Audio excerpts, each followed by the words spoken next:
Today, in Audiobooks for Me, we are going to listen to The Moonstone by Wilkie Collins. This book is divided in 5 videos. This is Part 4. We hope you enjoy it. Third narrative. Contributed by Franklin Blake. Chapter 1. In the spring of the year 1849, I was wandering in the East, and had then recently altered the travelling plans which I had laid out some months before, and which I had communicated to my lawyer and my banker in London. This change made it necessary for me to send one of my servants to obtain my letters and remittances from the English consul in a certain city, which was no longer included as one of my resting places in my new travelling scheme. The man was to join me again at an appointed place and time. An accident, for which he was not responsible, delayed him on his errand. For a week, I and my people waited, encamped on the borders of a desert. At the end of that time, the missing man made his appearance, with the money and the letters, at the entrance of my tent. "I am afraid I bring you bad news, sir," he said, and pointed to one of the letters which had a mourning border round it, and the address on which was in the handwriting of Mr. Bruff. "I know nothing in a case of this kind so unendurable as suspense. The letter with the mourning border was the letter that I opened first. It informed me that my father was dead, and that I was heir to his great fortune. The wealth which had thus fallen into my hands brought its responsibilities with it, and Mr. Bruff entreated me to lose no time in returning to England. By daybreak the next morning, I was on my way back to my own country. The picture presented of me by my old friend Betteridge at the time of my departure from England is, as I think, a little overdrawn. He has, in his own quaint way, interpreted seriously one of his young mistress's many satirical references to my foreign education, and has persuaded himself that he actually saw those French, German, and Italian sides to my character, which my lively cousin only professed to discover in jest, and which never had any real existence except in our good Betteridge's own brain. But barring this drawback, I am bound to own that he has stated no more than the truth in representing me as wounded to the heart by Rachel's treatment, and as leaving England in the first keenness of suffering, caused by the bitterest disappointment of my life. I went abroad, resolved, if change and absence could help me, to forget her. It is, I am persuaded, no true view of human nature which denies that change and absence do help a man under these circumstances. They force his attention away from the exclusive contemplation of his own sorrow.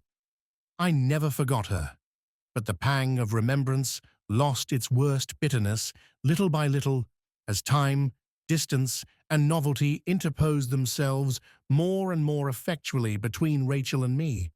On the other hand, it is no less certain that, with the act of turning homeward, the remedy which had gained its ground so steadily began now, just as steadily, to drop back.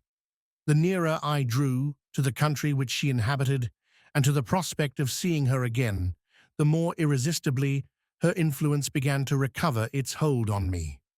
On leaving England, she was the last person in the world whose name I would have suffered to pass my lips. On returning to England, she was the first person I inquired after when Mr. Bruff and I met again. I was informed, of course, of all that had happened in my absence, in other words, of all that has been related here in continuation of Betteridge's narrative, one circumstance only being excepted. Mr. Bruff did not at that time feel himself at liberty to inform me of the motives which had privately influenced Rachel and Godfrey Ablewhite in recalling the marriage promise on either side. I troubled him with no embarrassing questions on this delicate subject.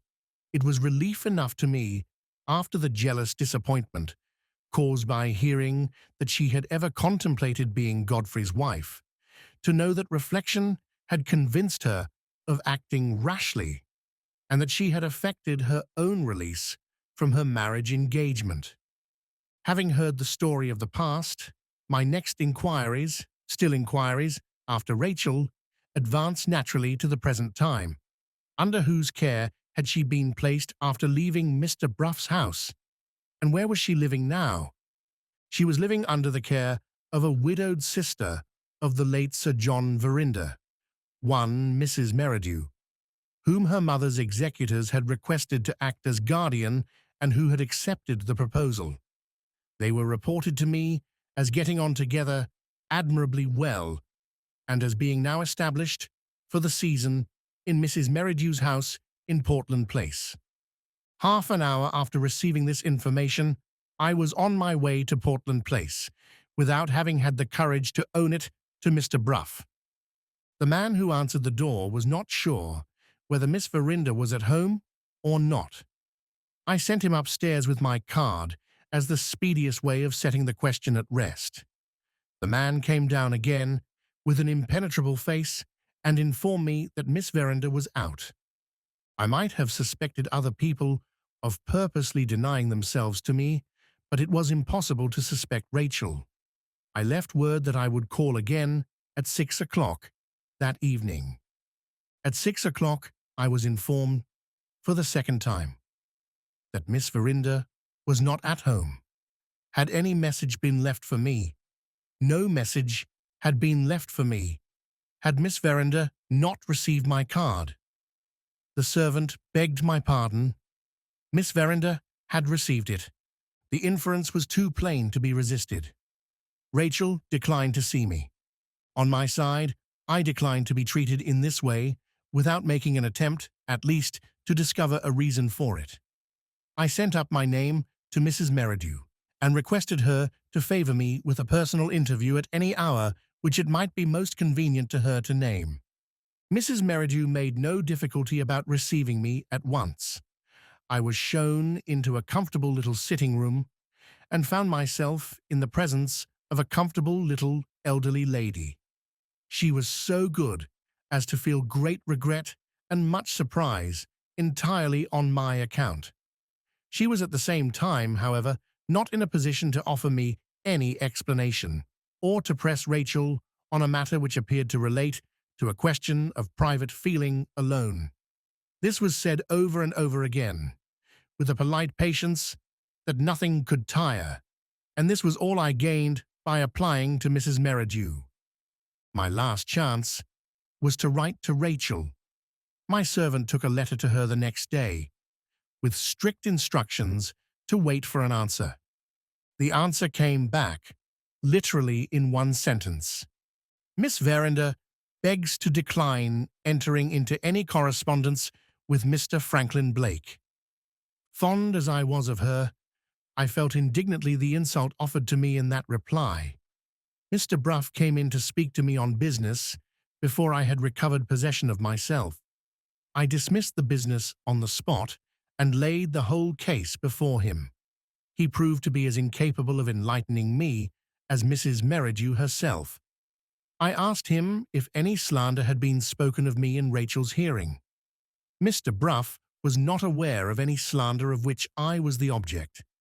Had she referred to me in any way while she was staying under Mr. Bruff's roof?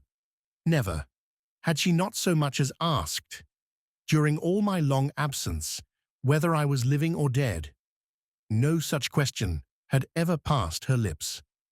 I took out of my pocketbook the letter which poor Lady Verinder had written to me from Frizinghall on the day when I left her house in Yorkshire, and I pointed Mr. Bruff's attention to these two sentences in it. The valuable assistance which you rendered to the inquiry after the lost jewel is still an unpardoned offence in the present dreadful state of Rachel's mind. Moving blindfold in this matter, you have added to the burden of anxiety which she has had to bear by innocently threatening her secret with discovery through your exertions.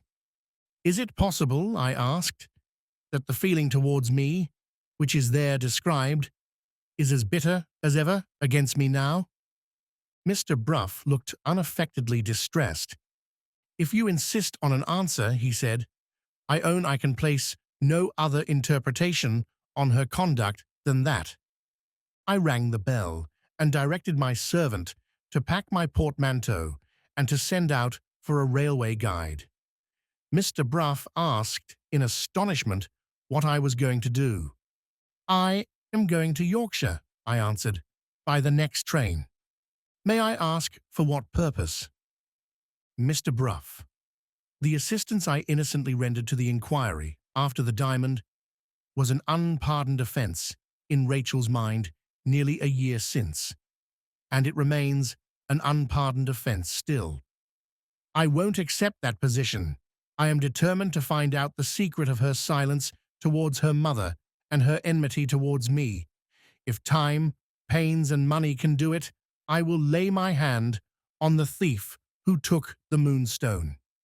The worthy old gentleman attempted to remonstrate, to induce me to listen to reason, to do his duty towards me. In short, I was deaf to everything that he could urge. No earthly consideration would, at that moment, have shaken the resolution that was in me. "I shall take up the inquiry again," I went on, "at the point where I dropped it, and I shall follow it onwards, step by step, till I come to the present time.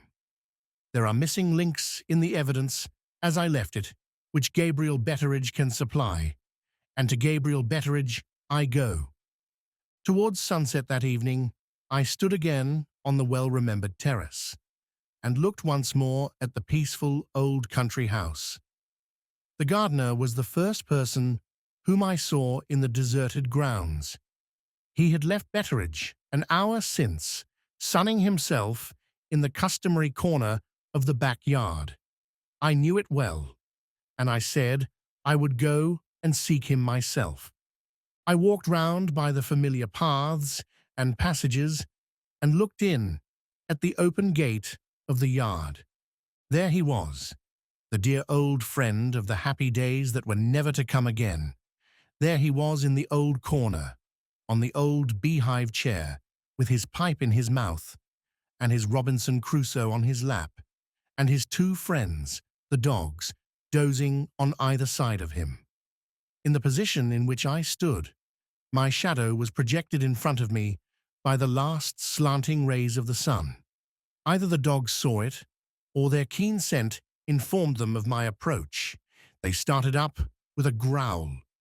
Starting in his turn, the old man quieted them by a word, and then shaded his failing eyes with his hand, and looked inquiringly at the figure at the gate. My own eyes were full of tears. I was obliged to wait a moment before I could trust myself to speak to him. Chapter 2. "Betteridge," I said, pointing to the well-remembered book on his knee, "has Robinson Crusoe informed you this evening that you might expect to see Franklin Blake?" "By the Lord Harry, Mr. Franklin," cried the old man, "that's exactly what Robinson Crusoe has done." He struggled to his feet with my assistance and stood for a moment looking backwards and forwards between Robinson Crusoe and me, apparently at a loss to discover which of us had surprised him most. The verdict ended in favor of the book. Holding it open before him in both hands, he surveyed the wonderful volume with a stare of unutterable anticipation, as if he expected to see Robinson Crusoe himself walk out of the pages and favor us with a personal interview. "Here's the bit, Mr. Franklin," he said, as soon as he had recovered the use of his speech. "As I live by bread, sir, here's the bit I was reading the moment before you came in. Page 156, as follows. I stood like one thunderstruck, or as if I had seen an apparition. If that isn't as much as to say, expect the sudden appearance of Mr. Franklin Blake. There's no meaning in the English language," said Betteridge, closing the book with a bang and getting one of his hands free at last to take the hand which I offered him. I had expected him, naturally enough under the circumstances, to overwhelm me with questions. But no, the hospitable impulse was the uppermost impulse in the old servant's mind. When a member of the family appeared, no matter how, as a visitor at the house. "Walk in, Mr. Franklin," he said, opening the door behind him with his quaint old-fashioned bow. "I'll ask what brings you here afterwards. I must make you comfortable first. There have been sad changes since you went away. The house is shut up and the servants are gone. Never mind that. I'll cook your dinner, and the gardener's wife will make your bed. And if there's a bottle of our famous Latour claret left in the cellar, down your throat, Mr. Franklin, that bottle shall go. I bid you welcome, sir. I bid you heartily welcome," said the poor old fellow, fighting manfully against the gloom of the deserted house and receiving me with the sociable and courteous attention of the bygone time. It vexed me to disappoint him. But the house was Rachel's house now. Could I eat in it or sleep in it after what had happened in London? The commonest sense of self-respect properly forbade me, to cross the threshold. I took Betteridge by the arm and led him out into the garden. There was no help for it. I was obliged to tell him the truth. Between his attachment to Rachel and his attachment to me, he was sorely puzzled and distressed at the turn things had taken. His opinion, when he expressed it, was given in his usual downright manner, and was agreeably redolent of the most positive philosophy I know, the philosophy of the Betteridge school. "Miss Rachel has her faults. I've never denied it," he began, "and riding the high horse, now and then, is one of them. She has been trying to ride over you, and you have put up with it.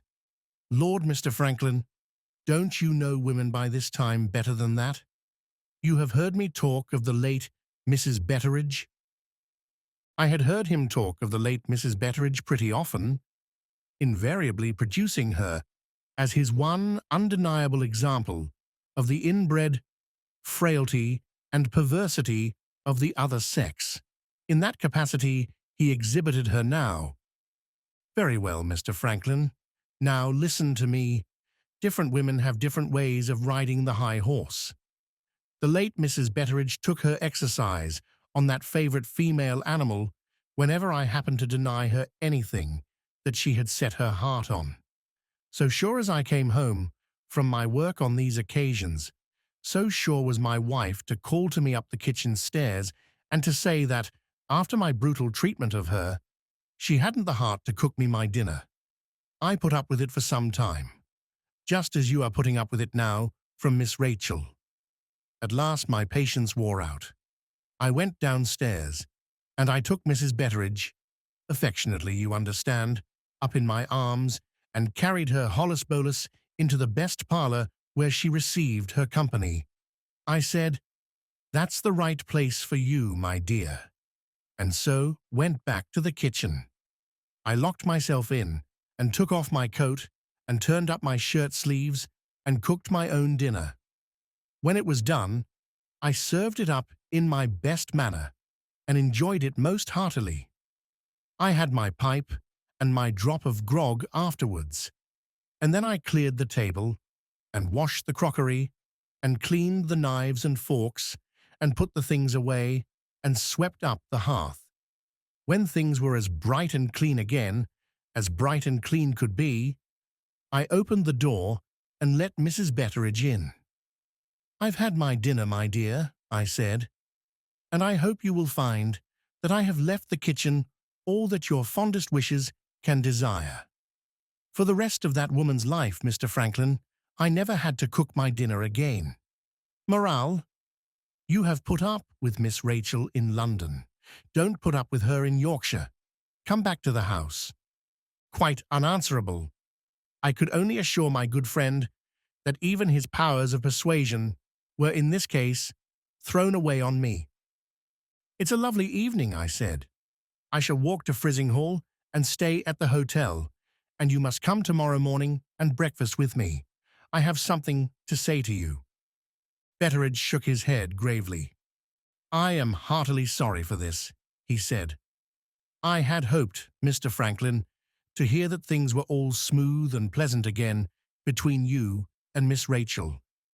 If you must have your own way, sir," he continued, after a moment's reflection, "there is no need to go to Frizinghall tonight for a bed.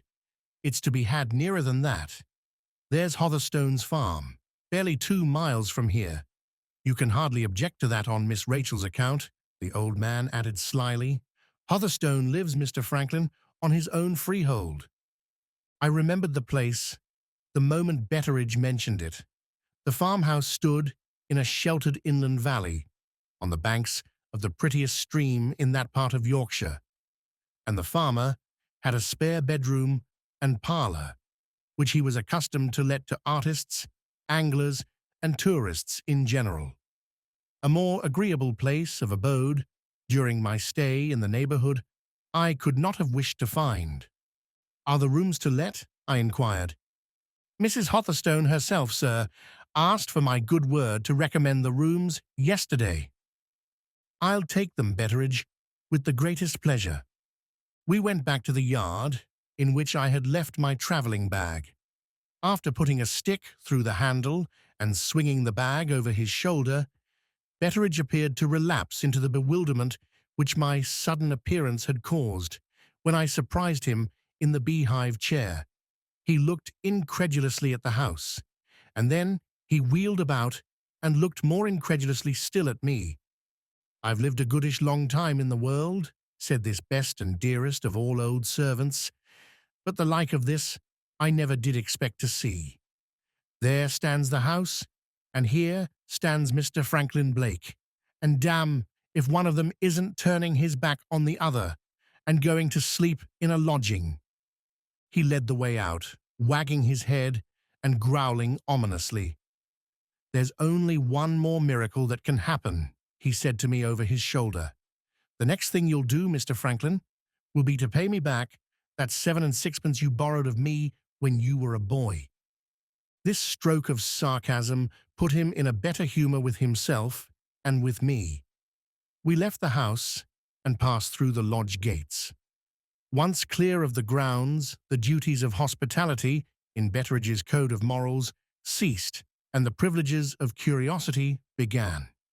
He dropped back, so as to let me get on a level with him.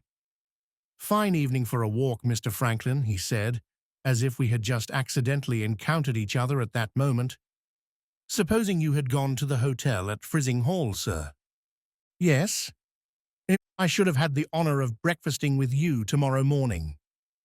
Come and breakfast with me at Hotherstone's farm instead." "Much obliged to you for your kindness, Mr. Franklin, but it wasn't exactly breakfast that I was driving at. I think you mentioned that you had something to say to me." "If it's no secret, sir," said Betteridge, suddenly abandoning the crooked way and taking the straight one, "I'm burning to know what's brought you down here, if you please, in this sudden way." "What brought me here before?" I asked. "The Moonstone, Mr. Franklin." "But what brings you now, sir?" "The Moonstone again, Betteridge." The old man suddenly stood still and looked at me in the grey twilight as if he suspected his own ears of deceiving him. "If that's a joke, sir," he said, "I'm afraid I'm getting a little dull in my old age. I don't take it." "It's no joke," I answered. "I have come here to take up the inquiry which was dropped when I left England. I have come here to do what nobody has done yet, to find out who took the diamond." "Let the diamond be, Mr. Franklin. Take my advice, and let the diamond be. That cursed Indian jewel has misguided everybody who has come near it. Don't waste your money and your temper in the fine springtime of your life, sir, by meddling with the Moonstone. How can you hope to succeed, saving your presence, when Sergeant Cuff himself made a mess of it?" "Sergeant Cuff," repeated Betteridge, shaking his forefinger at me sternly. "The greatest policeman in England. My mind is made up, my old friend. Even Sergeant Cuff doesn't daunt me. By the by, I may want to speak to him, sooner or later. Have you heard anything of him lately? The sergeant won't help you, Mr. Franklin. Why not? There has been an event, sir, in the police circles since you went away. The great Cuff has retired from business. He has got a little cottage at Dorking, and he's up to his eyes in the growing of roses. I have it in his own handwriting, Mr. Franklin. He has grown the white moss rose without budding it on the dog rose first. And Mr. Begbie the gardener is to go to Dorking and own that the sergeant has beaten him at last. It doesn't much matter, I said. I must do without Sergeant Cuff's help, and I must trust to you at starting. It is likely enough that I spoke rather carelessly. At any rate, Betteridge seemed to be piqued by something in the reply which I had just made to him. You might trust to worse than me, Mr. Franklin, I can tell you that, he said, a little sharply. The tone in which he retorted and a certain disturbance, after he had spoken, which I detected in his manner, suggested to me that he was possessed of some information which he hesitated to communicate. I expect you to help me, I said, in picking up the fragments of evidence which Sergeant Cuff has left behind him. I know you can do that. Can you do no more? What more can you expect from me, sir? Asked Betteridge with an appearance of the utmost humility. I expect more from what you said just now. Mere boasting, Mr. Franklin, returned the old man obstinately. Some people are born boasters, and they never get over it to their dying day. I'm one of them. There was only one way to take with him. I appealed to his interest in Rachel and his interest in me. Betteridge, would you be glad to hear that Rachel and I were good friends again? I have served your family, sir, to mighty little purpose, if you doubt it. Do you remember how Rachel treated me before I left England? As well as if it was yesterday, my lady herself wrote you a letter about it, and you were so good as to show the letter to me. It said that Miss Rachel was mortally offended with you for the part you had taken in trying to recover her jewel, and neither my lady, nor you, nor anybody else could guess why. Quite true, Betteridge, and I come back from my travels and find her mortally offended with me still.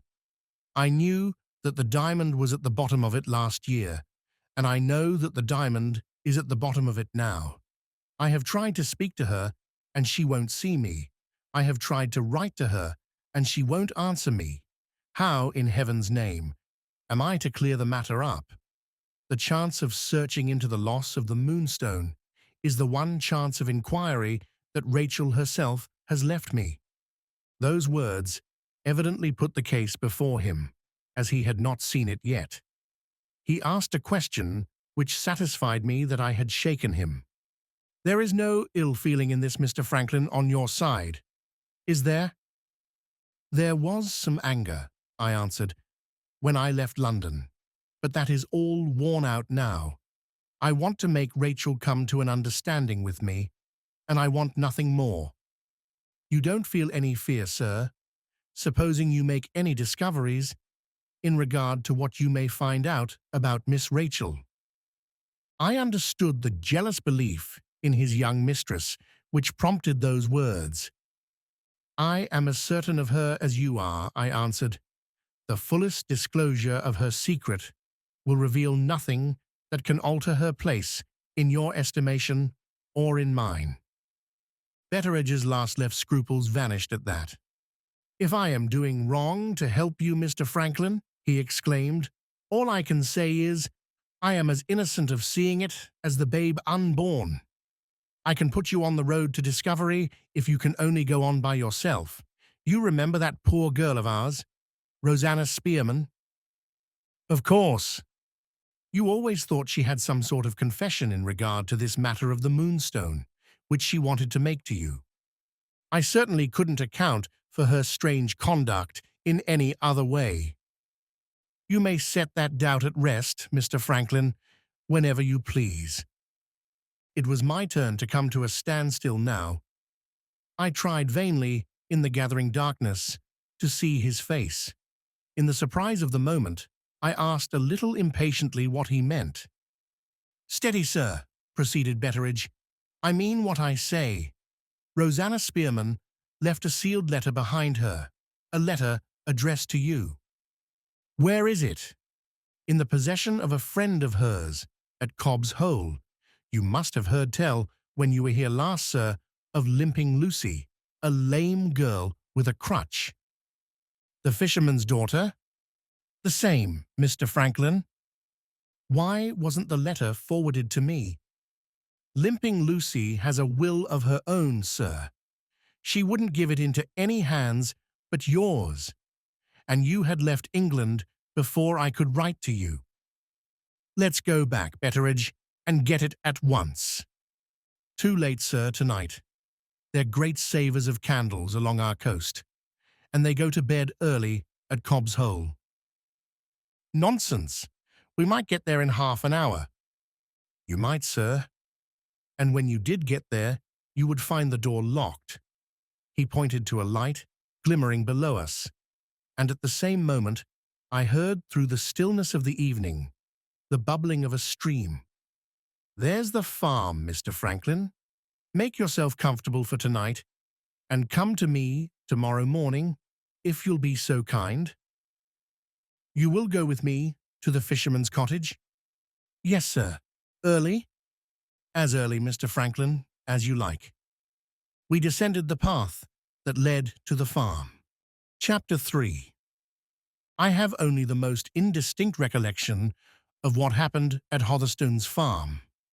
I remember a hearty welcome, a prodigious supper, which would have fed a whole village in the East, a delightfully clean bedroom, with nothing in it to regret but that detestable product of the folly of our forefathers, a feather bed, a restless night, with much kindling of matches and many lightings of one little candle, and an immense sensation of relief when the sun rose and there was a prospect of getting up.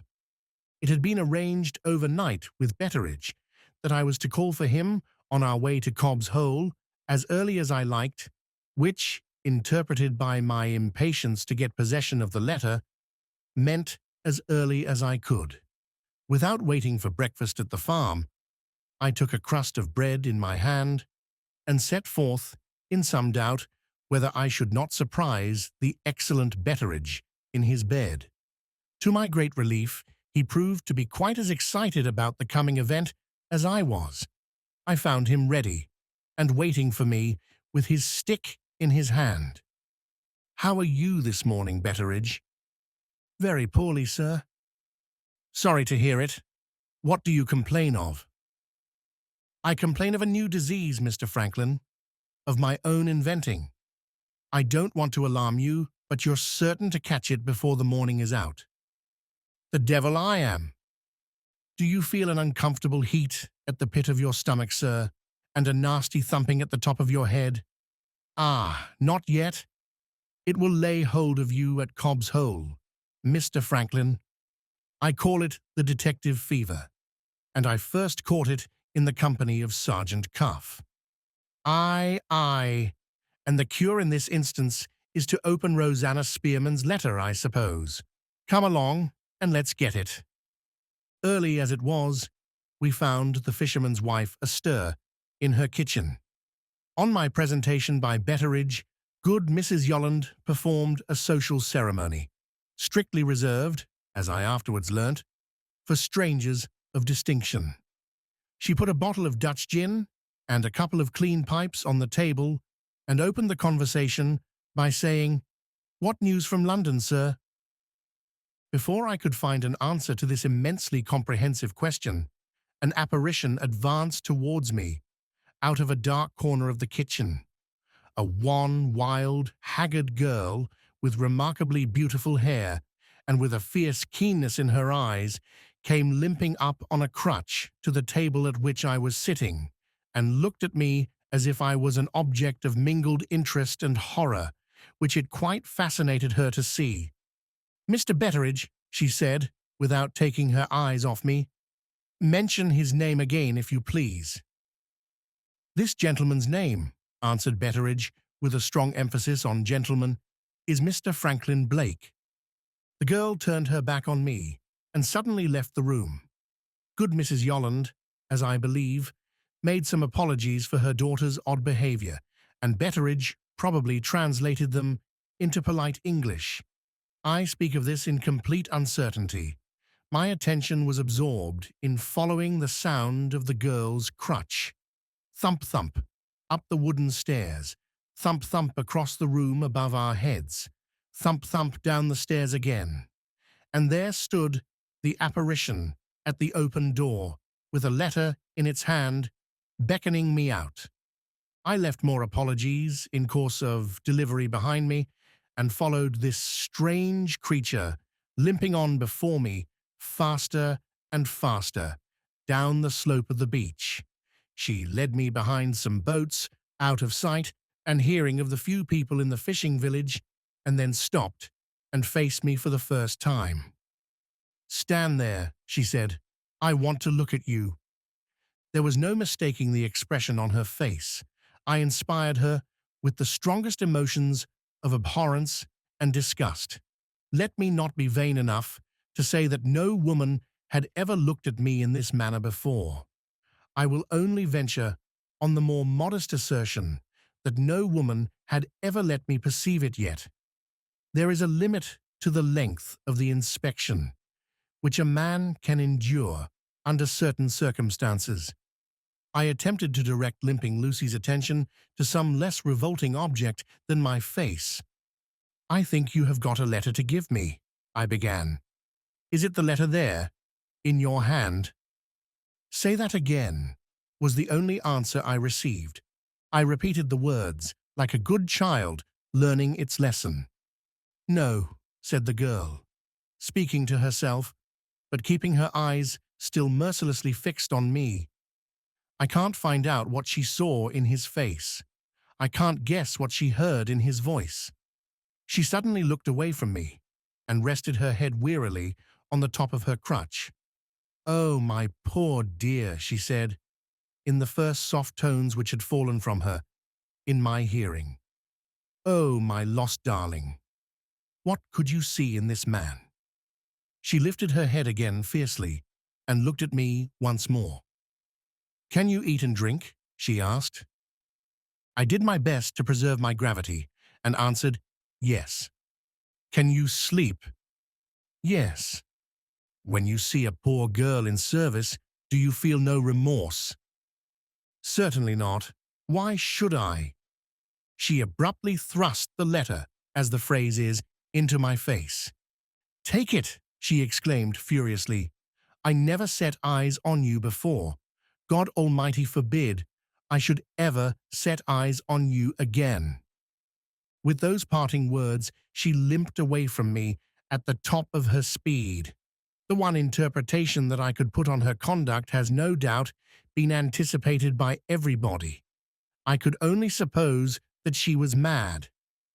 Having reached that inevitable conclusion, I turned to the more interesting object of investigation, which was presented to me by Rosanna Spearman's letter.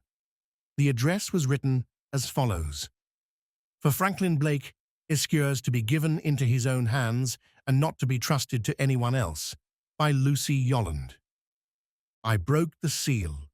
The envelope contained a letter, and this, in its turn, contained a slip of paper. I read the letter first. "Sir, if you are curious to know the meaning of my behavior to you, whilst you are staying in the house of my mistress, Lady Verinder, do what you are told to do in the memorandum enclosed with this, and do it without any person being present to overlook you. Your humble servant, Rosanna Spearman." I turned to the slip of paper next. Here is the literal copy of it, word for word.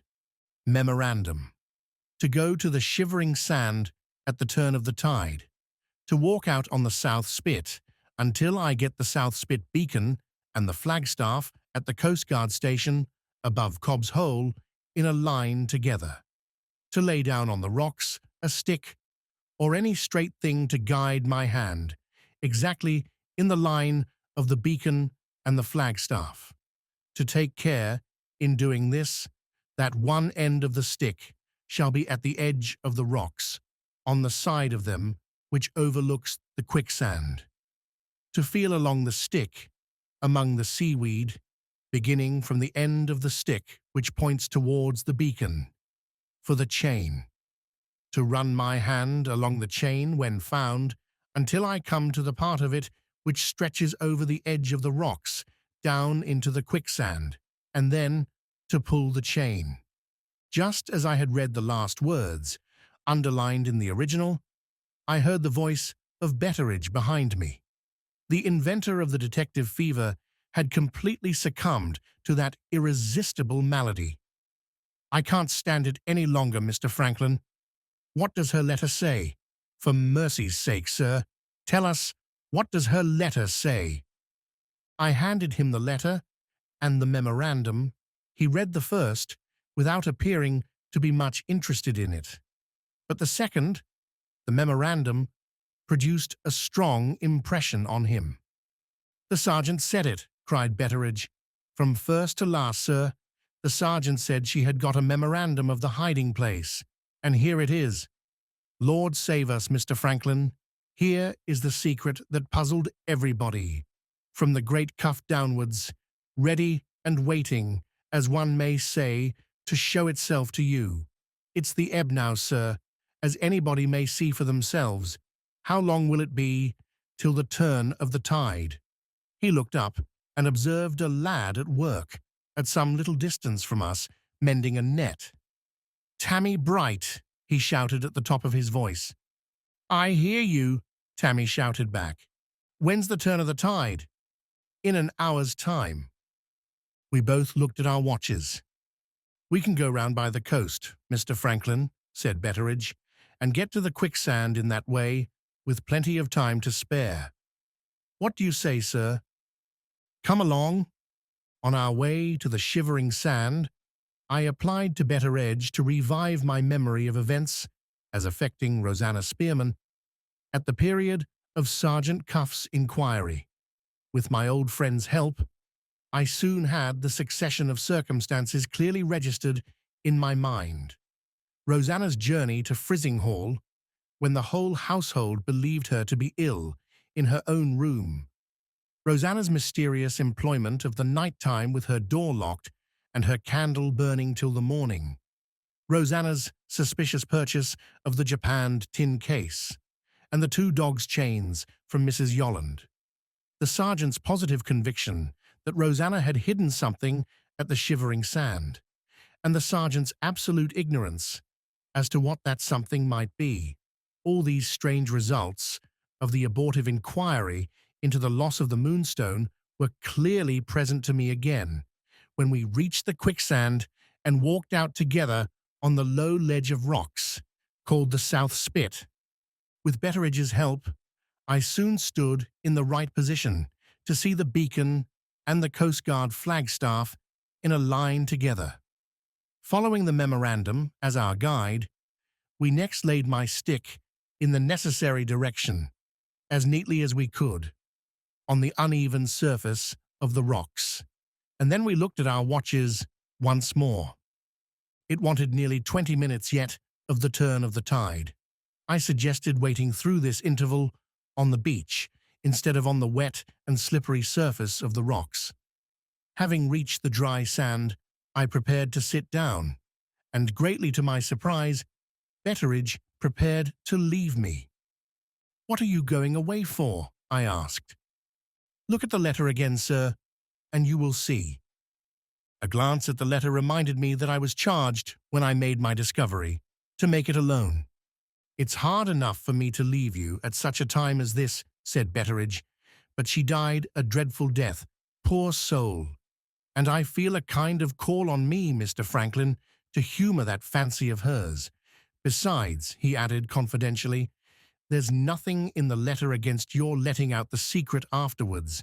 I'll hang about in the fir plantation and wait till you pick me up. Don't be longer than you can help, sir.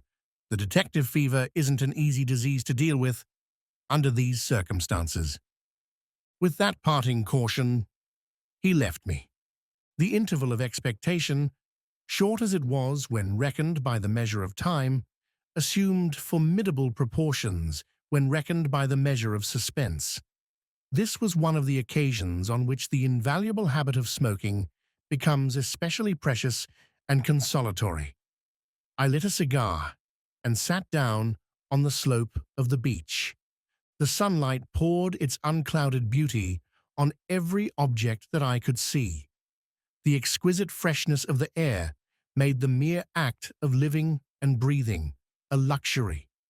Even the lonely little bay welcomed the morning with a show of cheerfulness, and the bared wet surface of the quicksand itself, glittering with a golden brightness, hid the horror of its false brown face under a passing smile.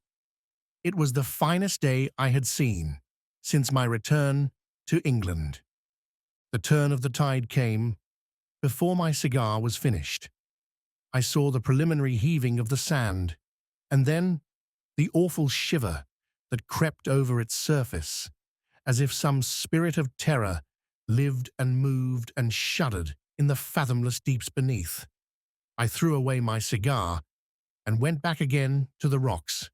My directions in the memorandum instructed me to feel along the line traced by the stick, beginning with the end which was nearest to the beacon. I advanced in this manner more than halfway along the stick without encountering anything but the edges of the rocks. An inch or two further on, however, my patience was rewarded. In a narrow little fissure, just within reach of my forefinger, I felt the chain.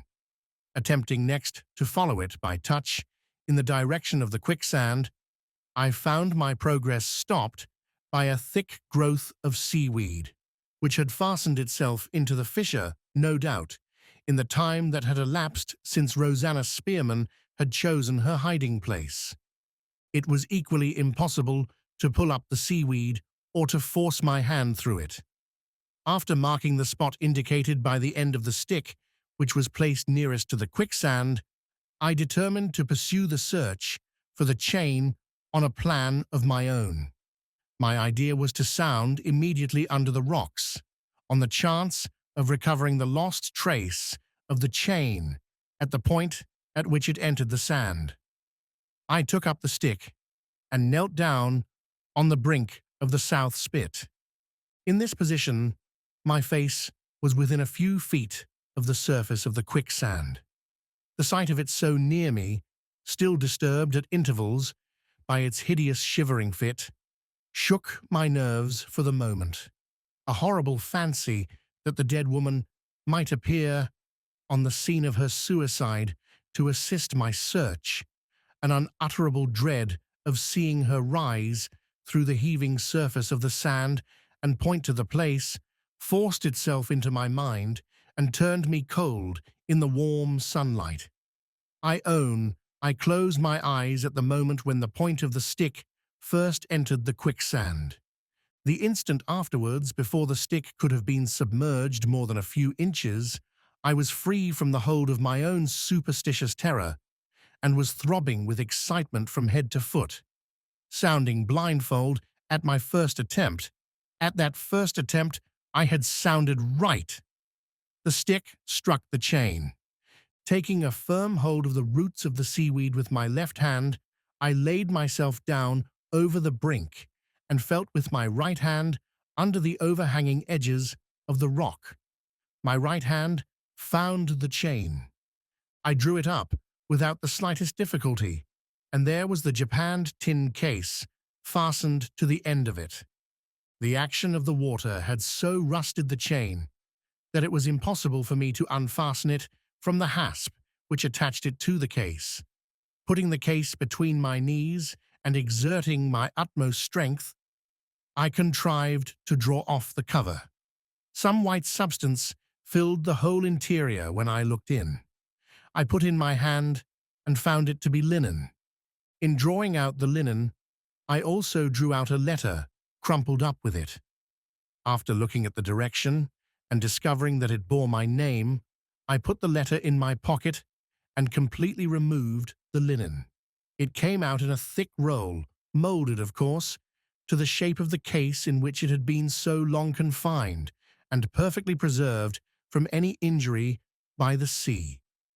I carried the linen to the dry sand of the beach, and there unrolled and smoothed it out.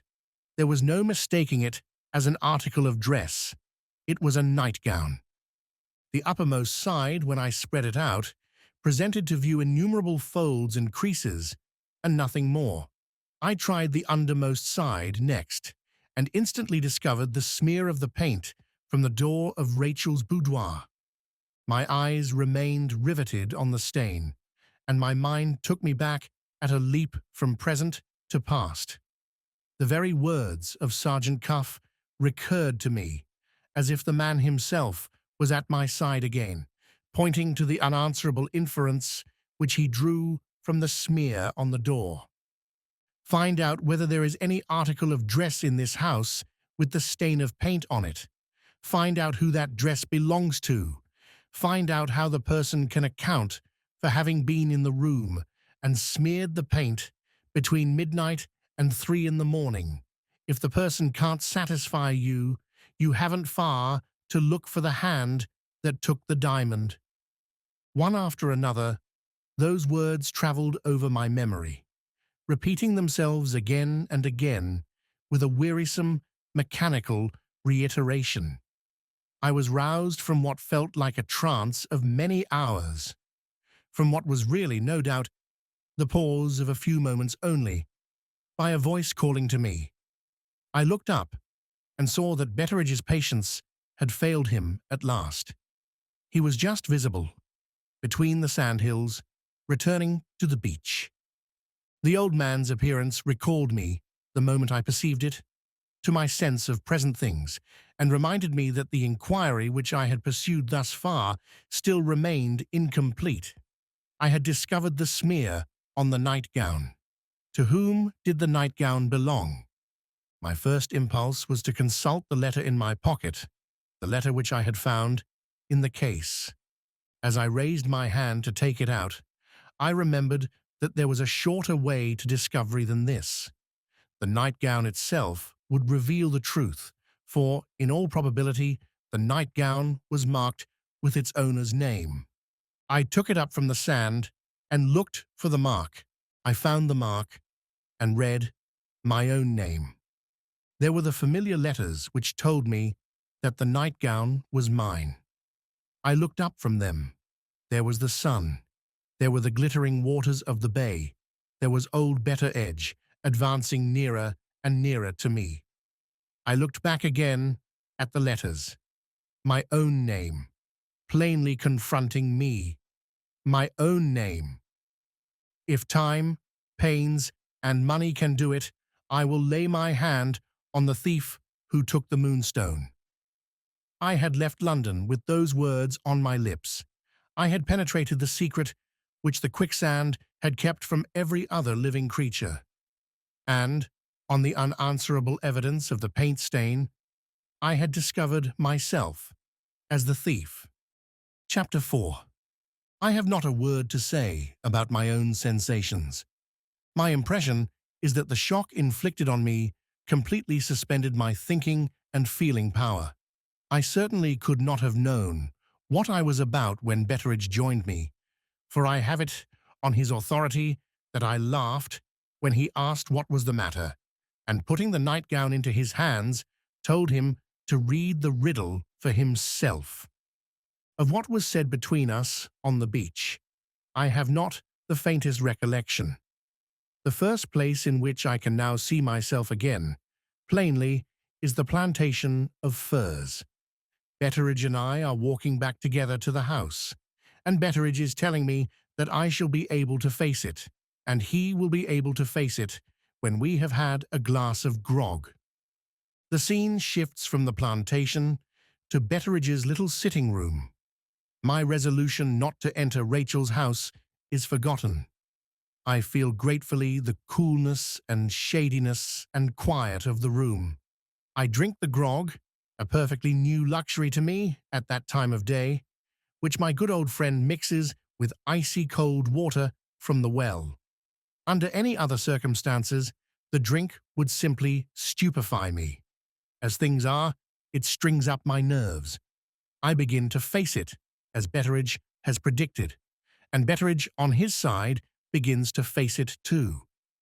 The picture which I am now presenting of myself will, I suspect, be thought a very strange one, to say the least of it. Placed in a situation which may, I think, be described as entirely without parallel, what is the first proceeding to which I resort? Do I seclude myself from all human society? Do I set my mind to analyze the abominable impossibility which nevertheless confronts me as an undeniable fact?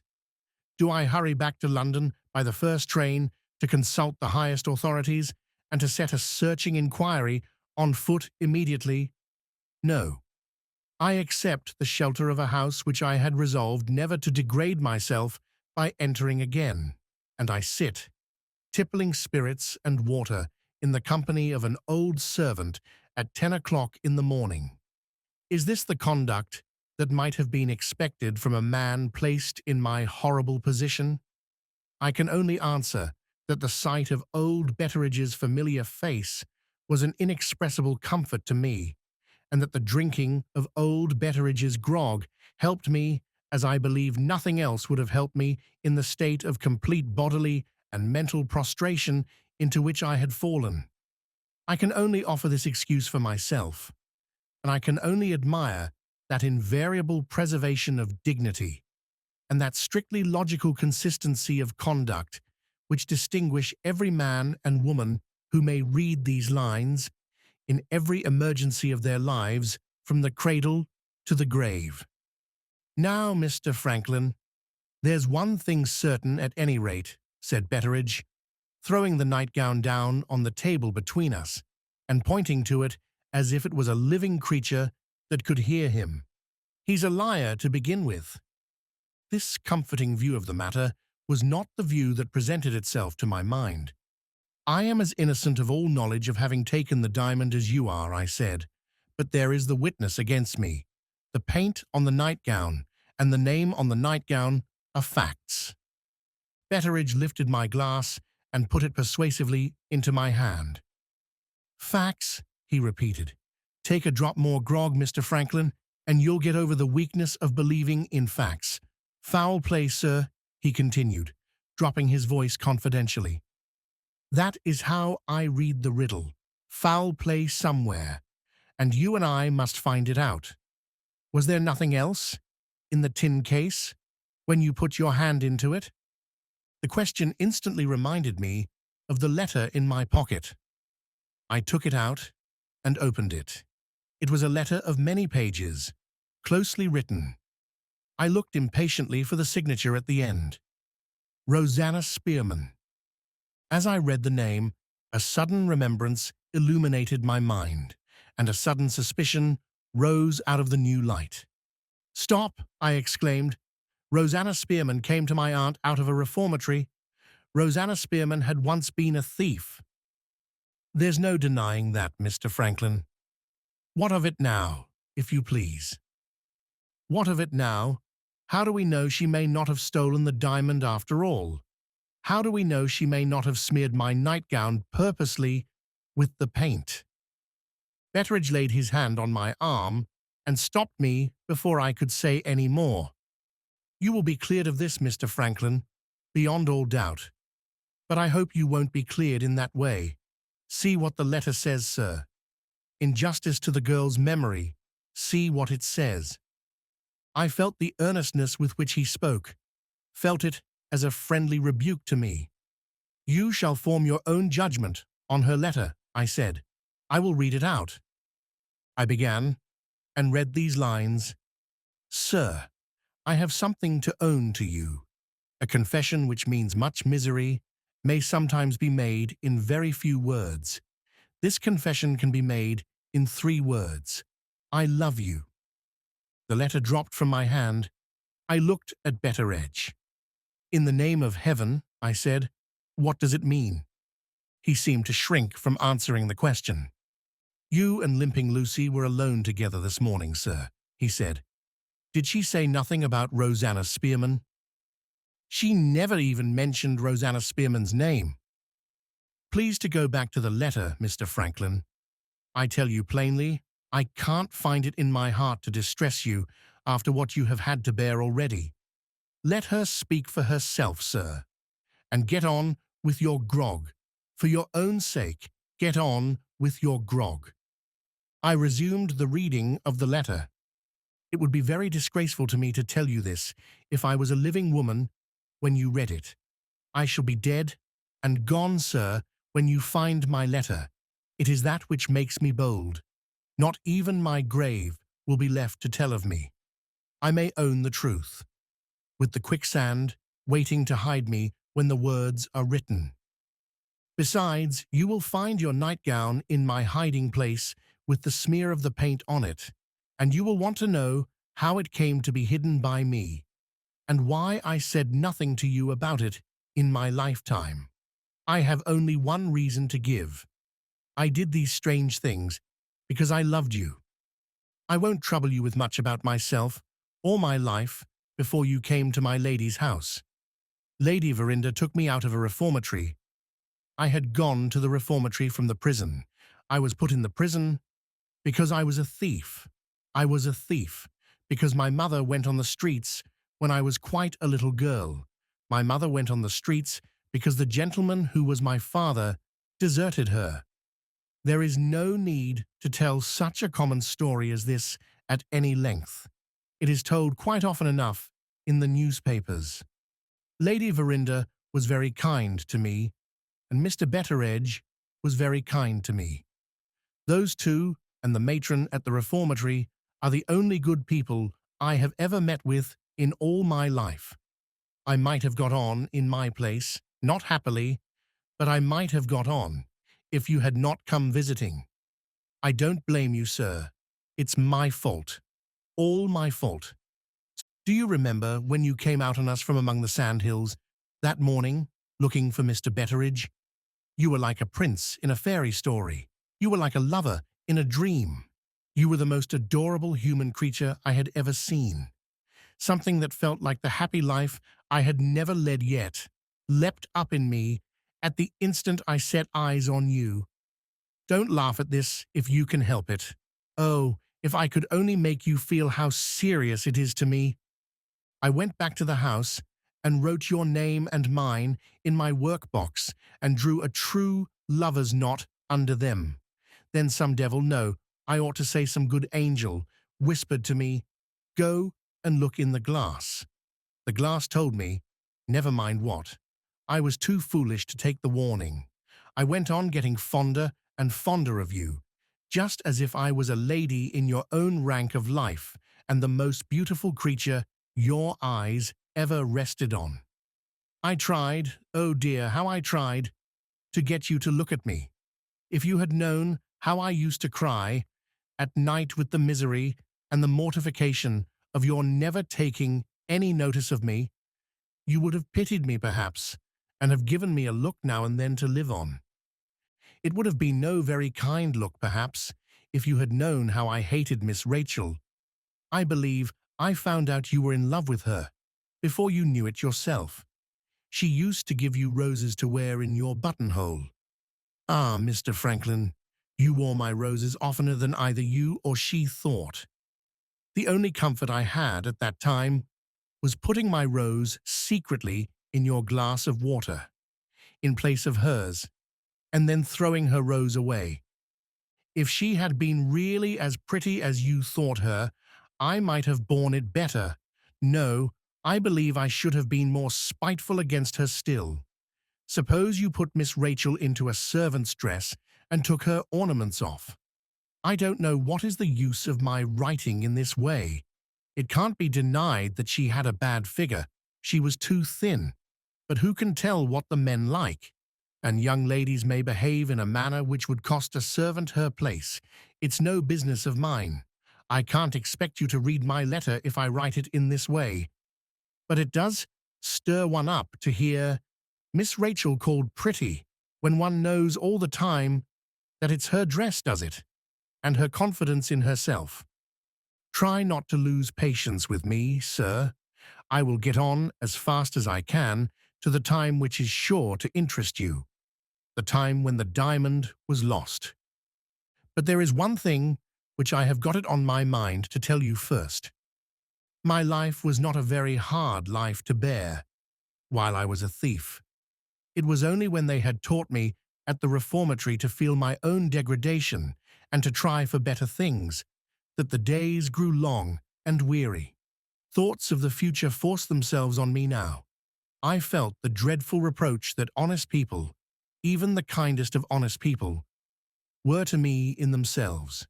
A heart-breaking sensation of loneliness kept with me, go where I might, and do what I might, and see what persons I might. It was my duty, I know, to try and get on with my fellow servants in my new place. Somehow, I couldn't make friends with them. They looked, or I thought they looked, as if they suspected what I had been.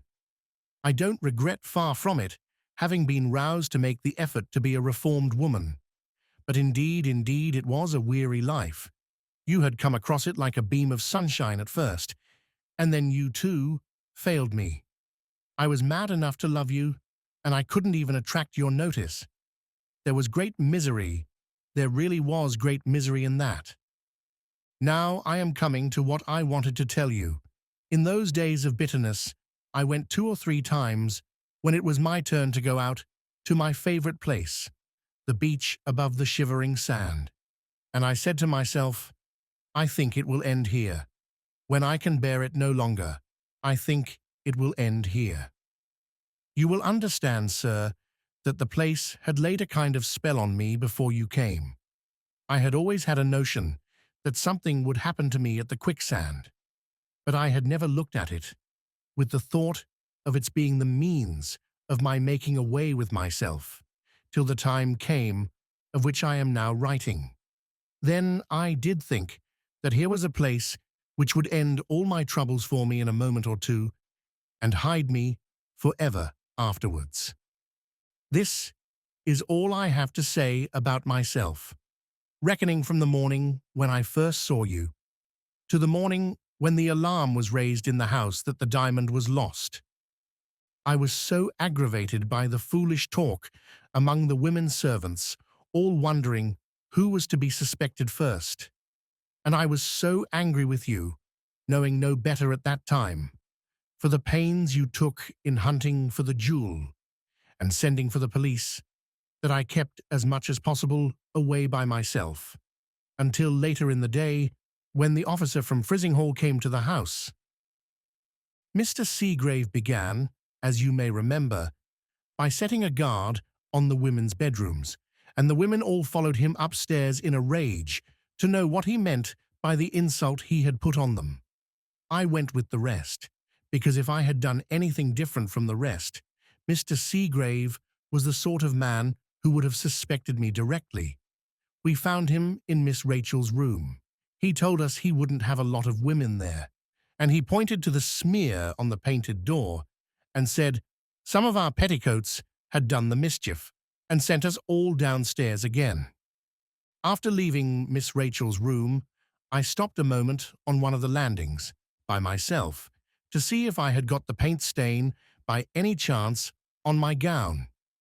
Penelope Betteredge, the only one of the women with whom I was on friendly terms, passed, and noticed what I was about. "You needn't trouble yourself, Rosanna," she said. "The paint on Miss Rachel's door has been dry for hours. If Mr. Seagrave hadn't set a watch on our bedrooms, I might have told him as much. I don't know what you think. I was never so insulted before in my life." Penelope was a hot-tempered girl. I quieted her and brought her back to what she had said about the paint on the door having been dry for hours. "How do you know that?" I asked. "I was with Miss Rachel and Mr. Franklin all yesterday morning," Penelope said, "mixing the colors while they finished the door. I heard Miss Rachel ask whether the door would be dry that evening in time for the birthday company to see it, and Mr. Franklin shook his head and said it wouldn't be dry in less than 12 hours. It was long past luncheon time. It was 3 o'clock before they had done. What does your arithmetic say, Rosanna? Mine says the door was dry by 3 this morning. Did some of the ladies go upstairs yesterday evening to see it? I asked. I thought I heard Miss Rachel warning them to keep clear of the door. None of the ladies made the smear, Penelope answered. I left Miss Rachel in bed at 12 last night, and I noticed the door, and there was nothing wrong with it then. Oughtn't you to mention this to Mr. Seagrave, Penelope? I wouldn't say a word to help Mr. Seagrave for anything that could be offered to me. She went to her work, and I went to mine. My work, sir, was to make your bed and to put your room tidy. It was the happiest hour I had in the whole day. I used to kiss the pillow on which your head had rested all night. No matter who has done it since, you have never had your clothes folded as nicely as I folded them for you. Of all the little knick-knacks in your dressing case, there wasn't one that had so much as a speck on it. You never noticed it, any more than you noticed me. I beg your pardon. I am forgetting myself. I will make haste and go on again. Well, I went in that morning to do my work in your room. There was your nightgown tossed across the bed, just as you had thrown it off. I took it up to fold it, and I saw the stain of the paint from Miss Rachel's door. I was so startled by the discovery that I ran out with the nightgown in my hand and made for the back stairs and locked myself into my own room to look at it in a place where nobody could intrude and interrupt me. As soon as I got my breath again, I called to mind my talk with Penelope, and I said to myself, here's the proof that he was in Miss Rachel's sitting room between 12 last night and 3 this morning.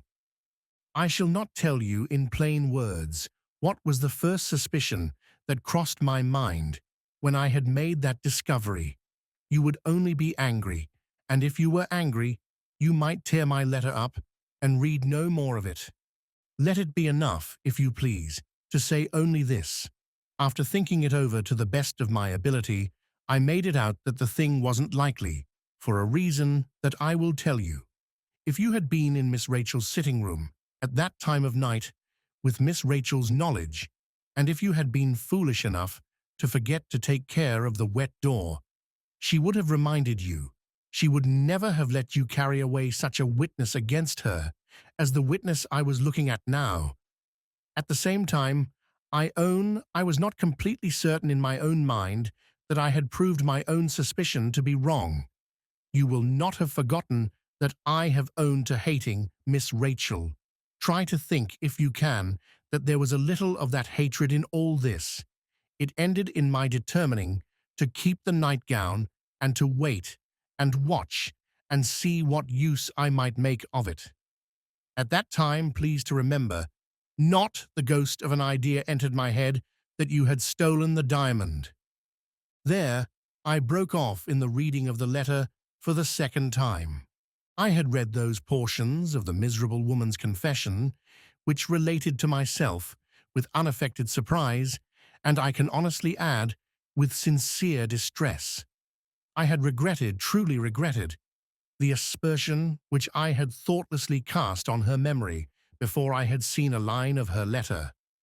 But when I had advanced as far as the passage which is quoted above, I own I felt my mind growing bitterer and bitterer against Rosanna Spearman as I went on. Read the rest for yourself, I said, handing the letter to Betteridge across the table. If there is anything in it that I must look at, you can tell me as you go on. I understand you, Mr. Franklin, he answered. It's natural, sir, in you, and God help us all, he added in a lower tone. It's no less natural in her. I proceed to copy the continuation of the letter from the original in my own possession. Having determined to keep the nightgown and to see what use my love or my revenge I hardly know which could turn it to in the future. The next thing to discover was how to keep it without the risk of being found out. There was only one way, to make another nightgown exactly like it before Saturday came and brought the laundry woman and her inventory to the house. I was afraid to put it off till next day, the Friday, being in doubt lest some accident might happen in the interval. I determined to make the new nightgown on that same day, the Thursday, while I could count, if I played my cards properly, on having my time to myself. The first thing to do, after locking up your nightgown in my drawer, was to go back to your bedroom. Not so much to put it to rights, Penelope would have done that for me, if I had asked her, as to find out whether you had smeared off any of the paint stain from your nightgown on the bed or on any piece of furniture in the room. I examined everything narrowly, and at last I found a few streaks of the paint on the inside of your dressing gown. Not the linen dressing gown you usually wore in that summer season, but a flannel dressing gown which you had with you also. I suppose you felt chilly after walking to and fro in nothing but your nightdress and put on the warmest thing you could find. At any rate, there were the stains, just visible on the inside of the dressing gown. I easily got rid of these by scraping away the stuff of the flannel. This done, the only proof left against you was the proof locked up in my drawer. I had just finished your room when I was sent for to be questioned by Mr. Seagrave, along with the rest of the servants. Next came the examination of all our boxes, and then followed the most extraordinary event of the day to me, since I had found the paint on your nightgown. This event came out of the second questioning of Penelope Betteridge by Superintendent Seagrave. Penelope returned to us quite beside herself, with rage at the manner in which Mr. Seagrave had treated her. He had hinted, beyond the possibility of mistaking him, that he suspected her of being the thief. We were all equally astonished at hearing this, and we all asked, why? Because the diamond was in Miss Rachel's sitting room, Penelope answered, and because I was the last person in the sitting room at night. Almost before the words had left her lips, I remembered that another person had been in the sitting room later than Penelope. That person was yourself. My head whirled round, and my thoughts were in dreadful confusion. In the midst of it all, something in my mind whispered to me that the smear on your nightgown might have a meaning entirely different to the meaning which I had given to it up to that time. If the last person who was in the room is the person to be suspected, I thought to myself, the thief is not Penelope, but Mr. Franklin Blake. In the case of any other gentleman, I believe I should have been ashamed of suspecting him of theft almost as soon as the suspicion had passed through my mind. But the bare thought that you had let yourself down to my level, and that I, in possessing myself of your nightgown, had also possessed myself of the means of shielding you from being discovered and disgraced for life. I say, sir, the bare thought of this seemed to open such a chance before me of winning your goodwill that I passed blindfold, as one may say, from suspecting to believing. I made up my mind, on the spot, that you had shown yourself the busiest of anybody in fetching the police as a blind to deceive us all, and that the hand which had taken Miss Rachel's jewel could by no possibility be any other hand than yours. The excitement of this new discovery of mine must, I think, have turned my head for a while. I felt such a devouring eagerness to see you, to try you with a word or two about the diamond, and to make you look at me and speak to me in that way, that I put my hair tidy and made myself as nice as I could, and went to you boldly in the library where I knew you were writing. You had left one of your rings upstairs, which made as good an excuse for my intrusion as I could have desired. But, oh, sir, If you have ever loved, you will understand how it was that all my courage cooled when I walked into the room and found myself in your presence.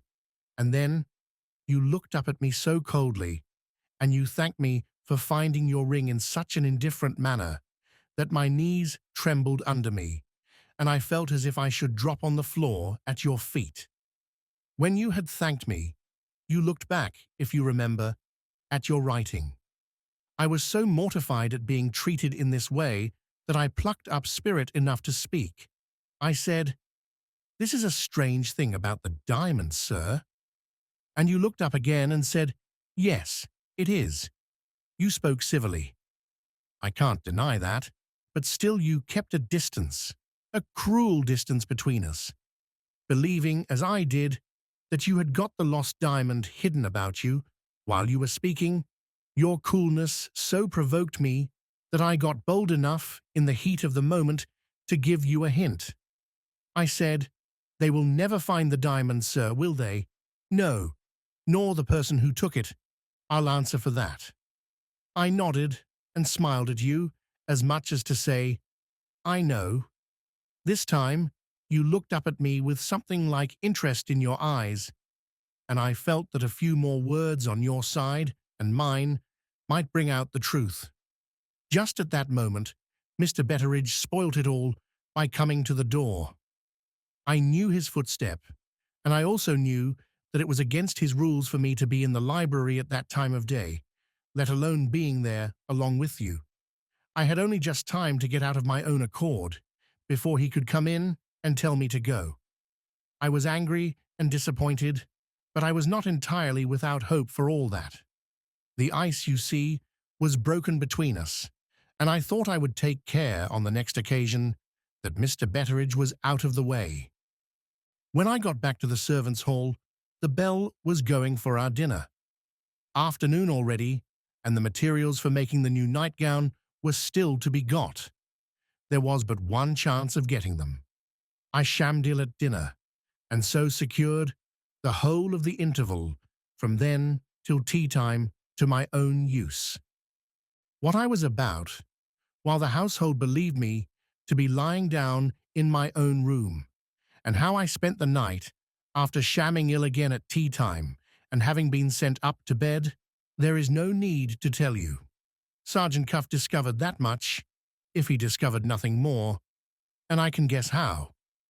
I was detected, though I kept my veil down, in the draper's shop at Frizinghall. There was a glass in front of me, at the counter where I was buying the long cloth, and in that glass I saw one of the shopmen point to my shoulder and whisper to another.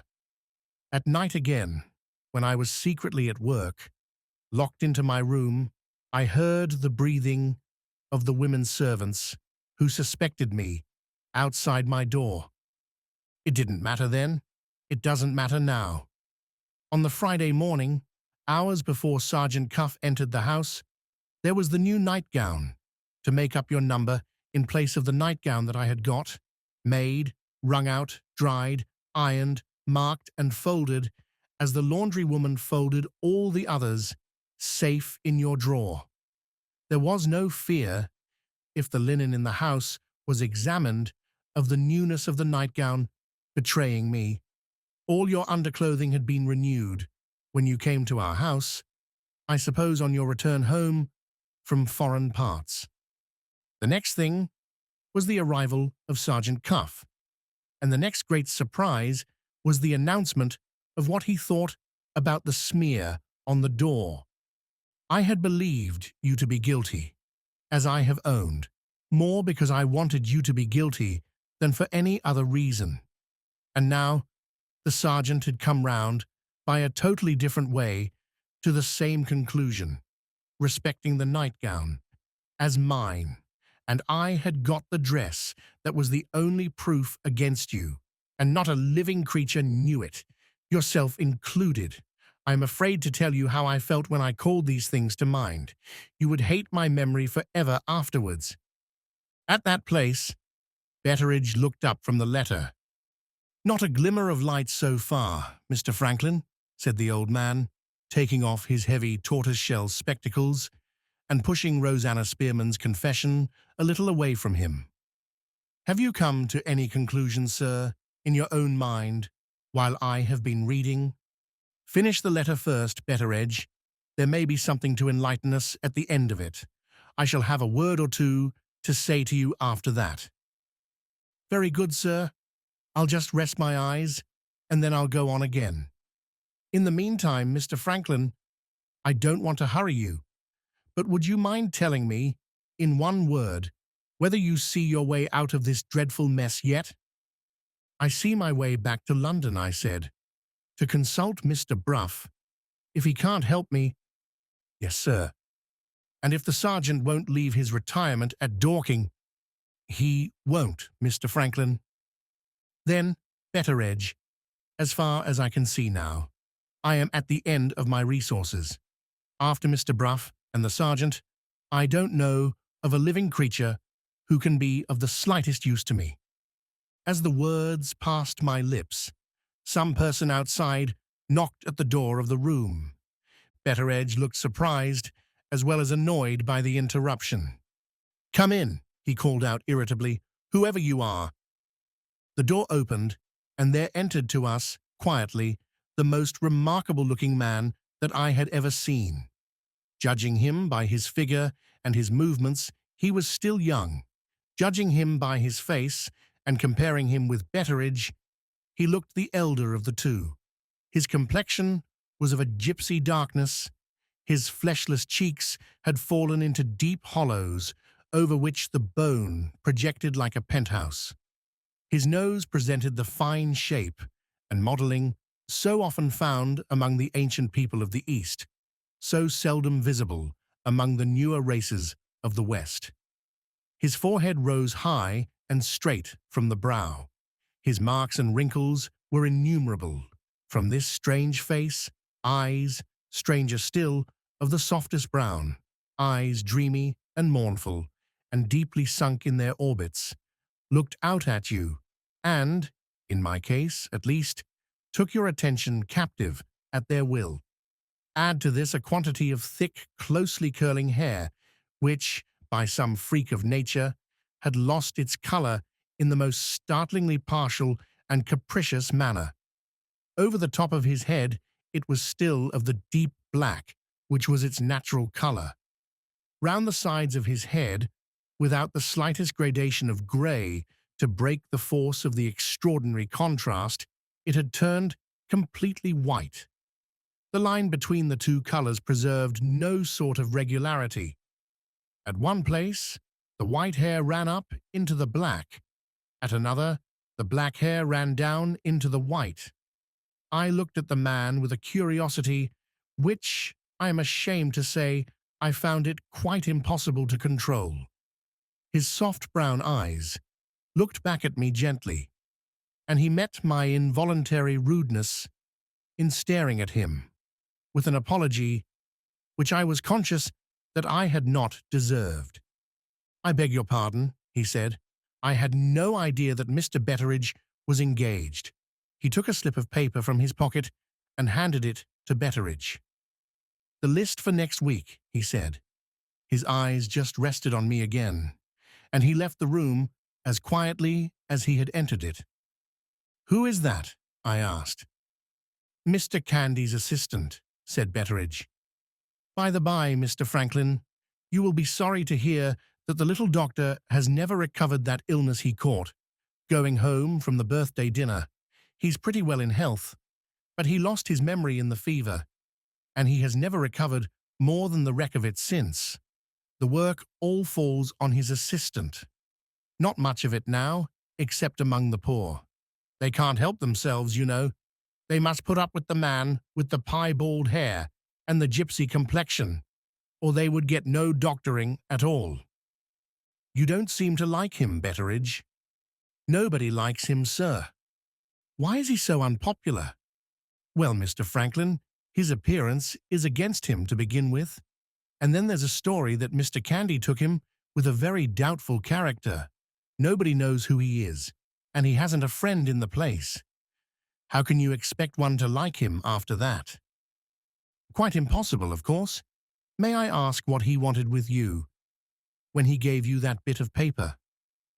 Only to bring me the weekly list of the sick people about here, sir, who stand in need of a little wine. My lady always had a regular distribution of good sound port and sherry among the infirm poor, and Miss Rachel wishes the custom to be kept up. Times have changed. Times have changed. I remember when Mr. Candy himself brought the list to my mistress. Now it's Mr. Candy's assistant who brings the list to me. I'll go on with the letter if you will allow me, sir, said Betteridge, drawing Rosanna Spearman's confession back to him. It isn't lively reading, I grant you, but there, it keeps me from getting sour with thinking of the past. He put on his spectacles and wagged his head gloomily. There's a bottom of good sense, Mr. Franklin, in our conduct to our mothers, when they first start us on the journey of life. We are all of us more or less unwilling to be brought into the world, and we are all of us right. Mr. Candy's assistant had produced too strong an impression on me to be immediately dismissed from my thoughts. I passed over the last unanswerable utterance of the Betteridge philosophy and returned to the subject of the man with the piebald hair. What is his name? I asked. As ugly a name as need be, Betteridge answered gruffly. Ezra Jennings. Chapter 5. Having told me the name of Mr. Candy's assistant, Betteridge appeared to think that we had wasted enough of our time on an insignificant subject. He resumed the perusal of Rosanna Spearman's letter. On my side, I sat at the window, waiting until he had done. Little by little, the impression produced on me by Ezra Jennings, it seemed perfectly unaccountable, in such a situation as mine, that any human being should have produced an impression on me at all, faded from my mind. My thoughts flowed back into their former channel. Once more, I forced myself to look my own incredible position resolutely in the face. Once more I reviewed in my own mind the course which I had at last summoned composure enough to plan out for the future. To go back to London that day, to put the whole case before Mr. Bruff, and last and most important, to obtain, no matter by what means or at what sacrifice, a personal interview with Rachel. This was my plan of action, so far as I was capable of forming it at the time. There was more than an hour still to spare before the train started, and there was the bare chance that Betteridge might discover something in the unread portion of Rosanna Spearman's letter, which it might be useful for me to know before I left the house in which the diamond had been lost. For that chance, I was now waiting. The letter ended in these terms. You have no need to be angry, Mr. Franklin, even if I did feel some little triumph at knowing that I held all your prospects in life in my own hands. Anxieties and fears soon came back to me. With the view Sergeant Cuff took of the loss of the diamond, he would be sure to end in examining our linen and our dresses. There was no place in my room, there was no place in the house, which I could feel satisfied would be safe from him. How to hide the nightgown so that not even the sergeant could find it, and how to do that without losing one moment of precious time. These were not easy questions to answer. My uncertainties ended in my taking a way that may make you laugh. I undressed and put the nightgown on me. You had worn it, and I had another little moment of pleasure in wearing it after you. The next news that reached us in the servants' hall showed that I had not made sure of the nightgown a moment too soon. Sergeant Cuff wanted to see the washing book. I found it and took it to him in my lady's sitting room. The sergeant and I had come across each other more than once in former days. I was certain he would know me again, and I was not certain of what he might do when he found me employed as servant in a house in which a valuable jewel had been lost. In this suspense, I felt it would be a relief to me to get the meeting between us over and to know the worst of it at once. He looked at me as if I was a stranger when I handed him the washing book, and he was very specially polite in thanking me for bringing it. I thought those were both bad signs. There was no knowing what he might say of me behind my back. There was no knowing how soon I might not find myself taken in custody on suspicion and searched. It was then time for your return from seeing Mr. Godfrey Ablewhite off by the railway, and I went to your favourite walk in the shrubbery to try for another chance of speaking to you, the last chance, for all I knew to the contrary, that I might have. You never appeared, and, what was worse still, Mr. Betteridge and Sergeant Cuff passed by the place where I was hiding, and the sergeant saw me. I had no choice, after that, but to return to my proper place and my proper work before more disasters happened to me. Just as I was going to step across the path, you came back from the railway. You were making straight for the shrubbery when you saw me. I am certain, sir, you saw me, and you turned away as if I had got the plague and went into the house. Note by Franklin Blake. The writer is entirely mistaken, poor creature. I never noticed her. My intention was certainly to have taken a turn in the shrubbery, but remembering at the same moment that my aunt might wish to see me after my return from the railway, I altered my mind and went into the house. I made the best of my way indoors again, returning by the servants' entrance. There was nobody in the laundry room at that time, and I sat down there alone. I have told you already of the thoughts which the shivering sand put into my head. Those thoughts came back to me now. I wondered in myself which it would be harder to do, if things went on in this manner: to bear Mr. Franklin Blake's indifference to me, or to jump into the quicksand and end it forever in that way. It's useless to ask me to account for my own conduct at this time. I try, and I can't understand it myself. Why didn't I stop you when you avoided me in that cruel manner? Why didn't I call out, "Mr. Franklin, I have got something to say to you. It concerns yourself, and you must and shall hear it"? You were at my mercy. I had got the whip hand of you, as they say. And better than that, I had the means, if I could only make you trust me, of being useful to you in the future. Of course, I never supposed that you, a gentleman, had stolen the diamond for the mere pleasure of stealing it. No. Penelope had heard Miss Rachel, and I had heard Mr. Betteridge, talk about your extravagance and your debts. It was plain enough to me that you had taken the diamond to sell it or pledge it, and so to get the money of which you stood in need. Well, I could have told you of a man in London who would have advanced a good large sum on the jewel, and who would have asked no awkward questions about it either. Why didn't I speak to you? Why didn't I speak to you? I wonder whether the risks and difficulties of keeping the nightgown were as much as I could manage, without having other risks and difficulties added to them. This might have been the case with some women, but how could it be the case with me? In the days when I was a thief, I had run 50 times greater risks, and found my way out of difficulties to which this difficulty was mere child's play. I had been apprenticed, as you may say, to frauds and deceptions, some of them on such a grand scale, and managed so cleverly that they became famous and appeared in the newspapers. Was such a little thing as the keeping of the nightgown likely to weigh on my spirits, and to set my heart sinking within me, at the time when I ought to have spoken to you? What nonsense to ask the question! The thing couldn't be. Where is the use of my dwelling in this way on my own folly? The plain truth is plain enough, surely. Behind your back, I loved you with all my heart and soul.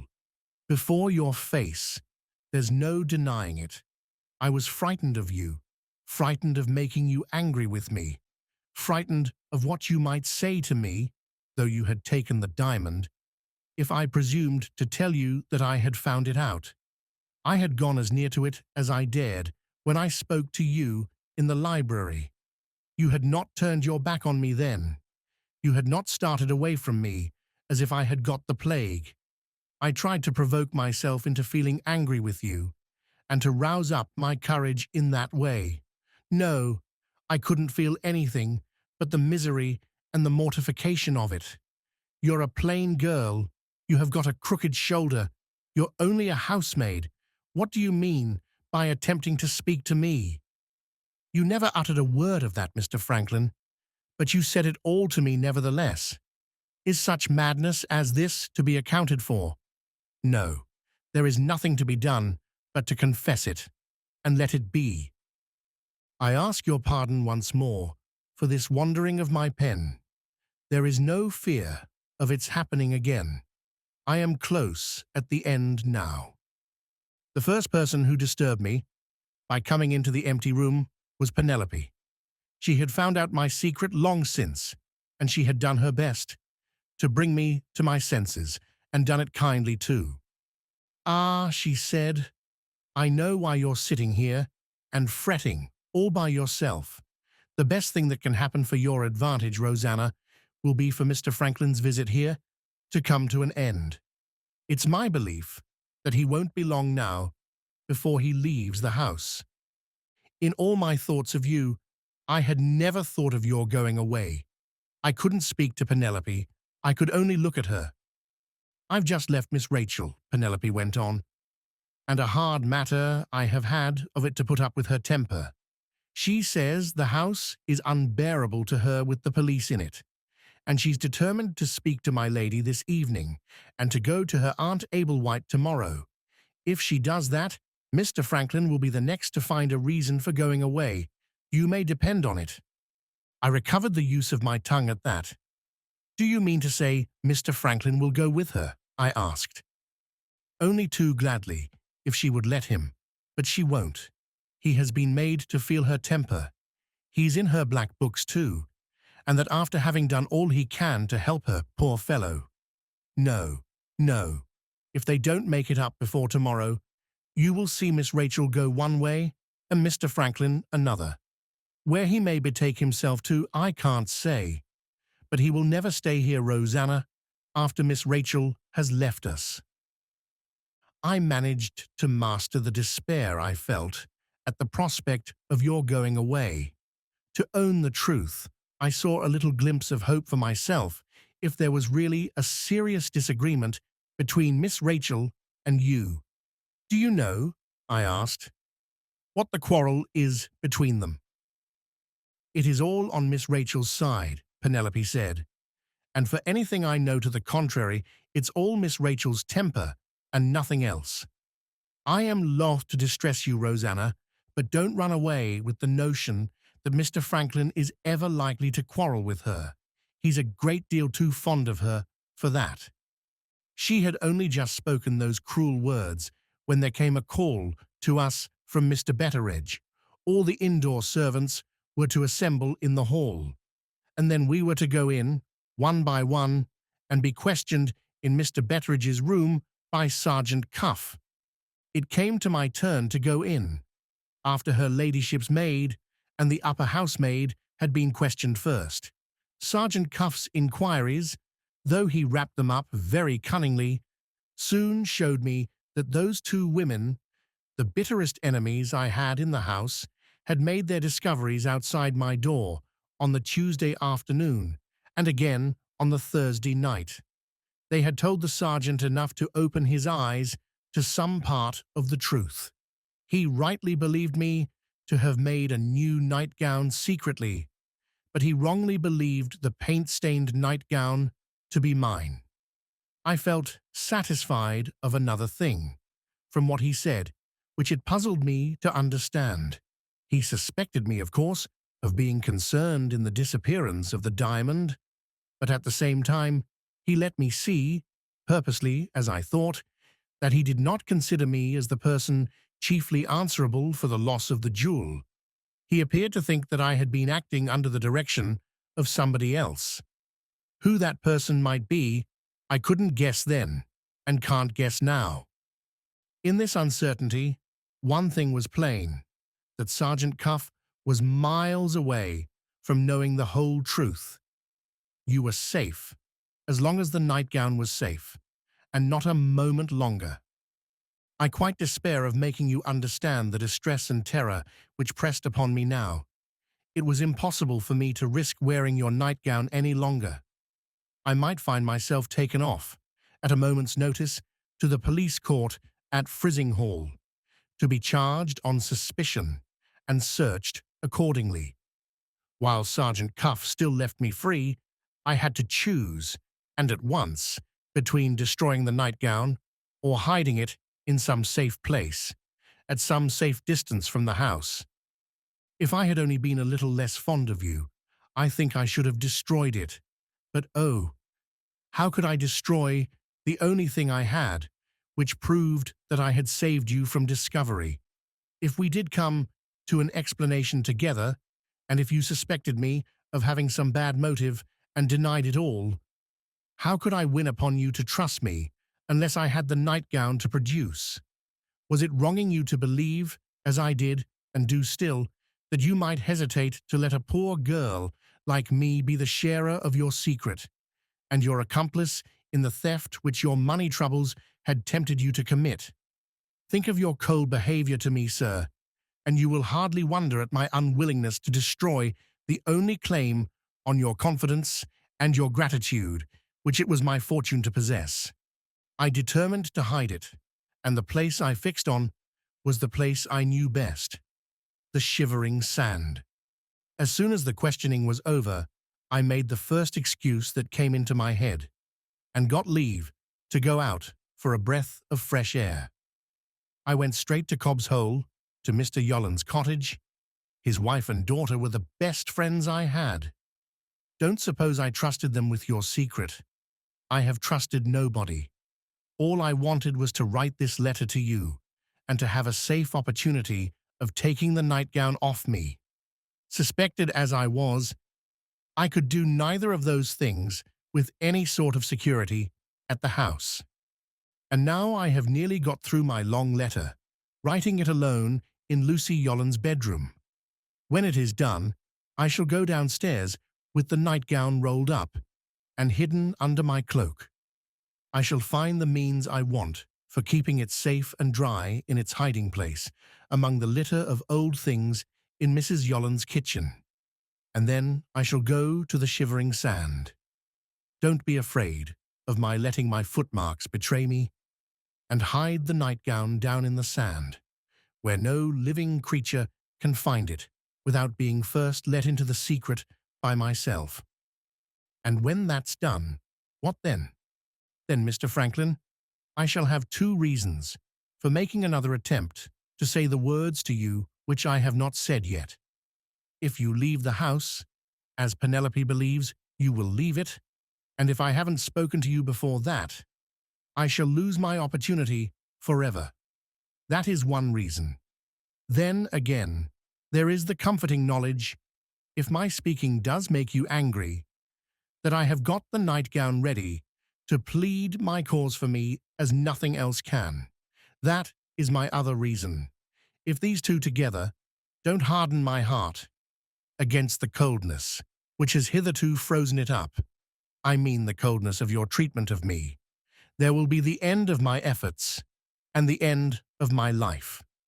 Yes, if I miss my next opportunity, if you are as cruel as ever, and if I feel it again as I have felt it already, goodbye to the world which has grudged me the happiness that it gives to others. Goodbye to life, which nothing but a little kindness from you can ever make pleasurable to me again. Don't blame yourself, sir, if it ends in this way, but try, do try, to feel some forgiving sorrow for me. I shall take care that you find out what I have done for you when I am past telling you of it myself.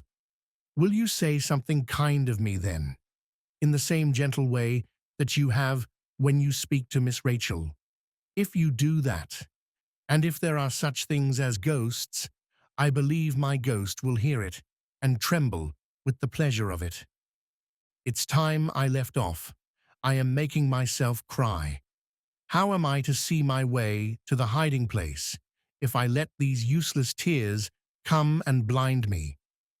Besides, why should I look at the gloomy side? Why not believe, while I can, that it will end well after all? I may find you in a good humor tonight, or if not, I may succeed better tomorrow morning. I shan't improve my plain face by fretting, shall I? Who knows, but I may have filled all these weary long pages of paper for nothing.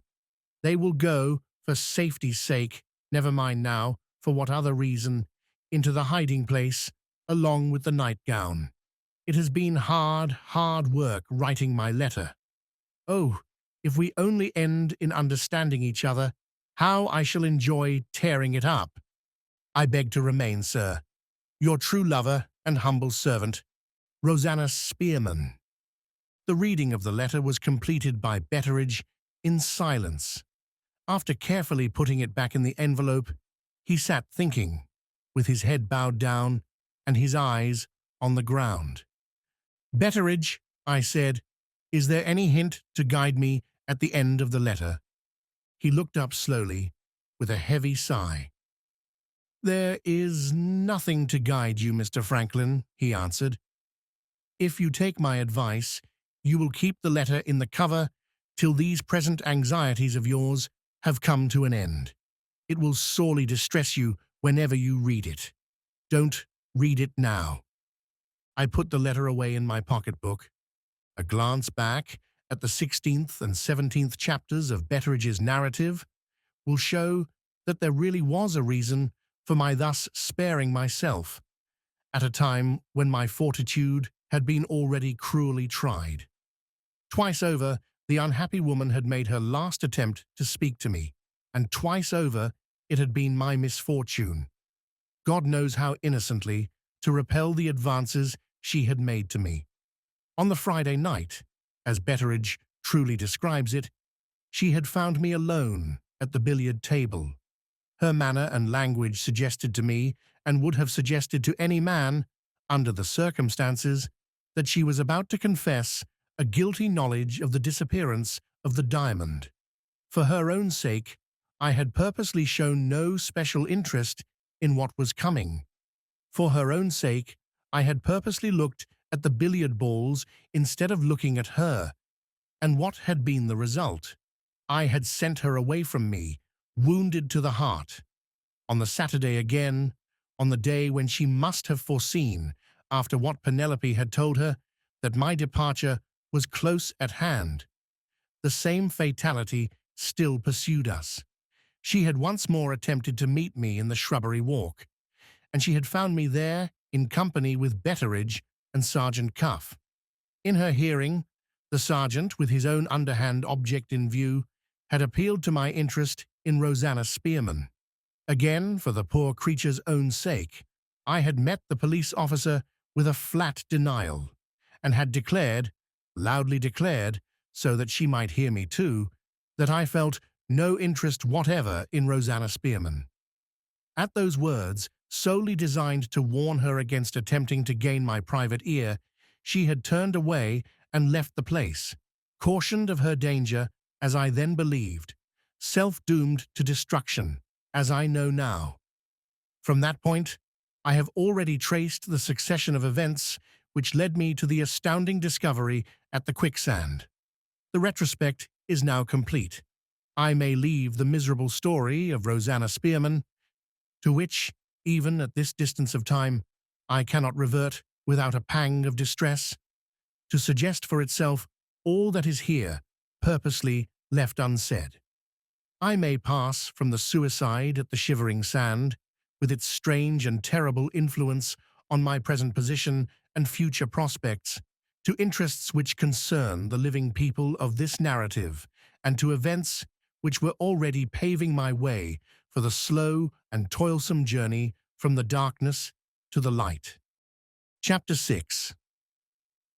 I walked to the railway station, accompanied, it is needless to say, by Gabriel Betteridge. I had the letter in my pocket and the nightgown safely packed in a little bag, both to be submitted before I slept that night to the investigation of Mr. Bruff. We left the house in silence. For the first time in my experience of him, I found old Betteridge in my company without a word to say to me. Having something to say on my side, I opened the conversation as soon as we were clear of the lodge gates. "Before I go to London," I began, "I have 2 questions to ask you. They relate to myself, and I believe they will rather surprise you. If they will put that poor creature's letter out of my head, Mr. Franklin, they may do anything else they like with me. Please to begin surprising me, sir, as soon as you can. My first question, Betteridge, is this. Was I drunk on the night of Rachel's birthday?" "You drunk!" exclaimed the old man. "Why, it's the great defect of your character, Mr. Franklin, that you only drink with your dinner and never touch a drop of liquor afterwards." "But the birthday was a special occasion. I might have abandoned my regular habits on that night of all others." Betteridge considered for a moment. "You did go out of your habits, sir," he said. "And I'll tell you how. You looked wretchedly ill, and we persuaded you to have a drop of brandy and water to cheer you up a little. I am not used to brandy and water. It is quite possible—" "Wait a bit, Mr. Franklin. I knew you were not used to. I poured you out half a wine-glass, full of our 50-year-old cognac, and more shame for me, I drowned that noble liquor in Nye on a tumbler full of cold water. A child couldn't have got drunk on it, let alone a grown man. I knew I could depend on his memory in a matter of this kind. It was plainly impossible that I could have been intoxicated. I passed on to the second question. Before I was sent abroad, Betteridge, you saw a great deal of me when I was a boy. Now tell me plainly, do you remember anything strange of me after I had gone to bed at night?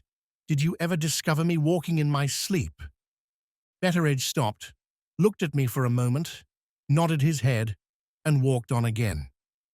"I see your drift now, Mr. Franklin," he said. "You're trying to account for how you got the paint on your nightgown without knowing it yourself. It won't do, sir. You're miles away still from getting at the truth. Walk in your sleep? You never did such a thing in your life." Here again, I felt that Betteridge must be right. Neither at home nor abroad had my life ever been of the solitary sort. If I had been a sleepwalker, there were hundreds on hundreds of people who must have discovered me and who, in the interest of my own safety, would have warned me of the habit and have taken precautions to restrain it. Still, admitting all this, I clung, with an obstinacy which was surely natural and excusable under the circumstances, to one or other of the only 2 explanations that I could see, which accounted for the unendurable position in which I then stood. Observing that I was not yet satisfied, Betteridge shrewdly adverted to certain later events in the history of the Moonstone, and scattered both my theories to the wind at once and forever. "Let's try it another way, sir," he said. "Keep your own opinion, and see how far it will take you towards finding out the truth. If we are to believe the nightgown, which I don't for one, you not only smeared off the paint from the door without knowing it, but you also took the diamond without knowing it. Is that right so far?" "Quite right, go on." "Very good, sir. We'll say you were drunk or walking in your sleep when you took the jewel. That accounts for the night and morning after the birthday. But how does it account for what has happened since that time? The diamond has been taken to London since that time. The diamond has been pledged to Mr. Luca since that time. Did you do those 2 things without knowing it too? Were you drunk when I saw you off in the pony chaise on that Saturday evening? And did you walk in your sleep to Mr. Luca's when the train had brought you to your journey's end?" Excuse me for saying it, Mr. Franklin, but this business has so upset you that you're not fit yet to judge for yourself. The sooner you lay your head alongside Mr. Bruff's head, the sooner you will see your way out of the deadlock that has got you now. We reached the station with only a minute or two to spare. I hurriedly gave Betteridge my address in London so that he might write to me if necessary, promising, on my side, to inform him of any news which I might have to communicate. This done, and just as I was bidding him farewell, I happened to glance towards the book and newspaper stall. There was Mr. Candy's remarkable-looking assistant again, speaking to the keeper of the stall. Our eyes met at the same moment. Ezra Jennings took off his hat to me. I returned the salute and got into a carriage just as the train started. It was a relief, to my mind I suppose, to dwell on any subject which appeared to be personally of no sort of importance to me. At all events, I began the momentous journey back, which was to take me to Mr. Bruff, wondering, absurdly enough I admit, that I should have seen the man with the piebald hair twice in one day. The hour at which I arrived in London precluded all hope of my finding Mr. Bruff at his place of business. I drove from the railway to his private residence at Hampstead, and disturbed the old lawyer dozing alone in his dining room, with his favourite pug dog on his lap and his bottle of wine at his elbow. I shall best describe the effect which my story produced on the mind of Mr. Bruff by relating his proceedings when he had heard it to the end. He ordered lights and strong tea to be taken into his study, and he sent a message to the ladies of his family, forbidding them to disturb us on any pretence whatever. These preliminaries disposed of, he first examined the nightgown and then devoted himself to the reading of Rosanna Spearman's letter. The reading completed, Mr. Bruff addressed me for the first time since we had been shut up together in the seclusion of his own room. "Franklin Blake," said the old gentleman, "this is a very serious matter, in more respects than one. In my opinion, it concerns Rachel quite as nearly as it concerns you. Her extraordinary conduct is no mystery now. She believes you have stolen the diamond." I had shrunk from reasoning my own way fairly to that revolting conclusion, but it had forced itself on me nevertheless. My resolution to obtain a personal interview with Rachel rested really and truly on the ground just stated by Mr. Bruff. "The first step to take in this investigation," the lawyer proceeded, "is to appeal to Rachel. She has been silent all this time, from motives which I, who know her character, can readily understand. It is impossible, after what has happened, to submit to that silence any longer. She must be persuaded to tell us, or she must be forced to tell us, on what grounds she bases her belief that you took the Moonstone. The chances are that the whole of this case, serious as it seems now, will tumble to pieces if we can only break through Rachel's inveterate reserve and prevail upon her to speak out." "That is a very comforting opinion for me," I said. "I own I should like to know." "You would like to know how I can justify it," interposed Mr. Bruff. "I can tell you in 2 minutes. Understand in the first place that I look at this matter from a lawyer's point of view. It's a question of evidence, with me. Very well. The evidence breaks down, at the outset, on one important point." "On what point?" "You shall hear.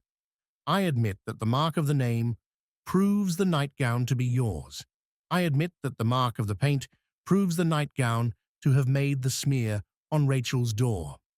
But what evidence is there to prove that you are the person who wore it on the night when the diamond was lost?"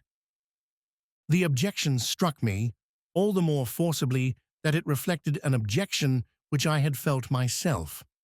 "As to this," pursued the lawyer, taking up Rosanna Spearman's confession, "I can understand that the letter is a distressing one to you.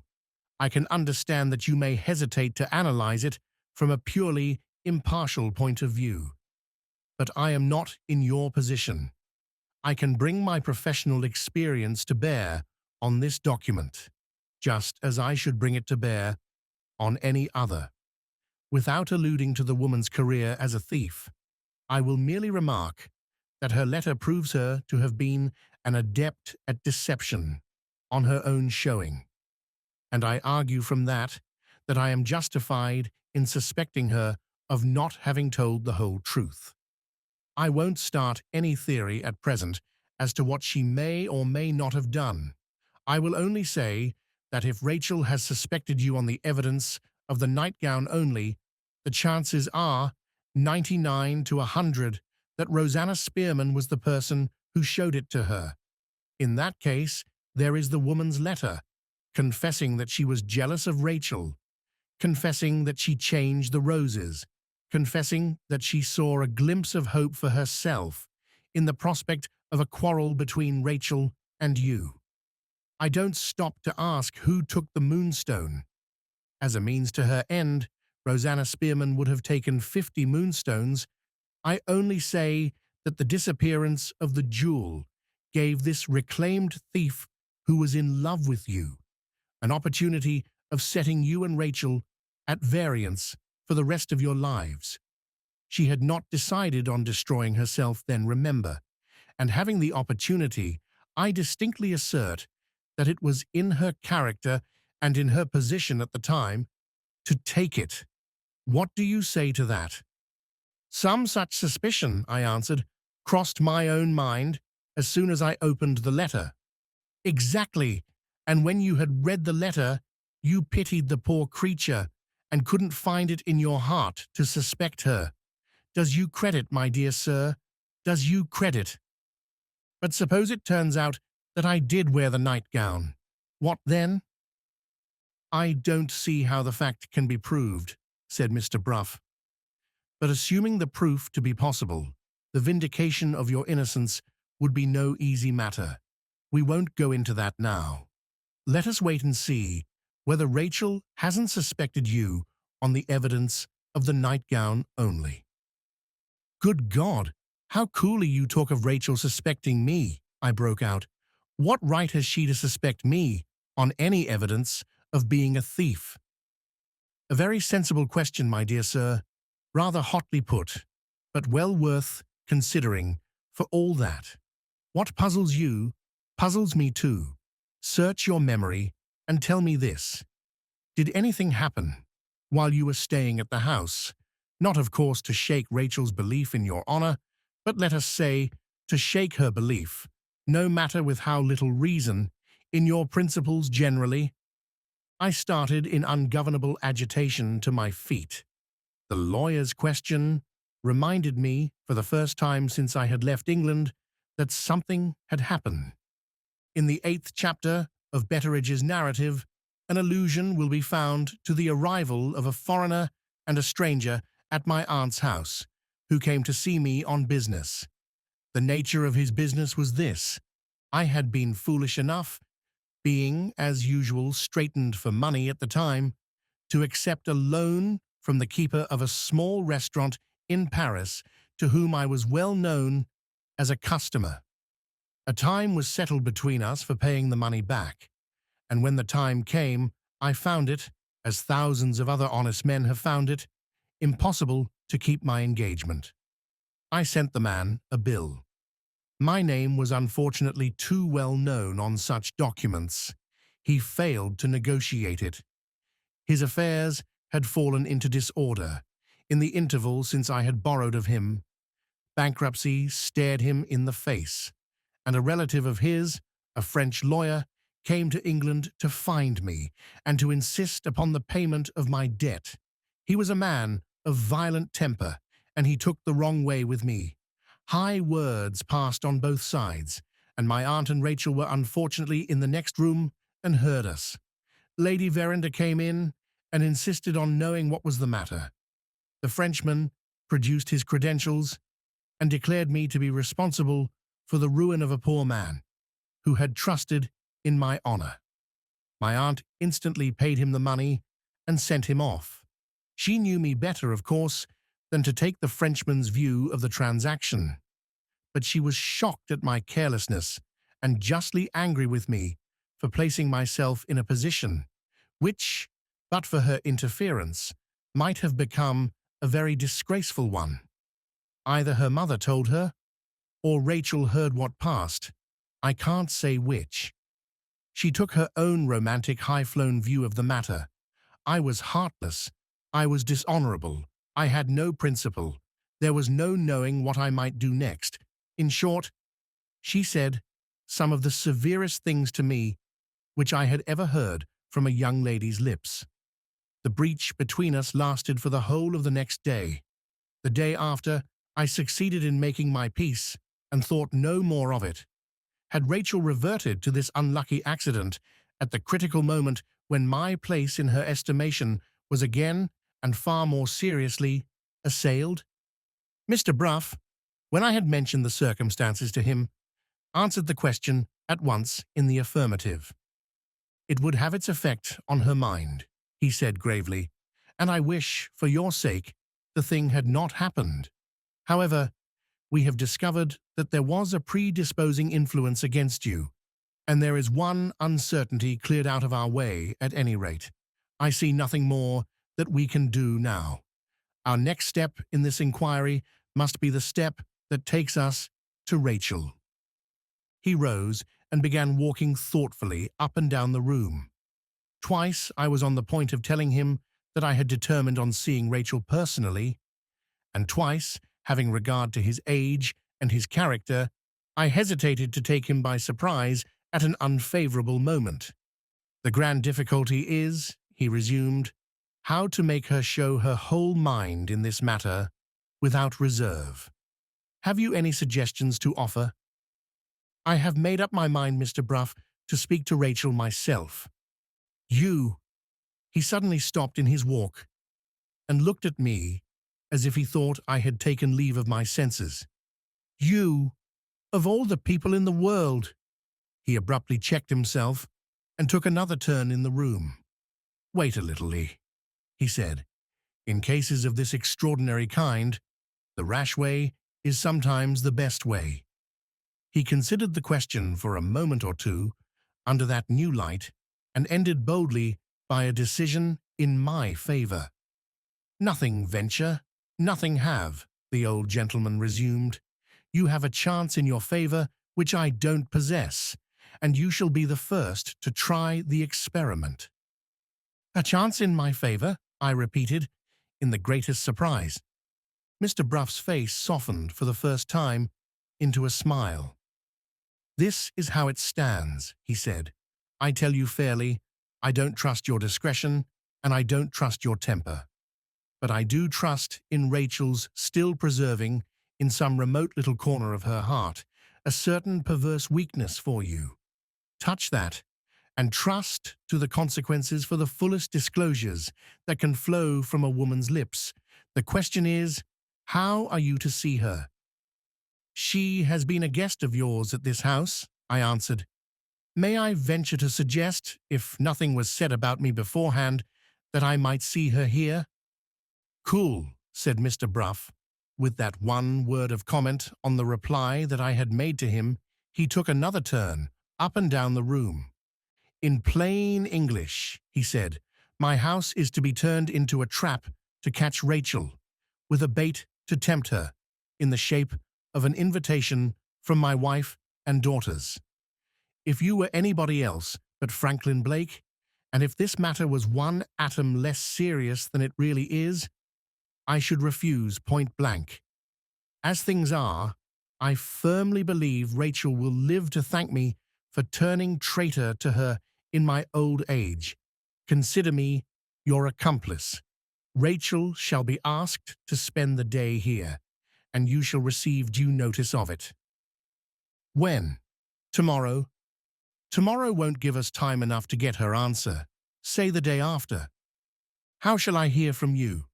"Stay at home all the morning and expect me to call on you." I thanked him for the inestimable assistance which he was rendering to me with the gratitude that I really felt, and declining a hospitable invitation to sleep that night at Hampstead, returned to my lodgings in London. Of the day that followed, I have only to say that it was the longest day of my life.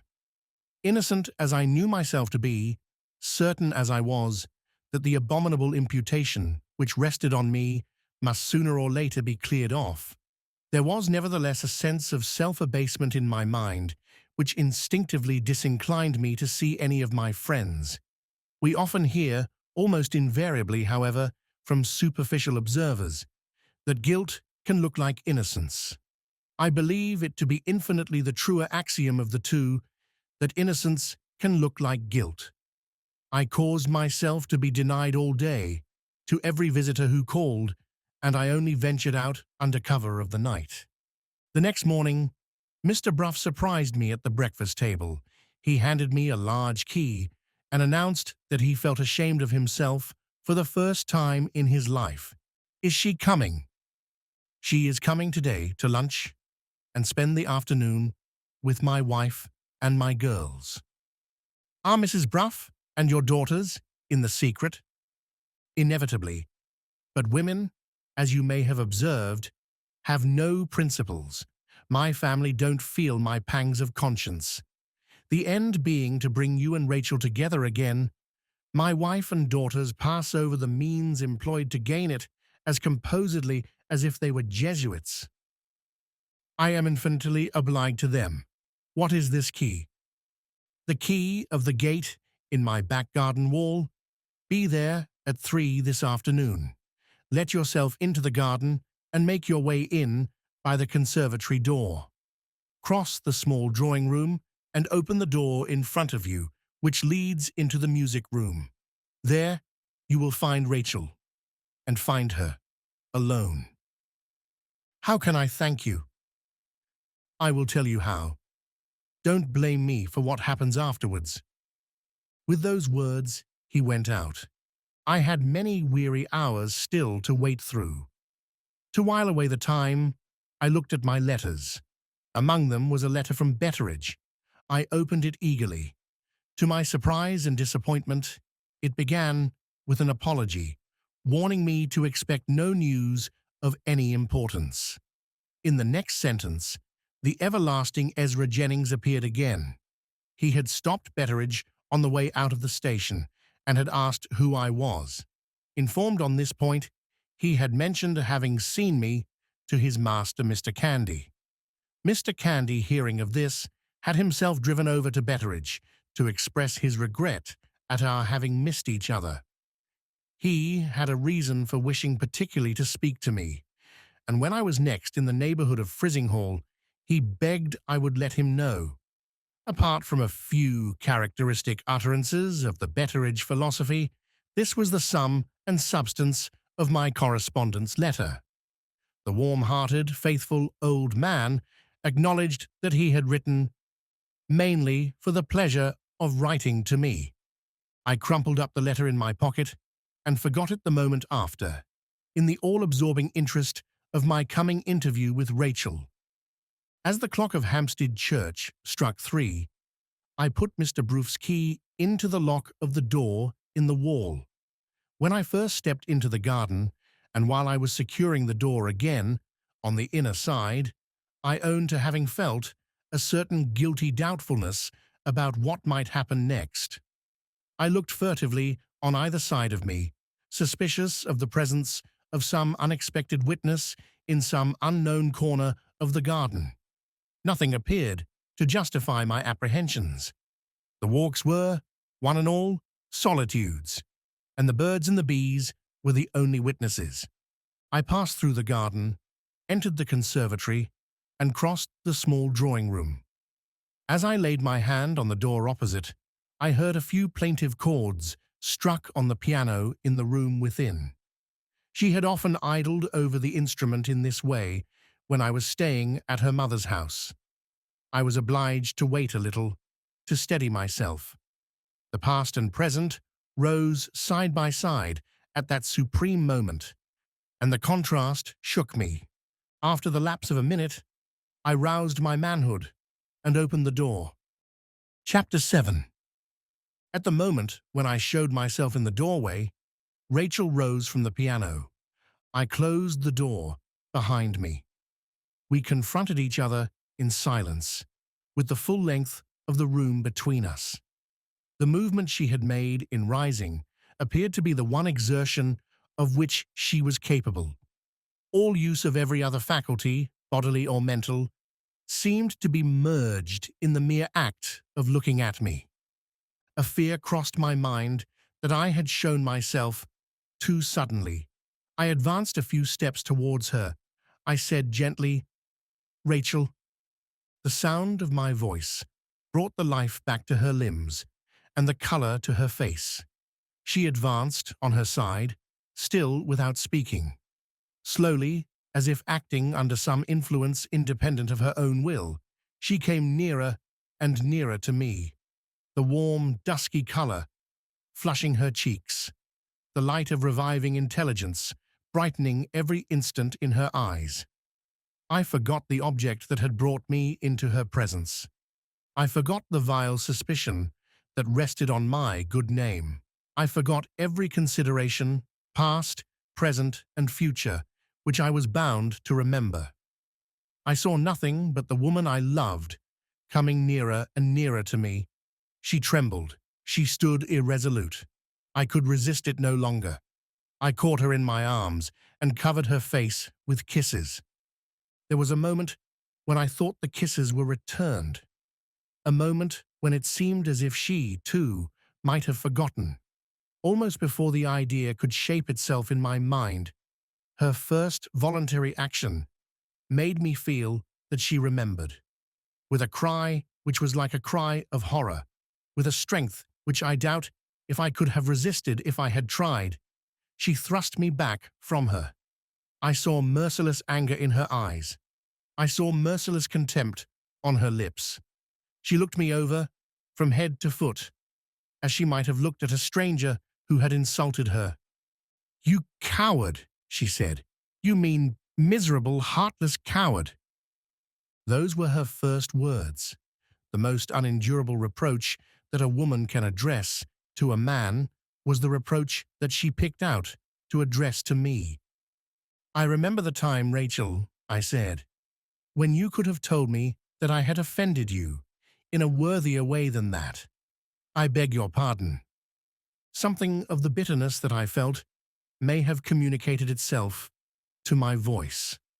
At the first words of my reply, her eyes, which had been turned away the moment before, looked back at me unwillingly.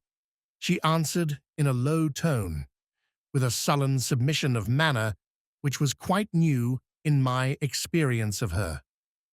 "Perhaps there is some excuse for me," she said. "After what you have done, is it a manly action on your part to find your way to me as you have found it today? It seems a cowardly experiment, to try an experiment on my weakness for you. It seems a cowardly surprise, to surprise me into letting you kiss me, but that is only a woman's view. I ought to have known it couldn't be your view. I should have done better if I had controlled myself and said nothing." The apology was more unendurable than the insult. The most degraded man living would have felt humiliated by it. "If my honor was not in your hands," I said, "I would leave you this instant and never see you again. You have spoken of what I have done. What have I done?"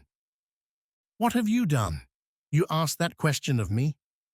"I ask it." "I have kept your infamy a secret," she answered, "and I have suffered the consequences of concealing it. Have I no claim to be spared the insult of your asking me what you have done? Is all sense of gratitude dead in you? You were once a gentleman. You were once dear to my mother, and dearer still to me." Her voice failed her. She dropped into a chair and turned her back on me and covered her face with her hands. I waited a little before I trusted myself to say any more. In that moment of silence, I hardly know which I felt most keenly: the sting which her contempt had planted in me, or the proud resolution which shut me out from all community with her distress. If you will not speak first, I said. I must. I have come here with something serious to say to you. Will you do me the common justice of listening while I say it? She neither moved nor answered. I made no second appeal to her. I never advanced an inch nearer to her chair. With a pride which was as obstinate as her pride, I told her of my discovery at the Shivering Sand, and of all that had led to it. The narrative, of necessity, occupied some little time. From beginning to end, she never looked round at me, and she never uttered a word. I kept my temper. My whole future depended, in all probability, on my not losing possession of myself at that moment. The time had come to put Mr. Bruff's theory to the test. In the breathless interest of trying that experiment, I moved round so as to place myself in front of her. I have a question to ask you, I said. It obliges me to refer again to a painful subject. Did Rosanna Spearman show you the nightgown? Yes or no? She started to her feet and walked close up to me of her own accord. Her eyes looked me searchingly in the face, as if to read something there which they had never read yet. Are you mad? She asked. I still restrained myself. I said quietly, Rachel, will you answer my question? She went on, without heeding me. Have you some object to gain which I don't understand? Some mean fear about the future, in which I am concerned? They say your father's death has made you a rich man. Have you come here to compensate me for the loss of my diamond? And have you heart enough left to feel ashamed of your errand? Is that the secret of your pretense of innocence? And your story about Rosanna Spearman? Is there a motive of shame at the bottom of all the falsehood this time? I stopped her there. I could control myself no longer. You have done me an infamous wrong, I broke out hotly. You suspect me of stealing your diamond. I have a right to know, and I will know, the reason why. Suspect you, she exclaimed, her anger rising with mine. You villain! I saw you take the diamond with my own eyes.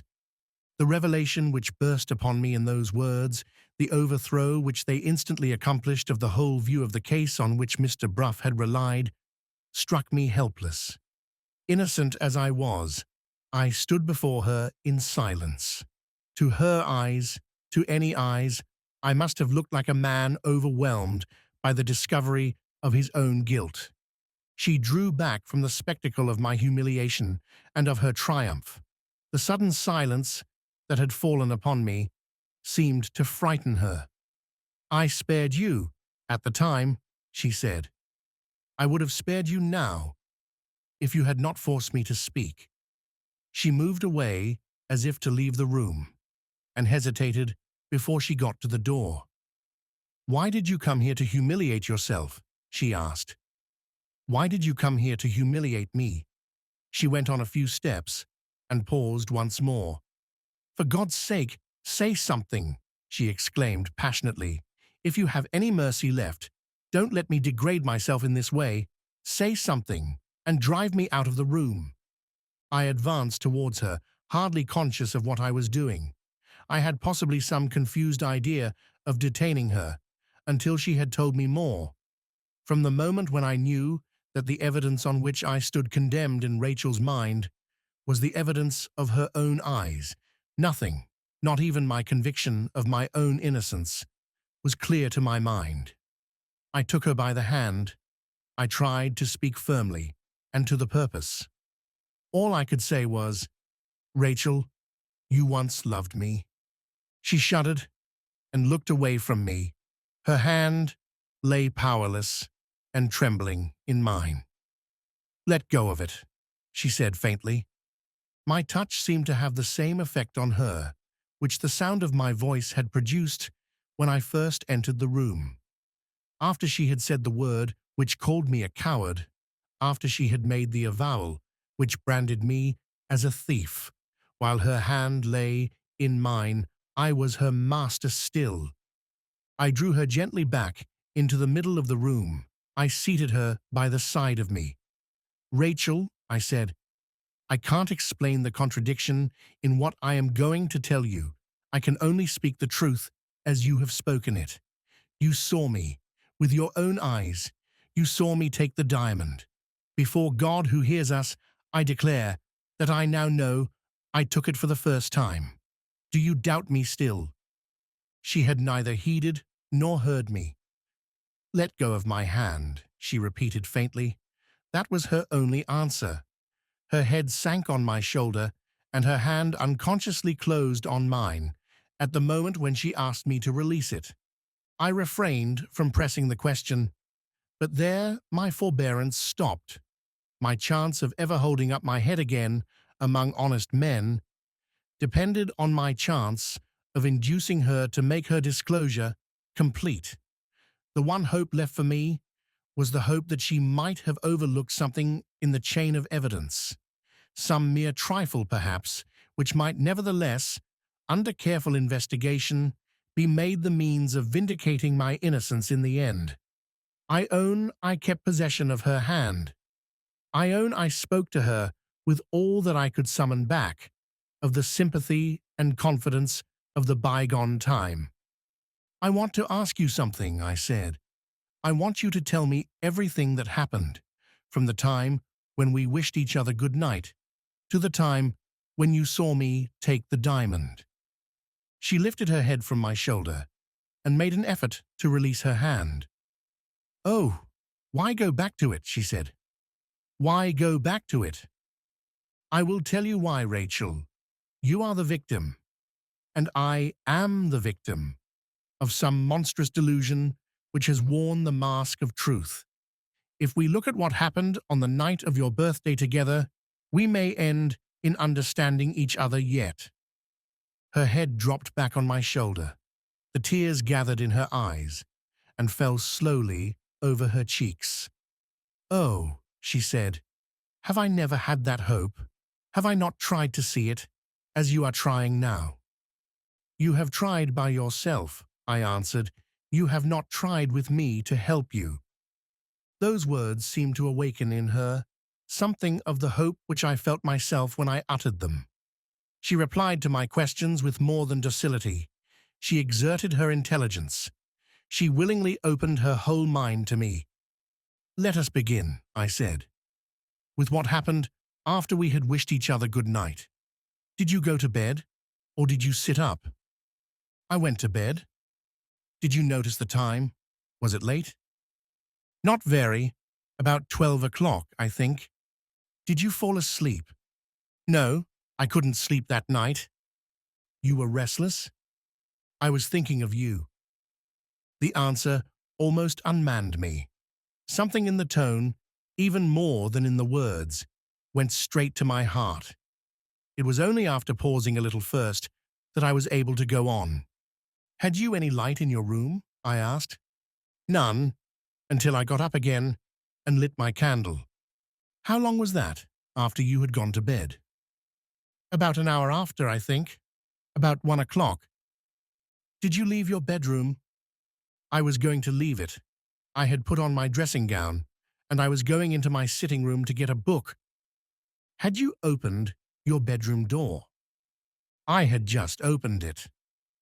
"But you had not gone into the sitting room?" "No, I was stopped from going into it." "What stopped you?" "I saw a light under the door, and I heard footsteps approaching it." "Were you frightened?" "Not then. I knew my poor mother was a bad sleeper, and I remembered that she had tried hard, that evening, to persuade me to let her take charge of my diamond. She was unreasonably anxious about it, as I thought, and I fancied she was coming to me to see if I was in bed, and to speak to me about the diamond again, if she found that I was up." "What did you do?" "I blew out my candle so that she might think I was in bed. I was unreasonable, on my side. I was determined to keep my diamond in the place of my own choosing." "After blowing out the candle, did you go back to bed?" I had no time to go back. At the moment when I blew the candle out, the sitting room door opened, and I saw— You saw? You. Dressed as usual? No. In my nightgown. In your nightgown, with your bedroom candle in your hand. Alone? Alone. Could you see my face? Yes. Plainly? Quite plainly. The candle in your hand showed it to me.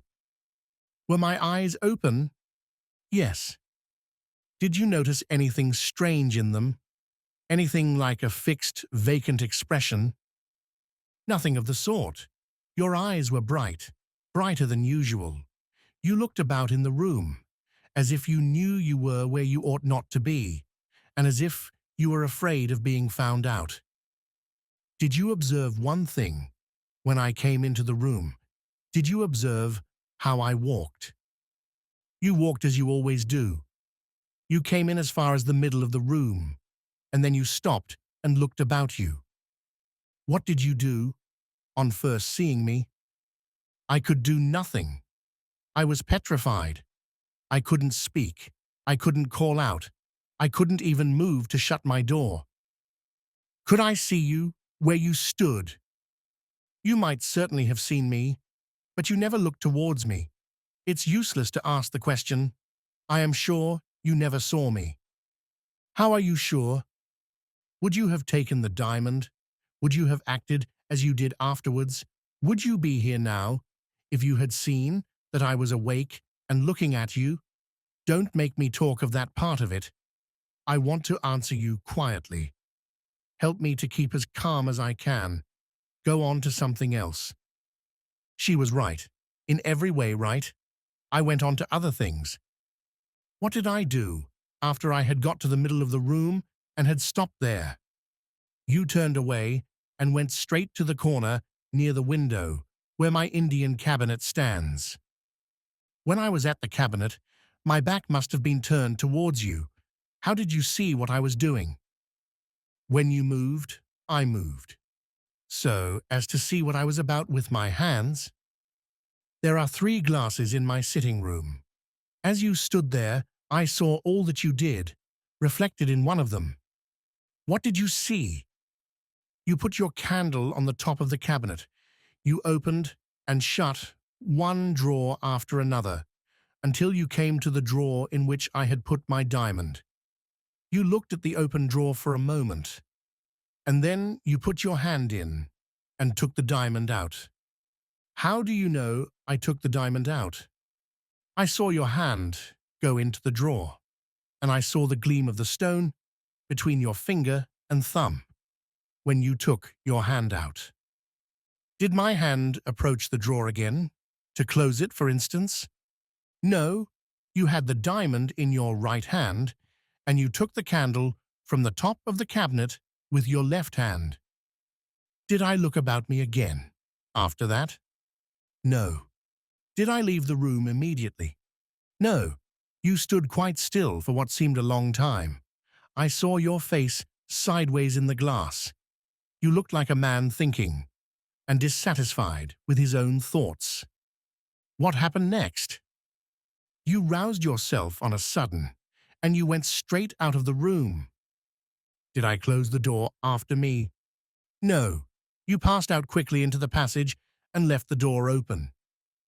And then? Then, your light disappeared, and the sound of your steps died away, and I was left alone in the dark.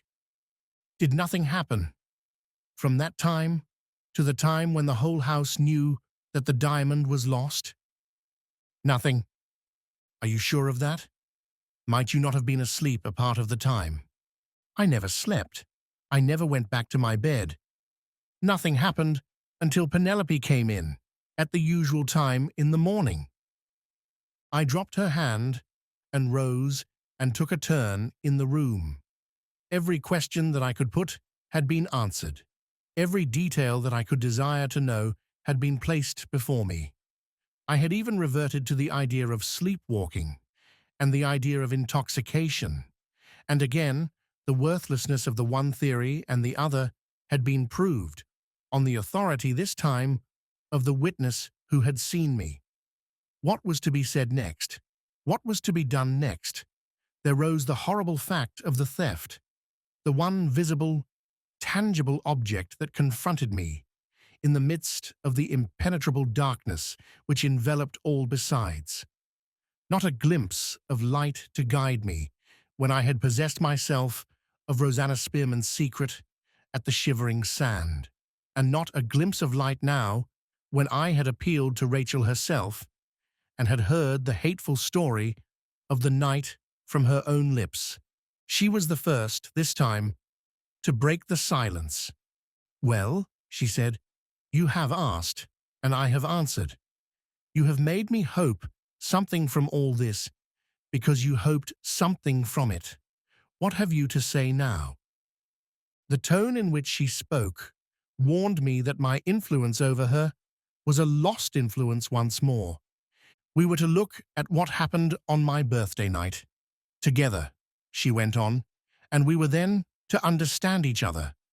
Have we done that? She waited pitilessly for my reply. In answering her, I committed a fatal error. I let the exasperating helplessness of my situation get the better of my self-control. Rashly and uselessly, I reproached her for the silence which had kept me until that moment in ignorance of the truth. "If you had spoken when you ought to have spoken," I began, "if you had done me the common justice to explain yourself," she broke in on me with a cry of fury. The few words I had said seemed to have lashed her on the instant into a frenzy of rage. "Explain myself," she repeated. "Oh, is there another man like this in the world? I spare him when my heart is breaking. I screen him when my own character is at stake. And he, of all human beings, he turns on me now and tells me that I ought to have explained myself. After believing in him as I did, after loving him as I did, after thinking of him by day and dreaming of him by night, he wonders I didn't charge him with his disgrace the first time we met. My heart's darling, you are a thief. My hero, whom I love and honor, you have crept into my room under cover of the night and stolen my diamond." That is what I ought to have said. "You villain, you mean villain, I would have lost 50 diamonds rather than see your face lying to me as I see it lying now." I took up my hat. In mercy to her, yes, I can honestly say it, in mercy to her, I turned away without a word and opened the door by which I had entered the room. She followed and snatched the door out of my hand. She closed it and pointed back to the place that I had left. "No," she said, "not yet. It seems that I owe a justification of my conduct to you. You shall stay and hear it, or you shall stoop to the lowest infamy of all and force your way out."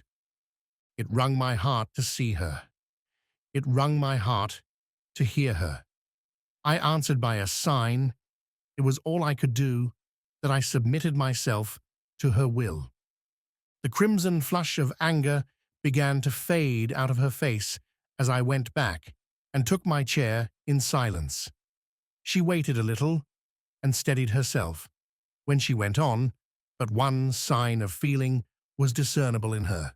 She spoke without looking at me. Her hands were fast clasped in her lap, and her eyes were fixed on the ground. "I ought to have done you the common justice to explain myself," she said, repeating my own words. "You shall see whether I did try to do you justice or not. I told you just now that I never slept and never returned to my bed after you had left my sitting room. It's useless to trouble you by dwelling on what I thought. You would not understand my thoughts. I will only tell you what I did, when time enough had passed to help me to recover myself. I refrained from alarming the house and telling everybody what had happened, as I ought to have done. In spite of what I had seen, I was fond enough of you to believe, no matter what, any impossibility rather than admit it to my own mind that you were deliberately a thief. I thought and thought, and I ended in writing to you. I never received the letter. I know you never received it. Wait a little, and you shall hear why. My letter would have told you nothing openly. It would not have ruined you for life if it had fallen into some other person's hands. It would only have said, in a manner which you yourself could not possibly have mistaken, that I had reason to know you were in debt, and that it was in my experience and in my mother's experience of you that you were not very discreet or very scrupulous about how you got money when you wanted it. You would have remembered the visit of the French lawyer, and you would have known what I referred to.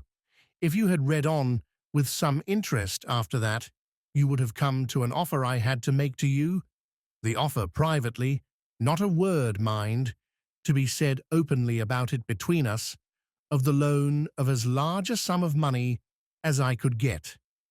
And I would have got it, she exclaimed, her colour beginning to rise again, and her eyes looking up at me once more. I would have pledged the diamond myself if I could have got the money in no other way. In those words, I wrote to you. Wait, I did more than that. I arranged with Penelope to give you the letter when nobody was near. I planned to shut myself into my bedroom and to have the sitting room left open and empty all the morning. And I hoped, with all my heart and soul I hoped, that you would take the opportunity and put the diamond back secretly in the drawer. I attempted to speak. She lifted her hand impatiently and stopped me. In the rapid alternations of her temper, her anger was beginning to rise again.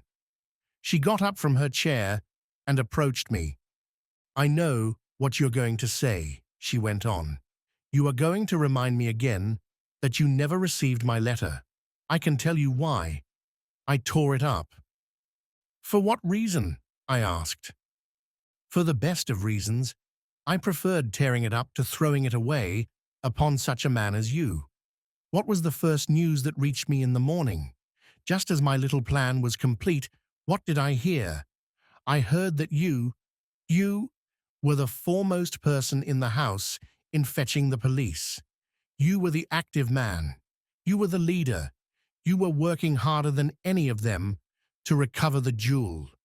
You even carried your audacity far enough to ask to speak to me about the loss of the diamond which you yourself had stolen, the diamond which was all the time in your own hands. After that proof of your horrible falseness and cunning, I tore up my letter. But even then, even when I was maddened by the searching and questioning of the policeman whom you had sent in, even then, there was some infatuation in my mind which wouldn't let me give you up.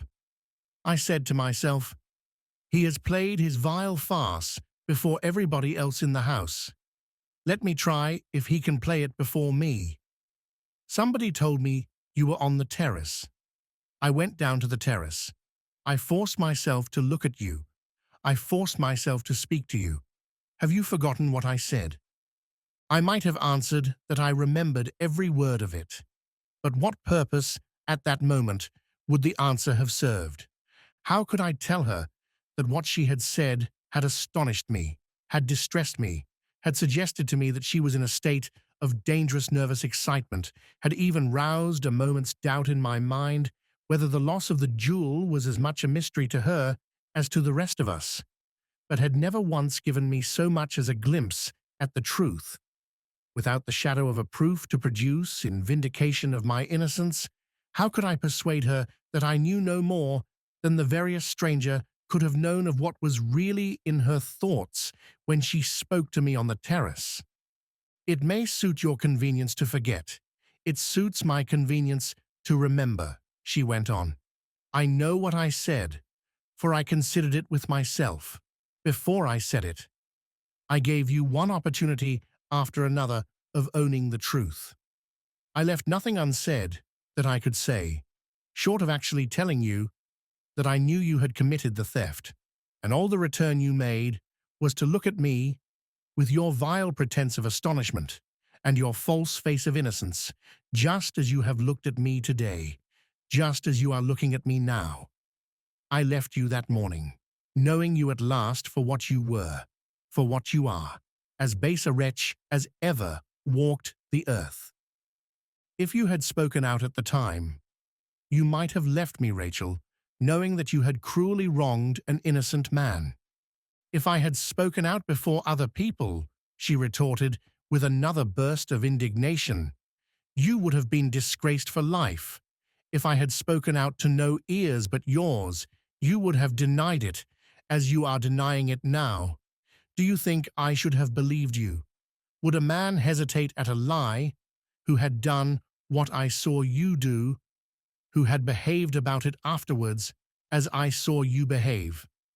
I tell you again, I shrank from the horror of hearing you lie after the horror of seeing you thieve. You talk as if this was a misunderstanding which a few words might have set right. Well, the misunderstanding is at an end. Is the thing set right? No, the thing is just where it was. I don't believe you now. I don't believe you found the nightgown. I don't believe in Rosanna Spearman's letter. I don't believe a word you have said. You stole it. I saw you. You affected to help the police. I saw you. You pledged the diamond to the moneylender in London. I am sure of it. You cast the suspicion of your disgrace, thanks to my base silence, on an innocent man. You fled to the continent with your plunder the next morning. After all that vileness, there was but one thing more you could do. You could come here with a last falsehood on your lips. You could come here and tell me that I have wronged you. If I had stayed a moment more, I know not what words might have escaped me, which I should have remembered, with vain repentance and regret. I passed by her and opened the door for the second time. For the second time, with the frantic perversity of a roused woman, she caught me by the arm and barred my way out. Let me go, Rachel, I said. It will be better for both of us. Let me go. The hysterical passion swelled in her bosom. Her quickened, convulsive breathing almost beat on my face as she held me back at the door. Why did you come here? She persisted, desperately. I ask you again, why did you come here? Are you afraid I shall expose you? Now you are a rich man. Now you have got a place in the world. Now you may marry the best lady in the land. Are you afraid I shall say the words which I have never said yet to anybody but you? I can't say the words. I can't expose you. I am worse, if worse can be, than you are yourself. Sobs and tears burst from her. She struggled with them fiercely. She held me more and more firmly. I can't tear you out of my heart, she said, even now. You may trust in the shameful, shameful weakness which can only struggle against you in this way. She suddenly let go of me. She threw up her hands and wrung them frantically in the air. Any other woman living would shrink from the disgrace of touching him, she exclaimed. Oh God, I despise myself even more heartily than I despise him.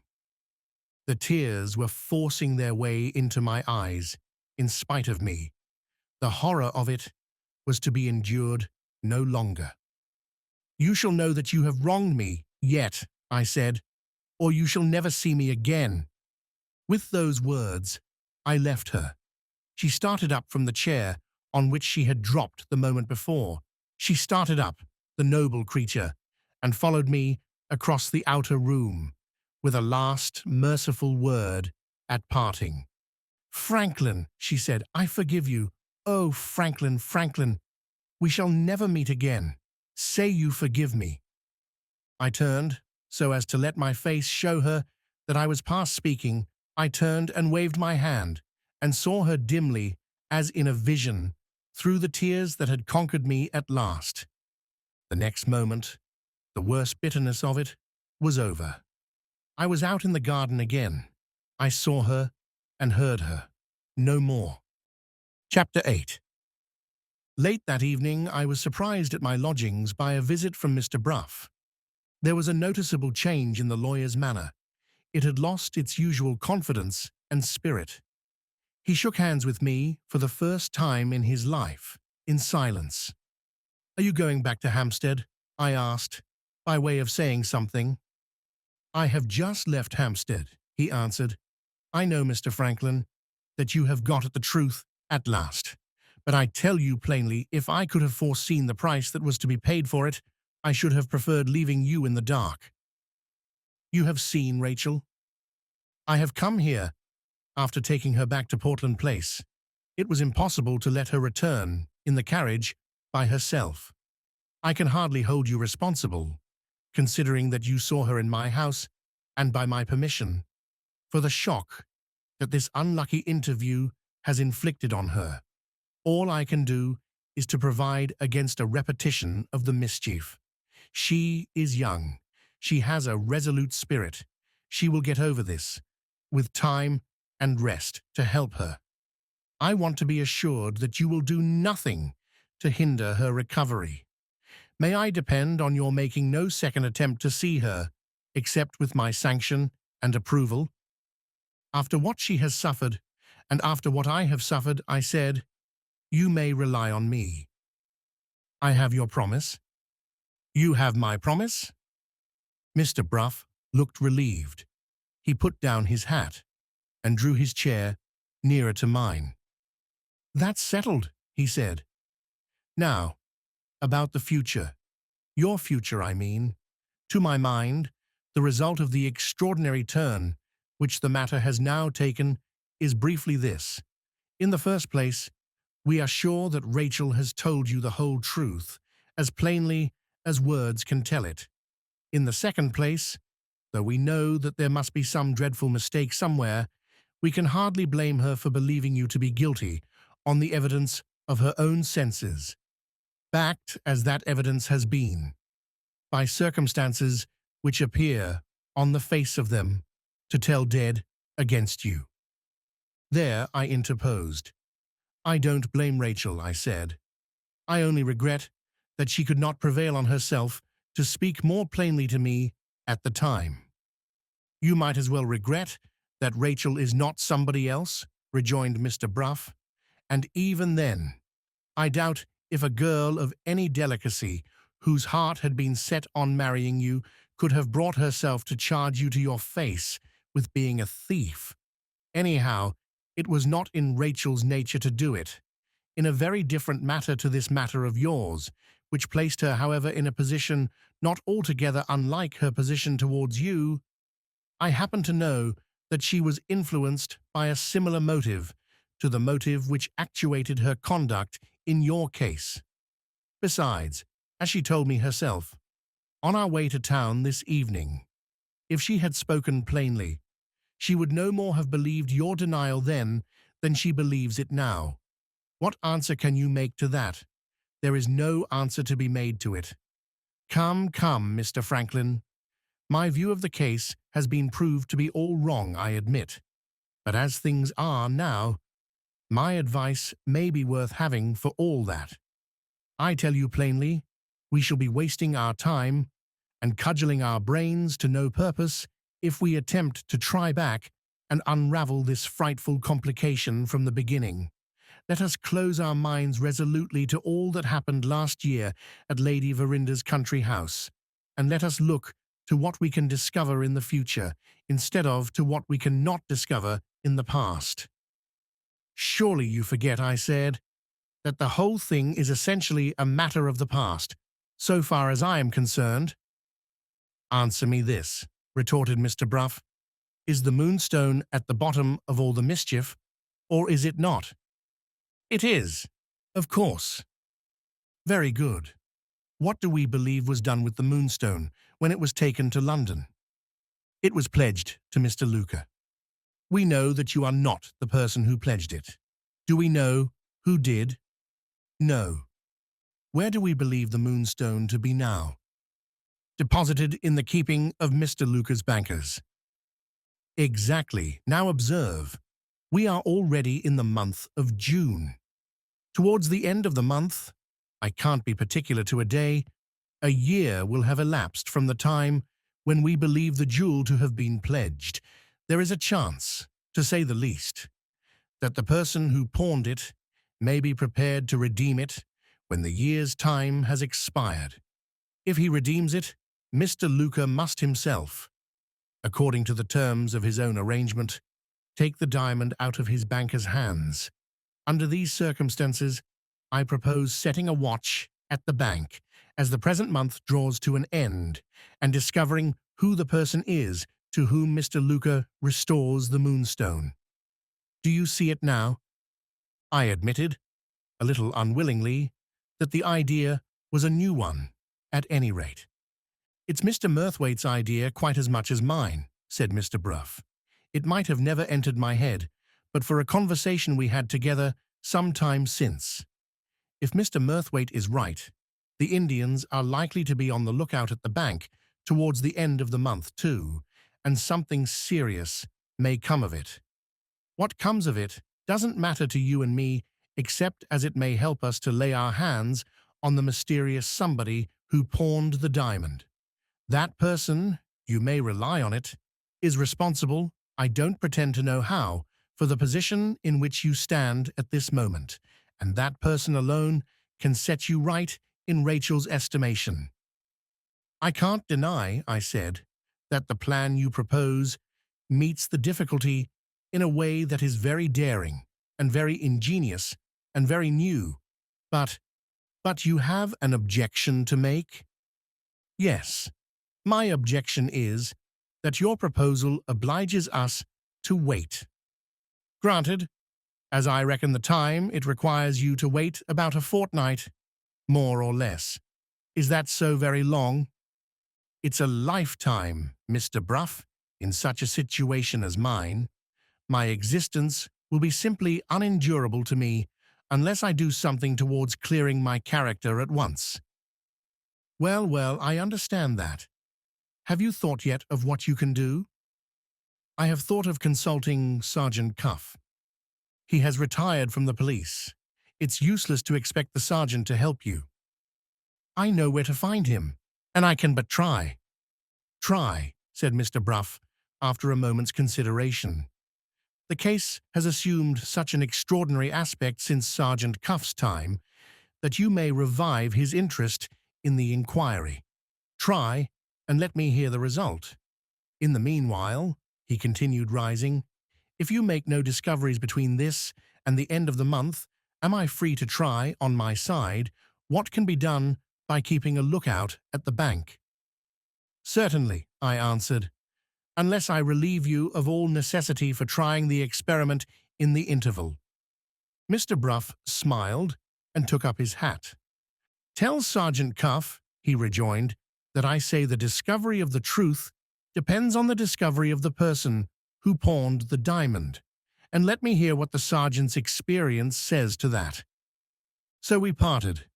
Early the next morning I set forth for the little town of Dorking, the place of Sergeant Cuff's retirement, as indicated to me by Betteridge. Inquiring at the hotel, I received the necessary directions for finding the sergeant's cottage. It was approached by a quiet by-road, a little way out of the town, and it stood snugly in the middle of its own plot of garden ground, protected by a good brick wall at the back and the sides, and by a high quickset hedge in front. The gate, ornamented at the upper part by smartly painted trellis work, was locked. After ringing at the bell, I peered through the trellis work and saw the great Cuff's favourite flower everywhere, blooming in his garden, clustering over his door, looking in at his windows. Far from the crimes and the mysteries of the great city, the illustrious thief-taker was placidly living out the last sybarite years of his life, smothered in roses. A decent elderly woman opened the gate to me, and at once annihilated all the hopes I had built on securing the assistance of Sergeant Cuff. He had started only the day before on a journey to Ireland. Has he gone there on business? I asked. The woman smiled. "He has only one business now, sir," she said, "and that's roses. Some great man's gardener in Ireland has found out something new in the growing of roses, and Mr. Cuff's away to inquire into it. Do you know when he will be back?" "It's quite uncertain, sir. Mr. Cuff said he should come back directly, or be away some time, just according as he found the new discovery worth nothing or worth looking into. If you have any message to leave for him, I'll take care, sir, that he gets it." I gave her my card, having first written on it in pencil, "I have something to say about the Moonstone. Let me hear from you as soon as you get back." That done, there was nothing left but to submit to circumstances and return to London. In the irritable condition of my mind, at the time of which I am now writing, the abortive result of my journey to the sergeant's cottage simply aggravated the restless impulse in me to be doing something. On the day of my return from Dorking, I determined that the next morning should find me bent on a new effort at forcing my way through all obstacles from the darkness to the light. What form was my next experiment to take? If the excellent Betteridge had been present while I was considering that question, and if he had been let into the secret of my thoughts, he would, no doubt, have declared that the German side of me was, on this occasion, my uppermost side. To speak seriously, it is perhaps possible that my German training was in some degree responsible for the labyrinth of useless speculations in which I now involved myself. For the greater part of the night, I sat smoking and building up theories, one more profoundly improbable than another. When I did get to sleep, my waking fancies pursued me in dreams.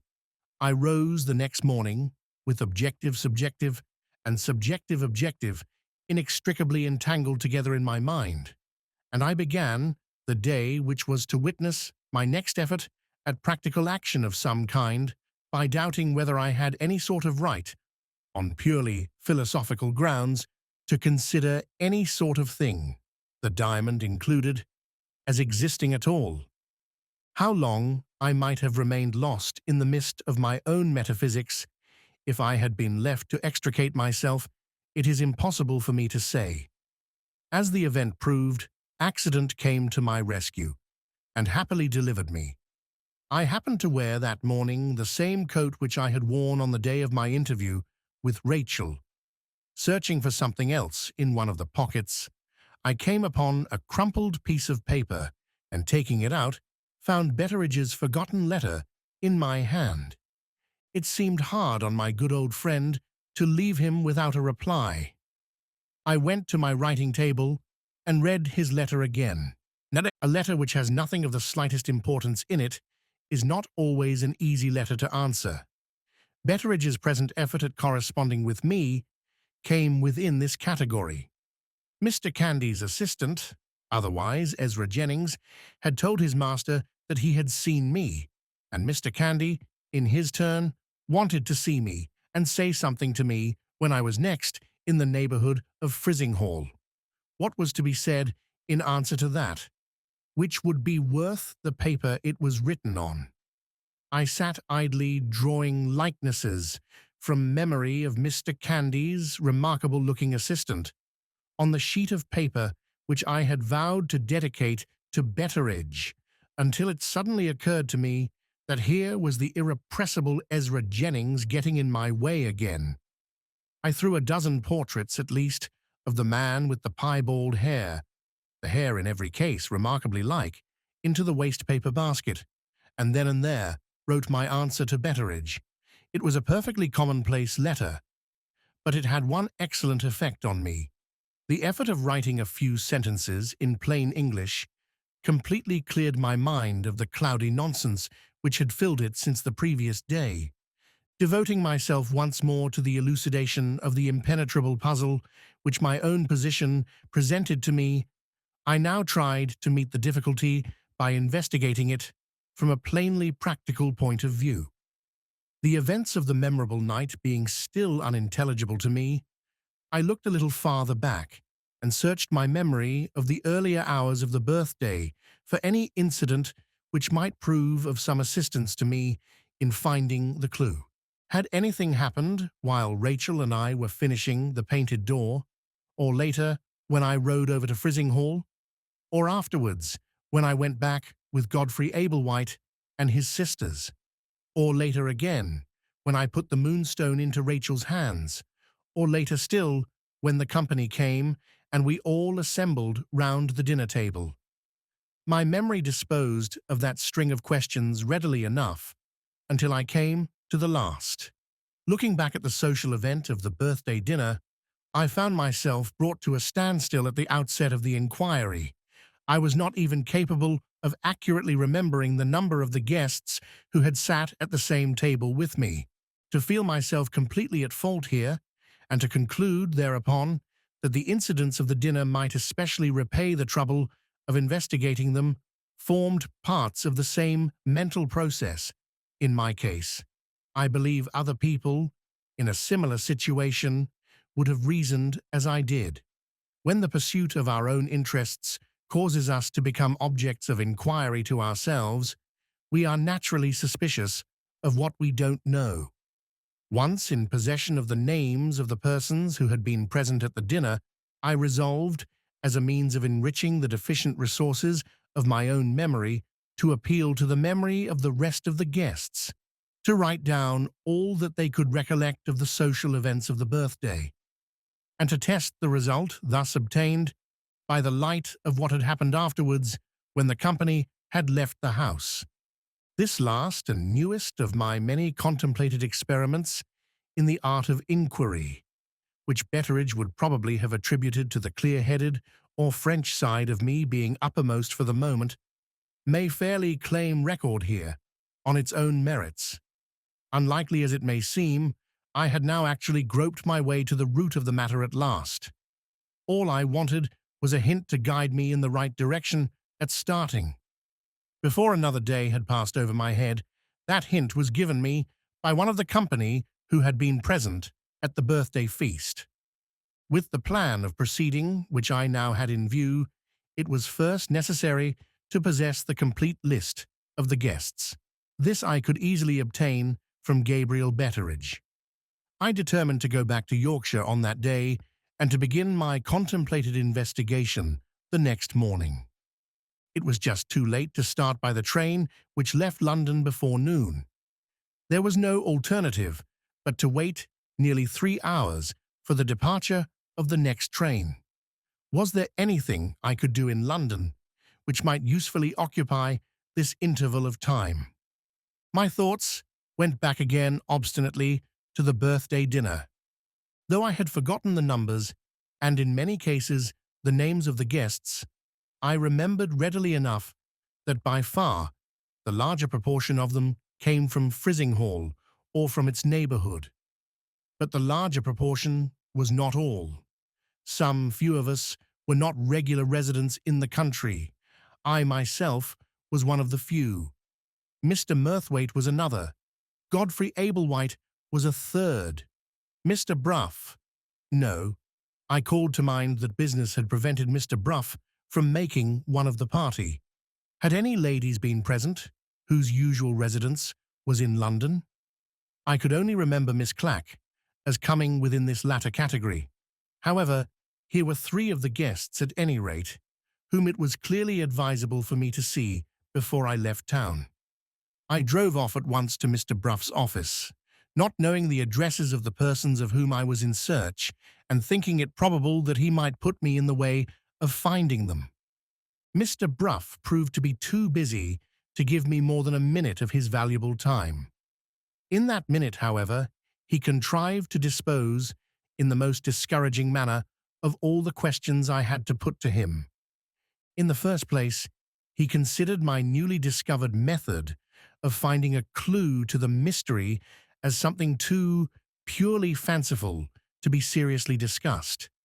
In the second, third, and fourth places, Mr. Murthwaite was now on his way back to the scene of his past adventures. Miss Clack had suffered losses and had settled, from motives of economy, in France. Mr. Godfrey Ablewhite might or might not be discoverable somewhere in London. Suppose I inquired at his club, and suppose I excused Mr. Bruff if he went back to his business and wished me good morning. The field of inquiry in London being now so narrowed as only to include the one necessity of discovering Godfrey's address, I took the lawyer's hint and drove to his club. In the hall, I met with one of the members, who was an old friend of my cousin's, and who was also an acquaintance of my own. This gentleman, after enlightening me on the subject of Godfrey's address, told me of two recent events in his life, which were of some importance in themselves, and which had not previously reached my ears. It appeared that Godfrey, far from being discouraged by Rachel's withdrawal from her engagement to him, had made matrimonial advances soon afterwards to another young lady, reputed to be a great heiress. His suit had prospered, and his marriage had been considered as a settled and certain thing. But here again, the engagement had been suddenly and unexpectedly broken off, owing, it was said on this occasion, to a serious difference of opinion between the bridegroom and the lady's father on the question of settlements. As some compensation for this second matrimonial disaster, Godfrey had soon afterwards found himself the object of fond pecuniary remembrance on the part of one of his many admirers, a rich old lady, highly respected at the Mother's Small Clothes Conversion Society, and a great friend of Miss Clack's, to whom she left nothing but a mourning ring, had bequeathed to the admirable and meritorious Godfrey a legacy of £5,000. After receiving this handsome addition to his own modest pecuniary resources, he had been heard to say that he felt the necessity of getting a little respite from his charitable labours, and that his doctor prescribed a run on the continent as likely to be productive of much future benefit to his health. If I wanted to see him, it would be advisable to lose no time in paying my contemplated visit. I went, then and there, to pay my visit. The same fatality which had made me just one day too late in calling on Sergeant Cuff made me again one day too late in calling on Godfrey. He had left London on the previous morning by the tidal train for Dover. He was to cross to Ostend, and his servant believed he was going on to Brussels. The time of his return was rather uncertain, but I might be sure he would be away at least 3 months. I went back to my lodgings a little depressed in spirits. 3 of the guests at the birthday dinner, and those 3 all exceptionally intelligent people, were out of my reach at the very time when it was most important to be able to communicate with them. My last hopes now rested on Betteridge and on the friends of the late Lady Verinder, whom I might still find living in the neighbourhood of Rachel's country house. On this occasion, I travelled straight to Frizinghall, the town being now the central point in my field of inquiry. I arrived too late in the evening to be able to communicate with Betteridge. The next morning, I sent a messenger with a letter, requesting him to join me at the hotel at his earliest convenience. Having taken the precaution, partly to save time, partly to accommodate Betteridge, of sending my messenger in a fly, I had a reasonable prospect, if no delays occurred, of seeing the old man within less than 2 hours from the time when I had sent for him. During this interval, I arranged to employ myself in opening my contemplated inquiry among the guests present at the birthday dinner who were personally known to me and who were easily within my reach. These were my relatives, the Ablewhites, and Mr. Candy. The doctor had expressed a special wish to see me, and the doctor lived in the next street. So to Mr. Candy I went first. After what Betteridge had told me, I naturally anticipated finding traces in the doctor's face of the severe illness from which he had suffered. But I was utterly unprepared for such a change as I saw in him when he entered the room and shook hands with me. His eyes were dim, His hair had turned completely grey. His face was wizen. His figure had shrunk. I looked at the once lively, rattle-pated, humorous little doctor, associated in my remembrance with the perpetration of incorrigible social indiscretions and innumerable boyish jokes, and I saw nothing left of his former self, but the old tendency to vulgar smartness in his dress. The man was a wreck, but his clothes and his jewellery, in cruel mockery of the change in him, were as gay and as gaudy as ever. "I have often thought of you, Mr. Blake," he said, "and I am heartily glad to see you again at last. If there is anything I can do for you, pray command my services, sir. Pray command my services." He said those few commonplace words with needless hurry and eagerness, and with a curiosity to know what had brought me to Yorkshire, which he was perfectly, I might say childishly, incapable of concealing from notice. With the object that I had in view, I had, of course, foreseen the necessity of entering into some sort of personal explanation before I could hope to interest people, mostly strangers to me, in doing their best to assist my inquiry. On the journey to Frizinghall, I had arranged what my explanation was to be, and I seized the opportunity now offered to me of trying the effect of it on Mr. Candy. "I was in Yorkshire the other day, and I am in Yorkshire again now, on rather a romantic errand," I said. "It is a matter, Mr. Candy, in which the late Lady Verinder's friends all took some interest. You remember the mysterious loss of the Indian diamond, now nearly a year since. Circumstances have lately happened which lead to the hope that it may yet be found, and I am interesting myself, as one of the family, in recovering it. Among the obstacles in my way, there is the necessity of collecting again all the evidence which was discovered at the time, and more if possible. There are peculiarities in this case which make it desirable to revive my recollection of everything that happened in the house on the evening of Miss Verinder's birthday, and I venture to appeal to her late mother's friends, who were present on that occasion, to lend me the assistance of their memories." I had got as far as that, in rehearsing my explanatory phrases, when I was suddenly checked by seeing plainly, in Mr. Candy's face, that my experiment on him was a total failure. The little doctor sat restlessly picking at the points of his fingers all the time I was speaking.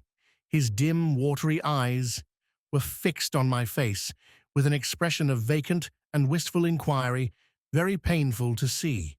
What he was thinking of, it was impossible to divine. The one thing clearly visible was that I had failed, after the first 2 or 3 words, in fixing his attention. The only chance of recalling him to himself appeared to lie in changing the subject. I tried a new topic immediately. "So much," I said gaily, "for what brings me to Frizinghall. Now, Mr. Candy, it's your turn. You sent me a message by Gabriel Betteridge." He left off, picking at his fingers, and suddenly brightened up. "Yes, yes, yes," he exclaimed eagerly. "That's it. I sent you a message." "And Betteridge duly communicated it by letter," I went on. "You had something to say to me the next time I was in your neighbourhood. Well, Mr. Candy, here I am." "Here you are," echoed the doctor. "And Betteridge was quite right. I had something to say to you. That was my message. Betteridge is a wonderful man. What a memory. At his age, what a memory." He dropped back into silence and began picking at his fingers again. Recollecting what I had heard from Betteridge about the effect of the fever on his memory, I went on with the conversation, in the hope that I might help him at starting. "It's a long time since we met," I said. "We last saw each other at the last birthday dinner my poor aunt was ever to give." "That's it," cried Mr. Candy. "The birthday dinner." He started impulsively to his feet and looked at me. A deep flush suddenly overspread his faded face, and he abruptly sat down again, as if conscious of having betrayed a weakness which he would fain have concealed. It was plain, pitiably plain, that he was aware of his own defect of memory and that he was bent on hiding it from the observation of his friends. Thus far, he had appealed to my compassion only, but the words he had just said, few as they were, roused my curiosity instantly to the highest pitch. The birthday dinner had already become the one event in the past at which I looked back with strangely mixed feelings of hope and distrust. And here was the birthday dinner, unmistakably proclaiming itself as the subject on which Mr. Candy had something important to say to me. I attempted to help him out once more, but this time my own interests were at the bottom of my compassionate motive, and they hurried me on a little too abruptly to the end I had in view. "It's nearly a year now," I said, "since we sat at that pleasant table. Have you made any memorandum, in your diary or otherwise, of what you wanted to say to me?" Mr. Candy understood the suggestion and showed me that he understood it as an insult. "I require no memorandum, Mr. Blake," he said stiffly enough. "I am not such a very old man yet, and my memory, thank God, is to be thoroughly depended on. It is needless to say that I declined to understand that he was offended with me. "I wish I could say the same of my memory," I answered. "When I try to think of matters that are a year old, I seldom find my remembrance as vivid as I could wish it to be. Take the dinner at Lady Verinder's, for instance." "Huh." Mr. Candy brightened up again the moment the allusion passed my lips. "Ah, the dinner at Lady Verinder's," he exclaimed, more eagerly than ever. "I have got something to say to you about that." His eyes looked at me again, with the painful expression of inquiry, so wistful, so vacant, so miserably helpless to see. He was evidently trying hard, and trying in vain, to recover the lost recollection. "It was a very pleasant dinner," he burst out suddenly, with an air of saying exactly what he wanted to say. "A very pleasant dinner, Mr. Blake, wasn't it?" He nodded and smiled, and appeared to think, poor fellow, that he had succeeded in concealing the total failure of his memory by a well-timed exertion of his own presence of mind. It was so distressing that I at once shifted the talk, deeply as I was interested in his recovering the lost remembrance, to topics of local interest. Here he got on glibly enough. Trumpery little scandals and quarrels in the town, some of them as much as a month old, appeared to recur to his memory readily. He chattered on, with something of the smooth, gossiping fluency of former times, but there were moments, even in the full flow of his talkativeness, when he suddenly hesitated, looked at me for a moment with the vacant inquiry once more in his eyes, controlled himself, and went on again. I submitted patiently to my martyrdom. It is surely nothing less than martyrdom to a man of cosmopolitan sympathies to absorb in silent resignation the news of a country town, until the clock on the chimney-piece told me that my visit had been prolonged beyond half an hour. Having now some right to consider the sacrifices complete, I rose to take leave. As we shook hands, Mr. Candy reverted to the birthday festival of his own accord. "I am so glad we have met again," he said. "I had it on my mind. I really had it on my mind, Mr. Blake, to speak to you. About the dinner at Lady Verinder's, you know. A pleasant dinner. Really a pleasant dinner now, wasn't it?" On repeating the phrase, he seemed to feel hardly as certain of having prevented me from suspecting his lapse of memory as he had felt on the first occasion. The wistful look clouded his face again, and after apparently designing to accompany me to the street door, he suddenly changed his mind, rang the bell for the servant, and remained in the drawing-room. I went slowly down the doctor's stairs, feeling the disheartening conviction that he really had something to say which it was vitally important to me to hear, and that he was morally incapable of saying it. The effort of remembering that he wanted to speak to me was, but too evidently, the only effort that his enfeebled memory was now able to achieve. Just as I reached the bottom of the stairs and had turned a corner on my way to the outer hall, a door opened softly somewhere on the ground floor of the house, and a gentle voice said behind me, "I am afraid, sir, you find Mr. Candy sadly changed." I turned round and found myself face to face with Ezra Jennings. Chapter 9. The doctor's pretty housemaid stood waiting for me with the street door open in her hand. Pouring brightly into the hall, the morning light fell full on the face of Mr. Candy's assistant when I turned and looked at him.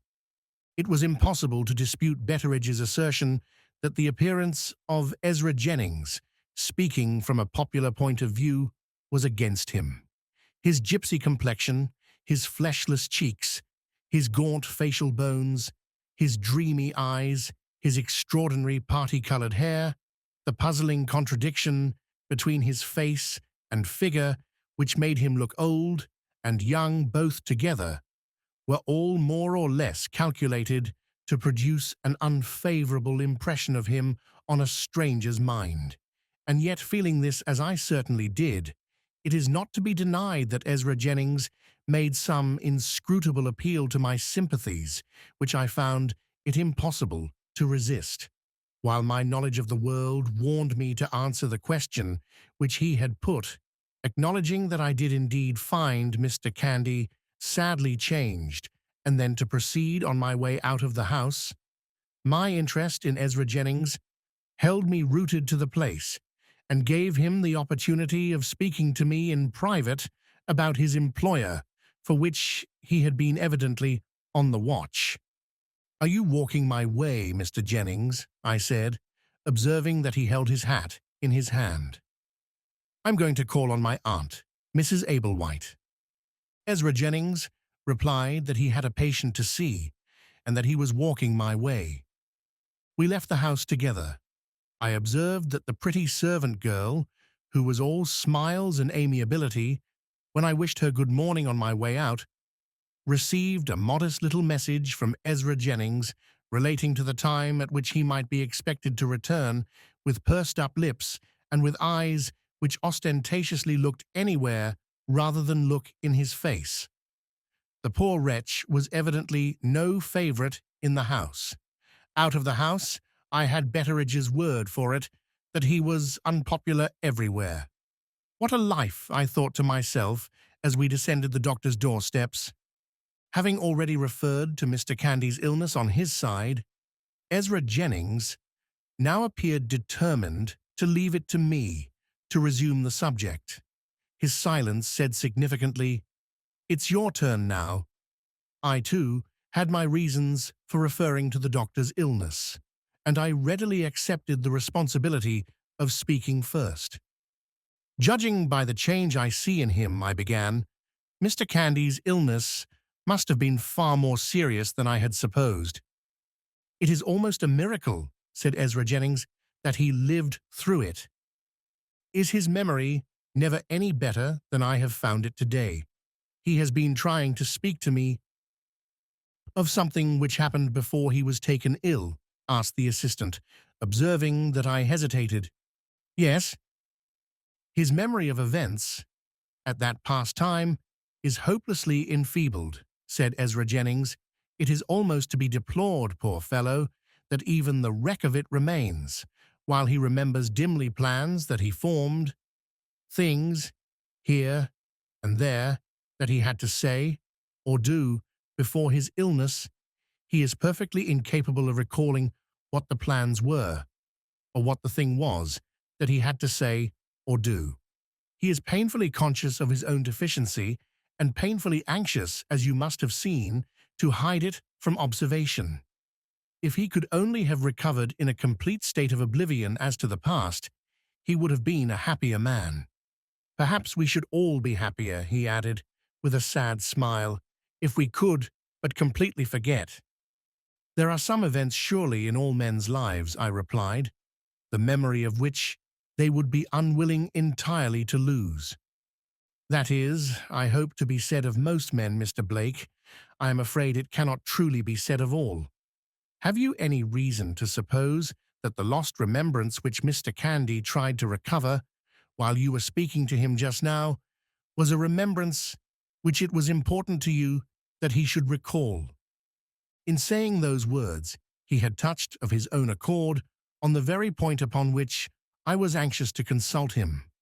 The interest I felt in this strange man had impelled me in the first instance to give him the opportunity of speaking to me, reserving what I might have to say on my side in relation to his employer, until I was first satisfied that he was a person in whose delicacy and discretion I could trust. The little that he had said thus far had been sufficient to convince me that I was speaking to a gentleman. He had what I may venture to describe as the unsought self-possession, which is a sure sign of good breeding, not in England only, but everywhere else in the civilized world. Whatever the object which he had in view, in putting the question that he had just addressed to me, I felt no doubt that I was justified so far in answering him without reserve. I believe I have a strong interest, I said, in tracing the lost remembrance which Mr. Candy was unable to recall. May I ask whether you can suggest to me any method by which I might assist his memory? Ezra Jennings looked at me with a sudden flash of interest in his dreamy brown eyes. Mr. Candy's memory is beyond the reach of assistance, he said. I have tried to help it often enough since his recovery to be able to speak positively on that point. This disappointed me, and I owned it.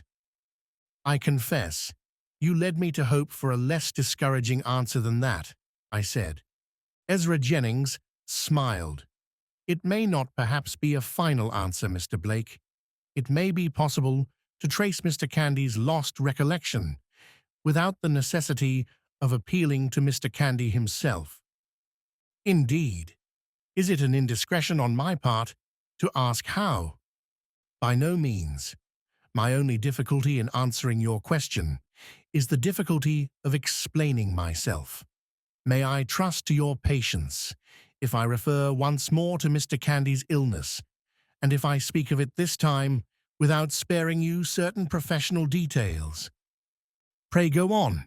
You have interested me already in hearing the details. My eagerness seemed to amuse, perhaps I might rather say, to please him. He smiled again.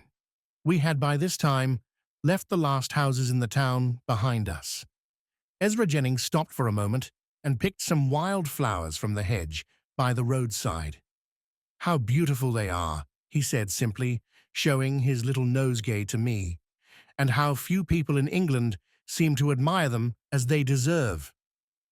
You have not always been in England, I said. No.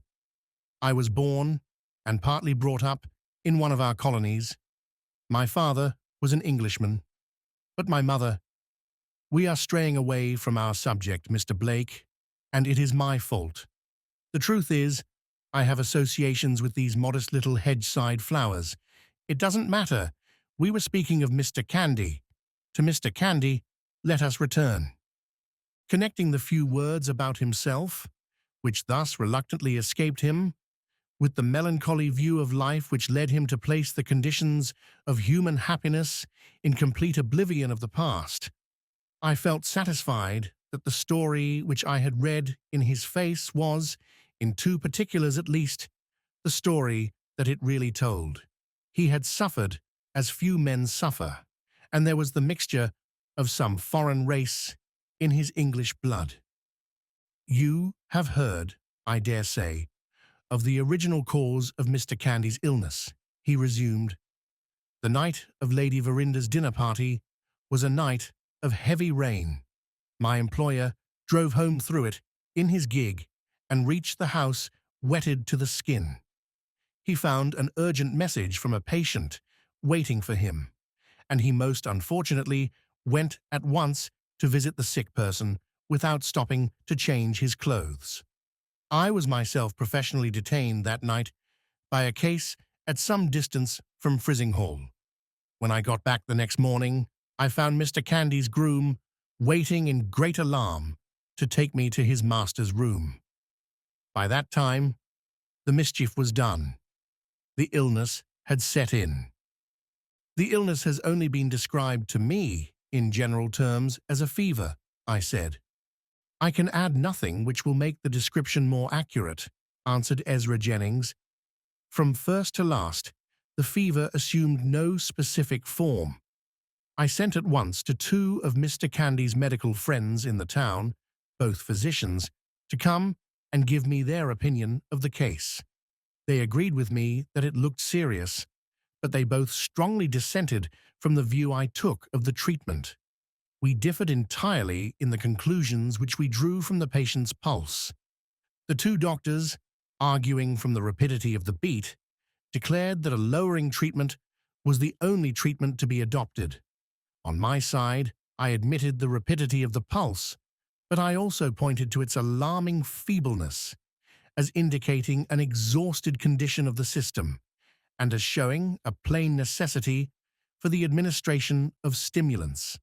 The two doctors were for keeping him on gruel, lemonade, barley water, and so on.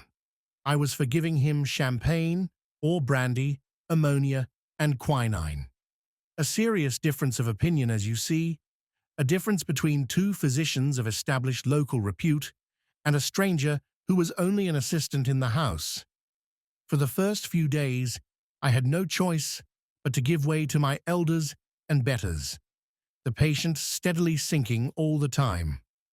I made a second attempt to appeal to the plain, undeniably plain, evidence of the pulse. Its rapidity was unchecked, and its feebleness had increased.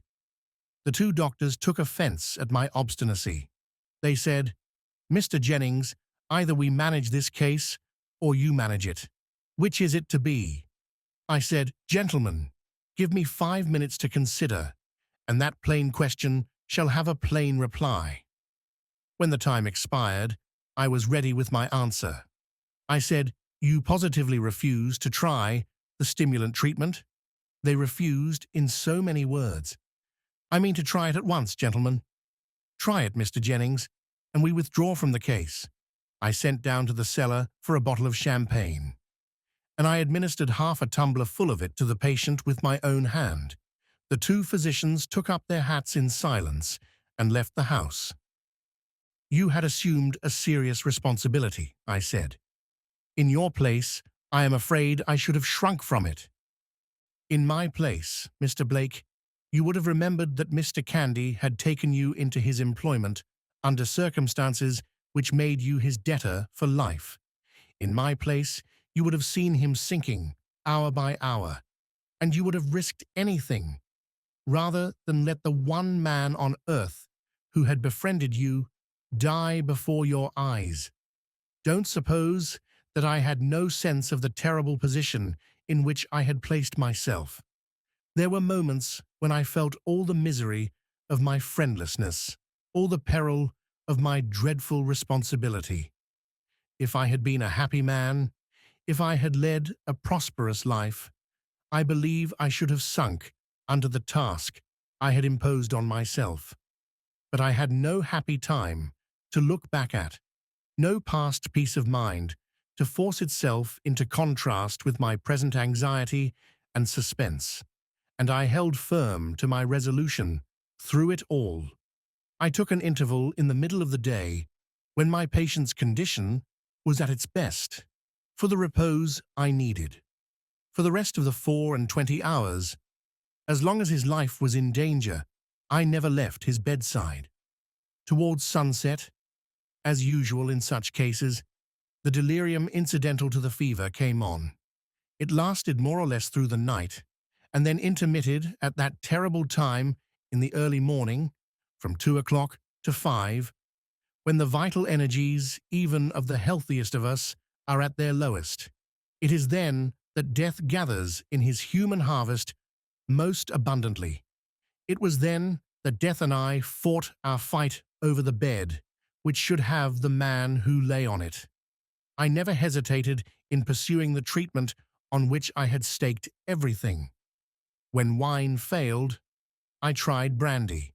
When the other stimulants lost their influence, I doubled the dose. After an interval of suspense, the like of which I hope to God I shall never feel again, there came a day when the rapidity of the pulse slightly but appreciably diminished. And better still, there came also a change in the beat, an unmistakable change to steadiness and strength. Then I knew that I had saved him, and then I own I broke down. I laid the poor fellow's wasted hand back on the bed and burst out crying. An hysterical relief, Mr. Blake. Nothing more. Physiology says, and says truly, that some men are born with female constitutions, and I am one of them. He made that bitterly professional apology for his tears, speaking quietly and unaffectedly as he had spoken throughout. His tone and manner, from beginning to end, showed him to be especially, almost morbidly anxious, not to set himself up as an object of interest to me. You may well ask why I have wearied you with all these details, he went on. It is the only way I can see, Mr. Blake, of properly introducing to you what I have to say next. Now, you know exactly what my position was.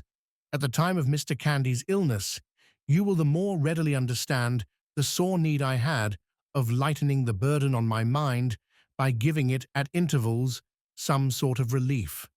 I have had the presumption to occupy my leisure for some years past in writing a book addressed to the members of my profession, a book on the intricate and delicate subject of the brain and the nervous system. My work will probably never be finished, and it will certainly never be published. It has nonetheless been the friend of many lonely hours, and it helped me to while away the anxious time, the time of waiting and nothing else, at Mr. Candy's bedside. I told you he was delirious, I think, and I mentioned the time at which his delirium came on. Yes? Well, I had reached a section of my book, at that time, which touched on this same question of delirium. I won't trouble you at any length with my theory on the subject. I will confine myself to telling you only what it is your present interest to know. It has often occurred to me in the course of my medical practice to doubt whether we can justifiably infer, in cases of delirium, that the loss of the faculty of speaking connectedly implies of necessity the loss of the faculty of thinking connectedly as well. Poor Mr. Candy's illness gave me an opportunity of putting this doubt to the test. I understand the art of writing in shorthand, and I was able to take down the patient's wanderings exactly as they fell from his lips. Do you see, Mr. Blake, what I am coming to at last? I saw it clearly, and waited with breathless interest to hear more. At odds and ends of time, Ezra Jennings went on, I reproduced my shorthand notes in the ordinary form of writing, leaving large spaces between the broken phrases and even the single words as they had fallen disconnectedly from Mr. Candy's lips. I then treated the result thus obtained on something like the principle which one adopts in putting together a child's puzzle.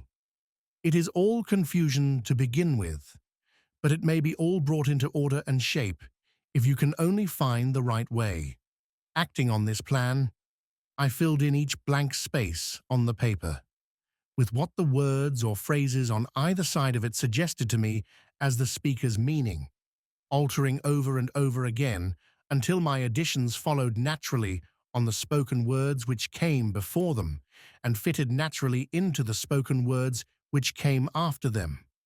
The result was that I not only occupied in this way many vacant and anxious hours, but that I arrived at something which was, as it seemed to me, a confirmation of the theory that I held. In plainer words, after putting the broken sentences together, I found the superior faculty of thinking going on more or less connectedly in my patient's mind, while the inferior faculty of expression was in a state of almost complete incapacity and confusion. "One word," I interposed eagerly. "Did my name occur in any of his wanderings?" "You shall hear, Mr. Blake, among my written proofs of the assertion which I have just advanced, or I ought to say, among the written experiments tending to put my assertion to the proof, there is one in which your name occurs.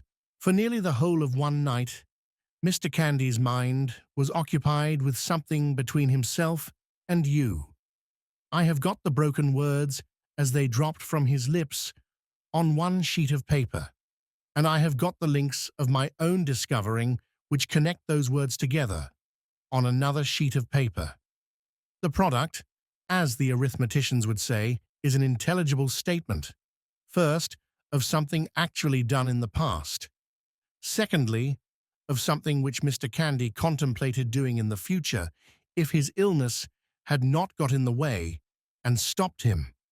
The question is whether this does or does not represent the lost recollection which he vainly attempted to find when you called on him this morning." "Not a doubt of it," I answered. "Let us go back directly and look at the papers." "Quite impossible, Mr. Blake." "Why?" "Put yourself in my position for a moment," said Ezra Jennings. "Would you disclose to another person what had dropped unconsciously from the lips of your suffering patient and your helpless friend, without first knowing that there was a necessity to justify you in opening your lips?"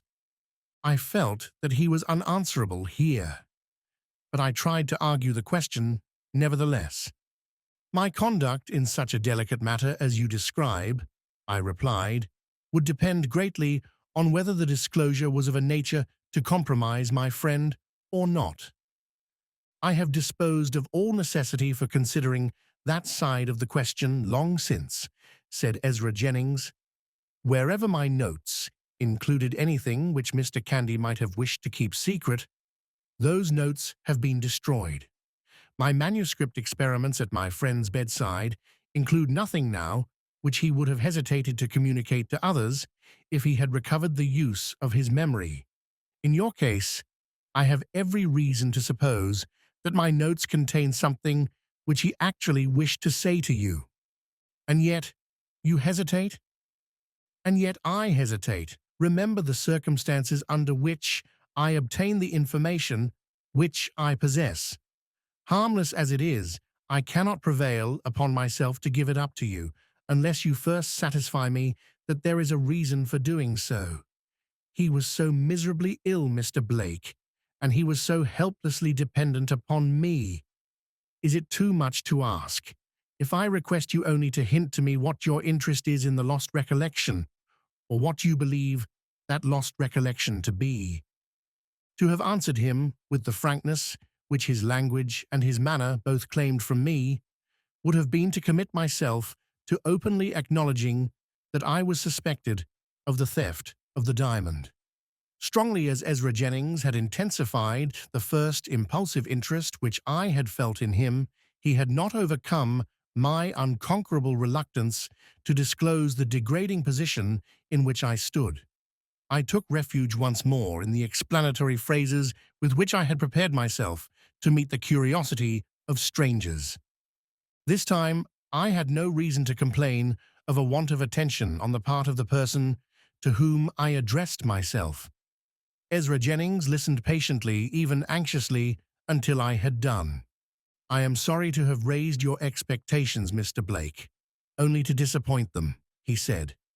"Throughout the whole period of Mr. Candy's illness, from first to last, not one word about the diamond escaped his lips.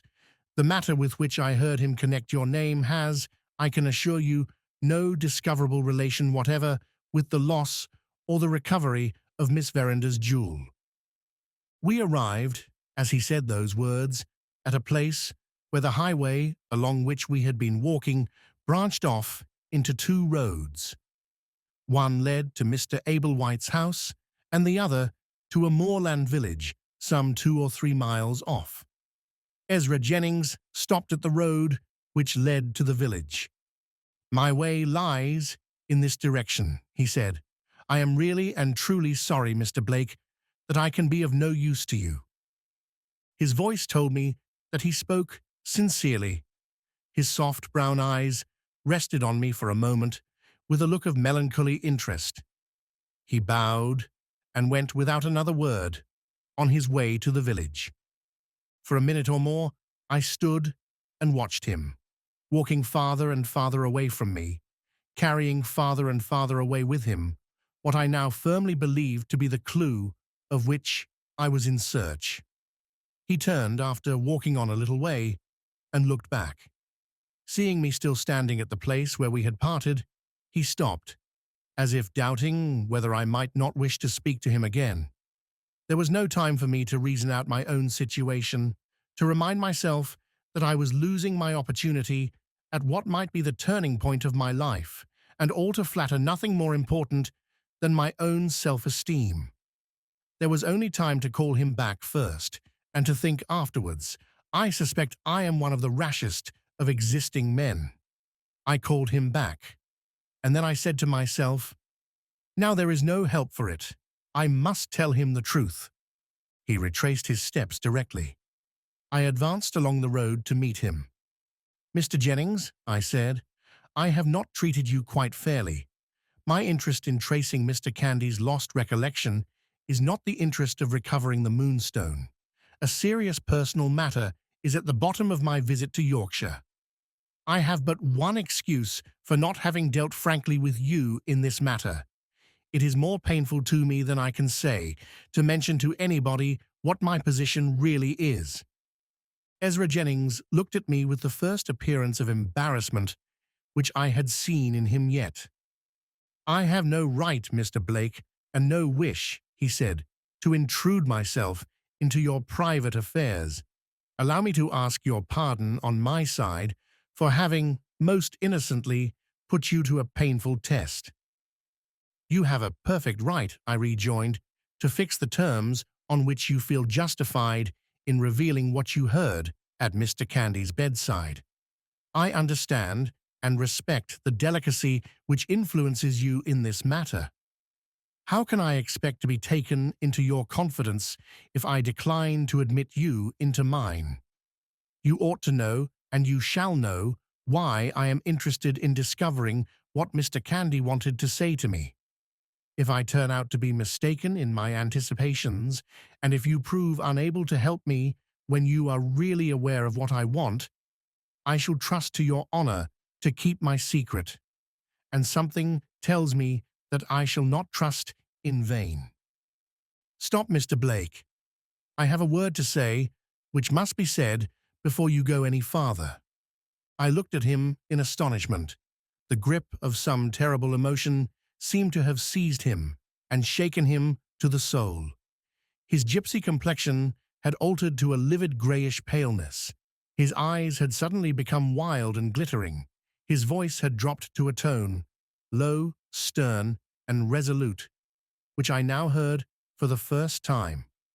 The latent resources in the man, for good or for evil, it was hard, at that moment, to say which, leapt up in him and showed themselves to me with the suddenness of a flash of light.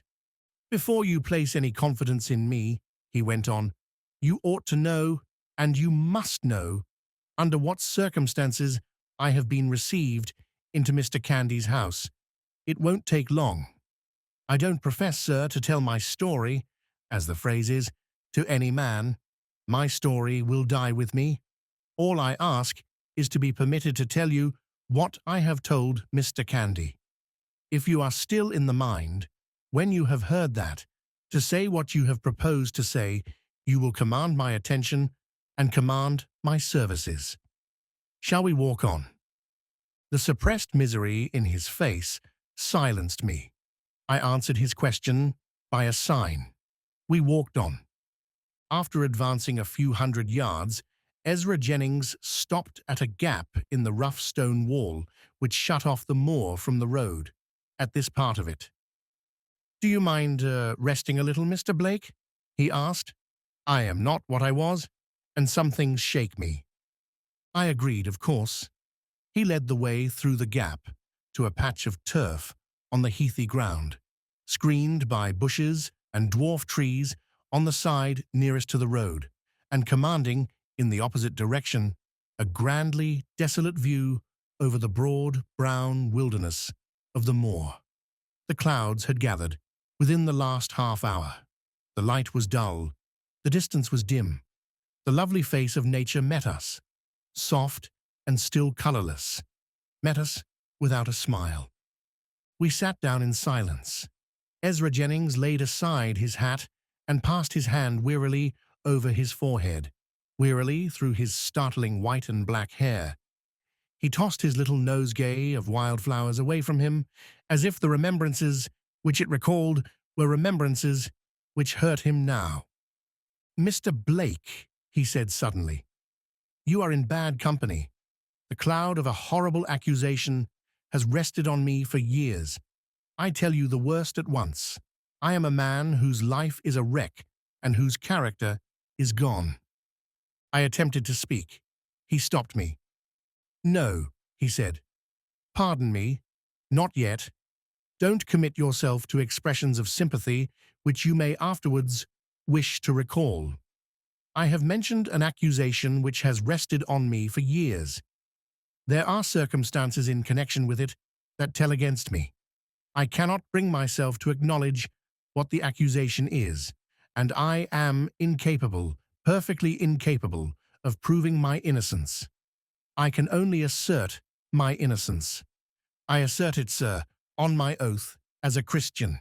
It is useless to appeal to my honor as a man." He paused again. I looked round at him. He never looked at me in return.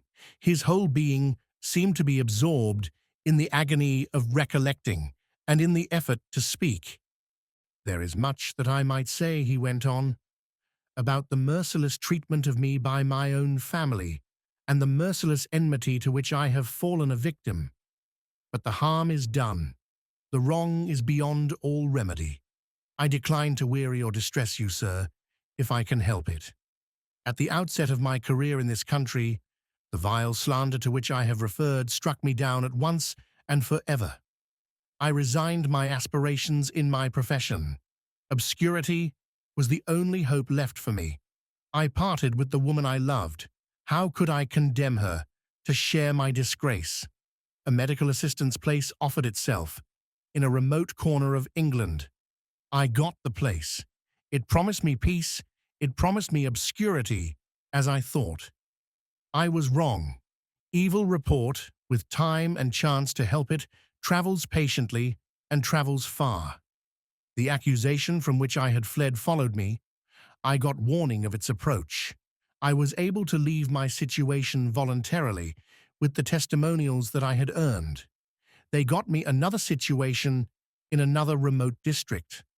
Time passed again, and again the slander that was death to my character found me out. On this occasion, I had no warning. My employer said, "Mr. Jennings, I have no complaint to make against you, but you must set yourself right or leave me." I had but one choice. I left him. It's useless to dwell on what I suffered after that. I am only 40 years old now. Look at my face, and let it tell for me the story of some miserable years. It ended in my drifting to this place and meeting with Mr. Candy. He wanted an assistant. I referred him, on the question of capacity, to my last employer. The question of character remained. I told him what I have told you, and more. I warned him that there were difficulties in the way, even if he believed me. Here, as elsewhere, I said, I scorn the guilty evasion of living under an assumed name. I am no safer at Frizinghall than at other places from the cloud that follows me. Go where I may. He answered, I don't do things by halves. I believe you, and I pity you. If you will risk what may happen, I will risk it too. God Almighty bless him. He has given me shelter. He has given me employment. He has given me rest of mind. and I have the certain conviction, I have had it for some months past, that nothing will happen now to make him regret it. The slander has died out, I said. The slander is as active as ever, but when it follows me here, it will come too late. You will have left the place? No, Mr. Blake. I shall be dead. For 10 years past, I have suffered from an incurable internal complaint. I don't disguise from you that I should have let the agony of it kill me long since, but for one last interest in life, which makes my existence of some importance to me still. I want to provide for a person, very dear to me, whom I shall never see again. My own little patrimony is hardly sufficient to make her independent of the world. The hope, if I could only live long enough, of increasing it to a certain sum has impelled me to resist the disease by such palliative means as I could devise. The one effectual palliative in my case is opium. To that all-potent and all-merciful drug, I am indebted for a respite of many years from my sentence of death. But even the virtues of opium have their limit. The progress of the disease has gradually forced me from the use of opium to the abuse of it. I am feeling the penalty at last. My nervous system is shattered. My nights are nights of horror. The end is not far off now. Let it come. I have not lived and worked in vain. The little sum is nearly made up, and I have the means of completing it, if my last reserves of life fail me sooner than I expect. I hardly know how I have wandered into telling you this. I don't think I am mean enough to appeal to your pity. Perhaps I fancy you may be all the readier to believe me, if you know that what I have said to you I have said with the certain knowledge in me that I am a dying man.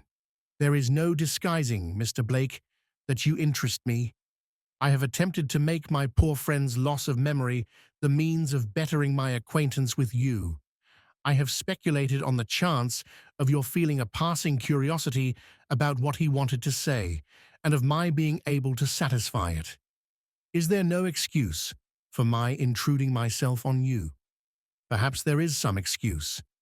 A man who has lived as I have lived has his bitter moments when he ponders over human destiny. You have youth, health, riches, a place in the world, a prospect before you. You, and such as you, show me the sunny side of human life, and reconcile me with the world that I am leaving before I go. However this talk between us may end, I shall not forget that you have done me a kindness in doing that. It rests with you, sir, to say what you propose saying, or to wish me good morning. I had but one answer to make to that appeal. Without a moment's hesitation, I told him the truth, as unreservedly as I have told it in these pages. He started to his feet and looked at me with breathless eagerness as I approached the leading incident of my story. It is certain that I went into the room, I said. It is certain that I took the diamond. I can only meet those two plain facts by declaring that, do what I might, I did it without my own knowledge. Ezra Jennings caught me excitedly by the arm. Stop, he said. You have suggested more to me than you suppose. Have you ever been accustomed to the use of opium? I never tasted it in my life. Were your nerves out of order at this time last year? Were you unusually restless and irritable? Yes. Did you sleep badly? Wretchedly. Many nights I never slept at all. Was the birthday night an exception? Try and remember. Did you sleep well on that one occasion? I do remember. I slept soundly. He dropped my arm as suddenly as he had taken it, and looked at me with the air of a man whose mind was relieved of the last doubt that rested on it. This is a marked day in your life, and in mine, he said gravely. I am absolutely certain, Mr. Blake, of one thing. I have got what Mr. Candy wanted to say to you this morning, in the notes that I took at my patient's bedside. Wait, that is not all. I am firmly persuaded that I can prove you to have been unconscious of what you were about when you entered the room and took the diamond. Give me time to think and time to question you. I believe the vindication of your innocence is in my hands. Explain yourself, for God's sake. What do you mean? In the excitement of our colloquy, we had walked on a few steps, beyond the clump of dwarf trees which had hitherto screened us from view. Before Ezra Jennings could answer me, he was hailed from the high road by a man in great agitation who had been evidently on the lookout for him. "I am coming," he called back. "I am coming as fast as I can." He turned to me. "There is an urgent case waiting for me at the village yonder. I ought to have been there half an hour since. I must attend to it at once. Give me 2 hours from this time and call at Mr. Candy's again, and I will engage to be ready for you." "How am I to wait?" I exclaimed impatiently. "Can't you quiet my mind by a word of explanation before we part?" "This is far too serious a matter to be explained in a hurry, Mr. Blake. I am not wilfully trying your patience. I should only be adding to your suspense if I attempted to relieve it as things are now. At Frizinghall, sir, in 2 hours' time." The man on the high road hailed him again. He hurried away and left me. Chapter 10.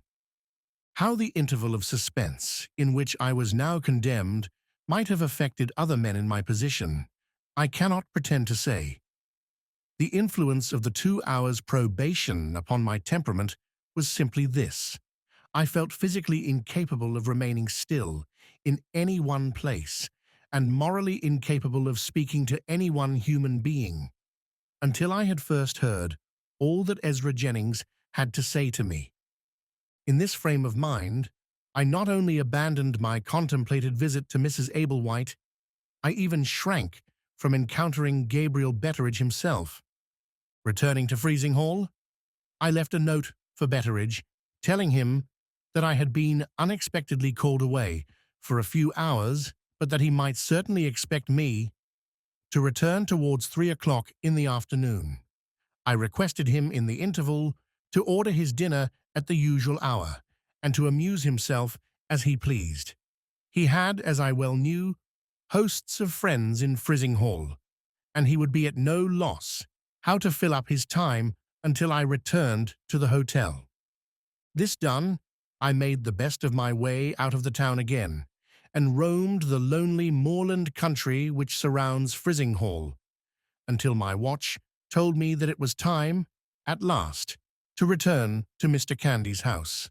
I found Ezra Jennings ready and waiting for me. He was sitting alone in a bare little room, which communicated by a glazed door with a surgery. Hideous-coloured diagrams of the ravages of hideous diseases decorated the barren buff-coloured walls.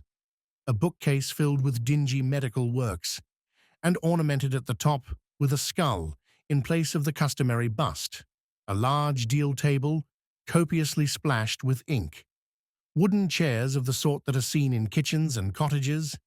A threadbare drugget in the middle of the floor. A sink of water, with a basin and waste pipe roughly let into the wall, horribly suggestive of its connection with surgical operations, comprised the entire furniture of the room.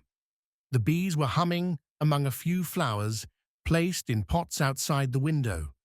The birds were singing in the garden, and the faint intermittent jingle of a tuneless piano in some neighbouring house forced itself now and again on the ear. In any other place, these everyday sounds might have spoken pleasantly of the everyday world outside. Here they came in as intruders on a silence which nothing but human suffering had the privilege to disturb. I looked at the mahogany instrument case, and at the huge roll of lint, occupying places of their own on the bookshelves, and shuddered inwardly as I thought of the sounds, familiar and appropriate to the everyday use of Ezra Jennings's room. I make no apology, Mr. Blake, for the place in which I am receiving you. he said. It is the only room in the house at this hour of the day in which we can feel quite sure of being left undisturbed. Here are my papers ready for you, and here are 2 books to which we may have occasion to refer before we have done. Bring your chair to the table, and we shall be able to consult them together. I drew up to the table, and Ezra Jennings handed me his manuscript notes. They consisted of 2 large folio leaves of paper. One leaf contained writing, which only covered the surface at intervals. The other presented writing, in red and black ink, which completely filled the page, from top to bottom. In the irritated state of my curiosity, at that moment, I laid aside the second sheet of paper in despair. "Have some mercy on me," I said. "Tell me what I am to expect before I attempt to read this." "Willingly, Mr. Blake. Do you mind my asking you 1 or 2 more questions?" "Ask me anything you like." He looked at me with the sad smile on his lips and the kindly interest in his soft brown eyes. "You have already told me," he said, "that you have never, to your knowledge, tasted opium in your life." "To my knowledge," I repeated. "You will understand directly why I speak with that reservation. Let us go on. You are not aware of ever having taken opium. At this time, last year, you were suffering from nervous irritation, and you slept wretchedly at night. On the night of the birthday, however, there was an exception to the rule. You slept soundly. Am I right so far?" "Quite right." "Can you assign any cause for the nervous suffering and your want of sleep?" "I can assign no cause. Old Betteridge made a guess at the cause, I remember, but that is hardly worth mentioning." "Pardon me. Anything is worth mentioning in such a case as this. Betteridge attributed your sleeplessness to something." "To what?" "To my leaving off smoking." "Had you been an habitual smoker?" "Yes." "Did you leave off the habit suddenly?" "Yes." Betteridge was perfectly right, Mr. Blake. When smoking is a habit, a man must have no common constitution who can leave it off suddenly without some temporary damage to his nervous system. Your sleepless nights are accounted for, to my mind. My next question refers to Mr. Candy. Do you remember having entered into anything like a dispute with him, at the birthday dinner or afterwards, on the subject of his profession? The question instantly awakened one of my dormant remembrances in connection with the birthday festival. The foolish wrangle which took place on that occasion between Mr. Candy and myself will be found described at much greater length than it deserves in the 10th chapter of Betteridge's narrative. The details there presented of the dispute, so little had I thought of it afterwards, entirely failed to recur to my memory. All that I could now recall, and all that I could tell Ezra Jennings, was that I had attacked the art of medicine at the dinner table with sufficient rashness and sufficient pertinacity to put even Mr. Candy out of temper for the moment. I also remembered that Lady Verinder had interfered to stop the dispute, and that the little doctor and I had made it up again, as the children say, and had become as good friends as ever before we shook hands that night. "There is one thing more," said Ezra Jennings, "which it is very important I should know. Had you any reason for feeling any special anxiety about the diamond at this time last year?" "I had the strongest reasons for feeling anxiety about the diamond. I knew it to be the object of a conspiracy, and I was warned to take measures for Miss Verinder's protection as the possessor of the stone." "Was the safety of the diamond the subject of conversation between you and any other person, immediately before you retired to rest on the birthday night?" "It was the subject of a conversation between Lady Verinder and her daughter." "Which took place in your hearing?" "Yes." Ezra Jennings took up his notes from the table and placed them in my hands.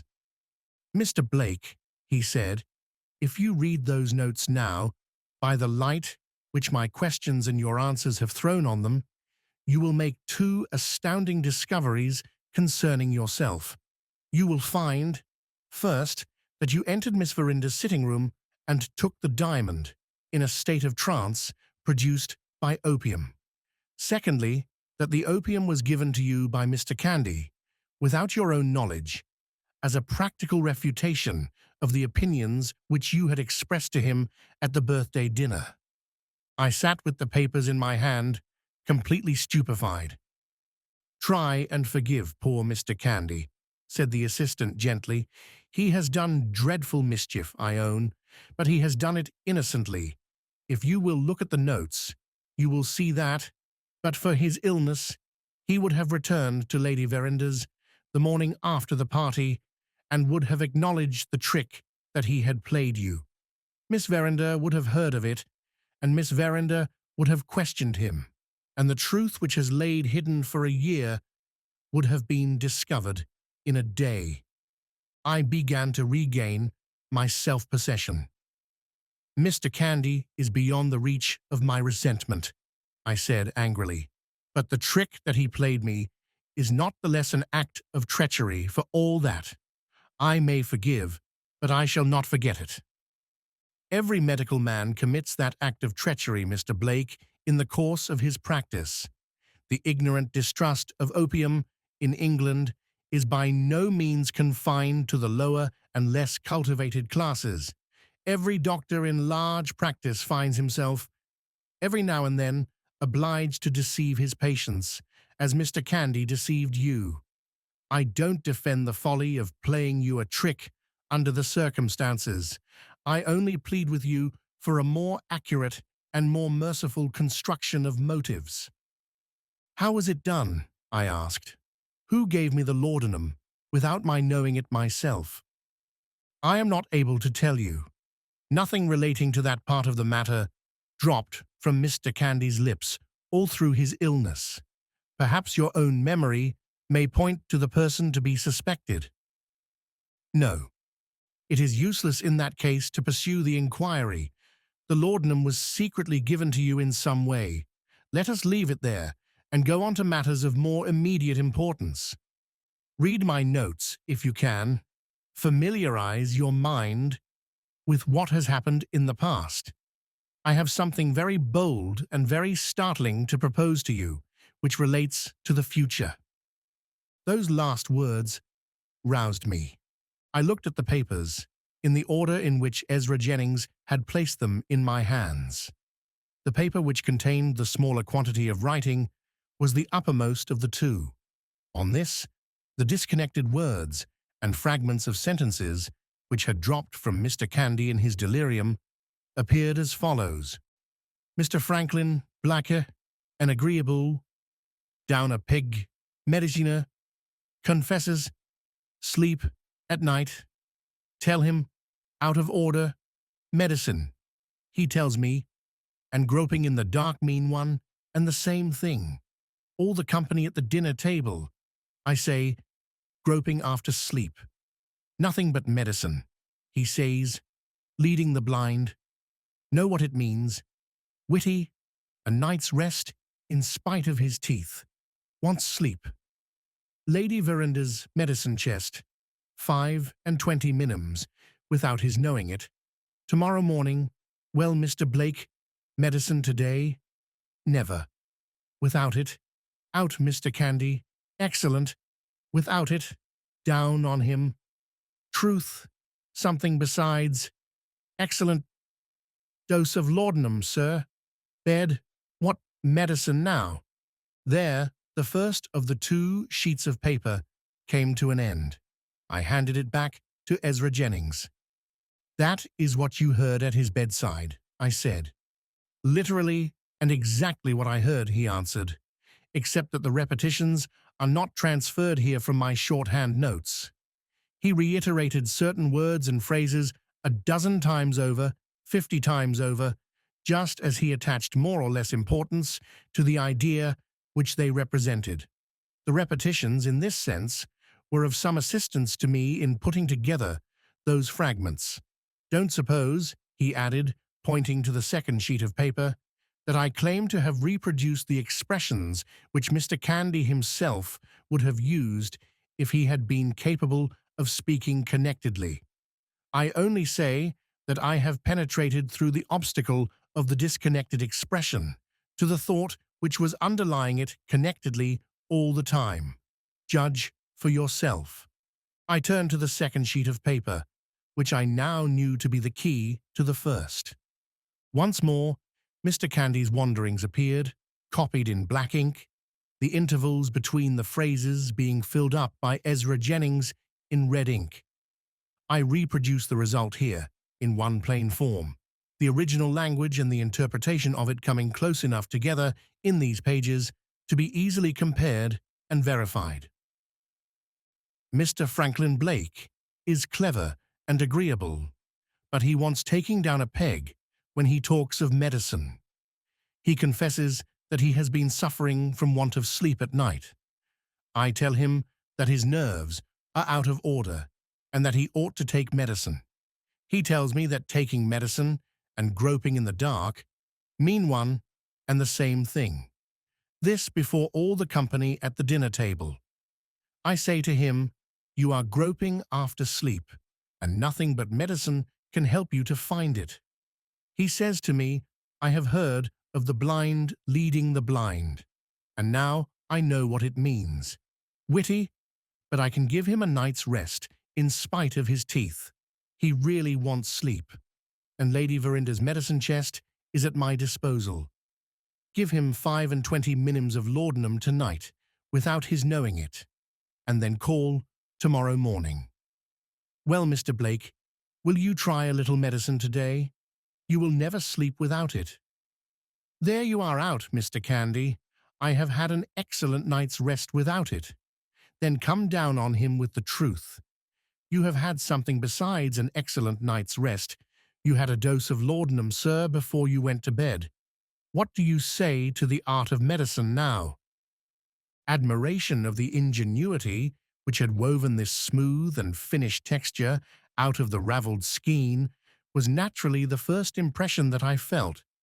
On handing the manuscript back to Ezra Jennings, he modestly interrupted the first few words in which my sense of surprise expressed itself, by asking me if the conclusion which he had drawn from his notes was also the conclusion at which my own mind had arrived.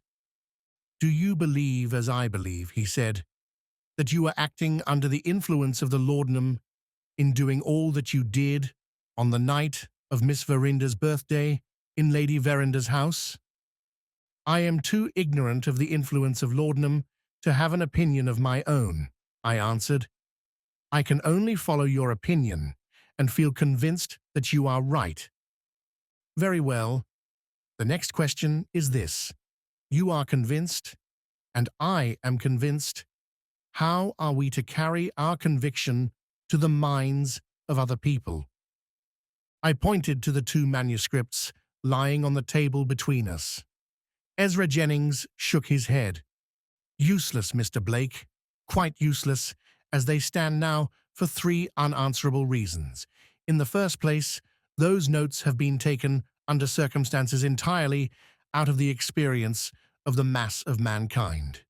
Against them, to begin with. In the second place, those notes represent a medical and metaphysical theory.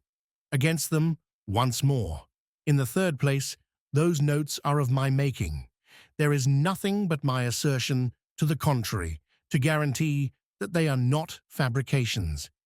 Remember what I told you on the moor, and ask yourself what my assertion is worth.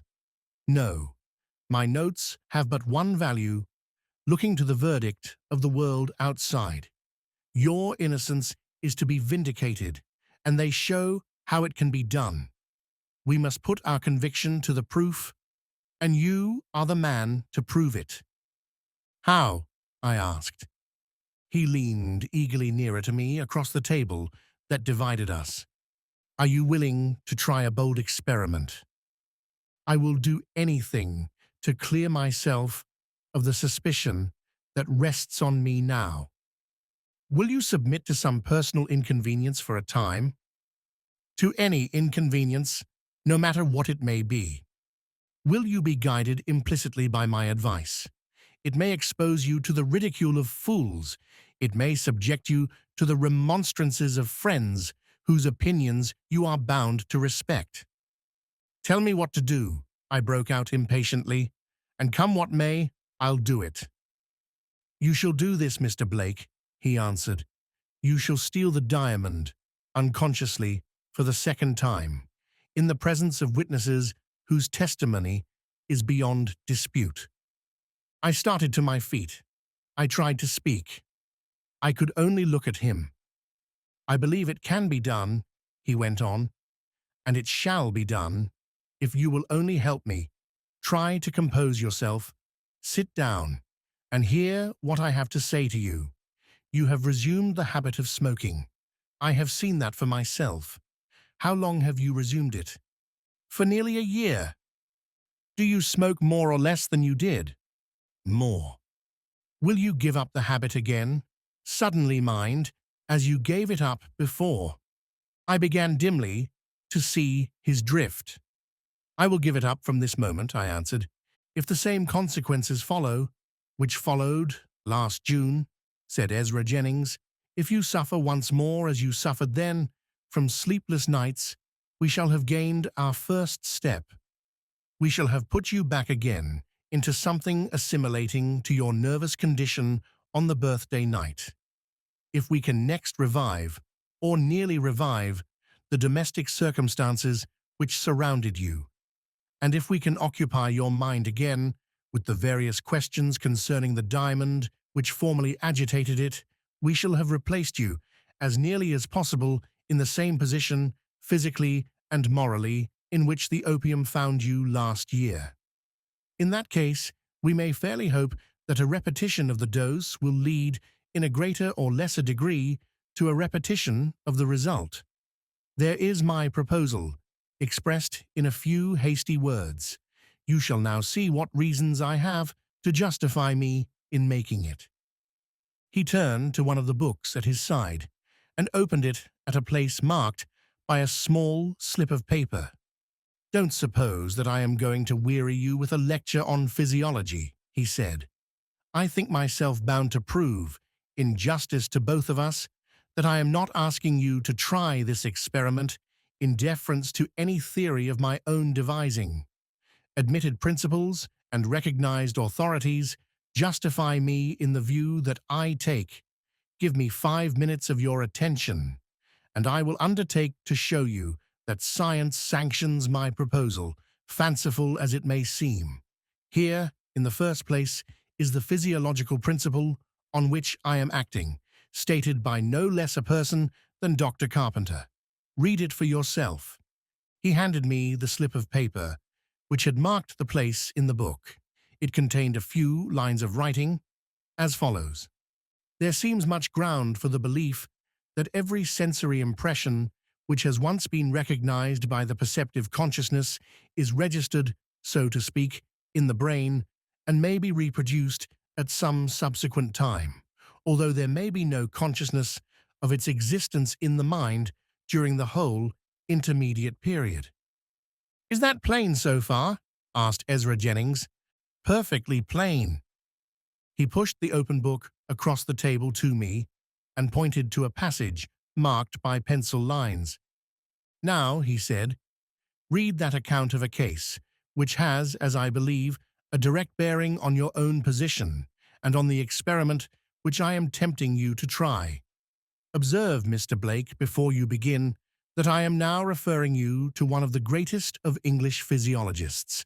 The book in your hand is Dr. Elliotson's Human Physiology, and the case which the doctor cites rests on the well-known authority of Mr. Combe.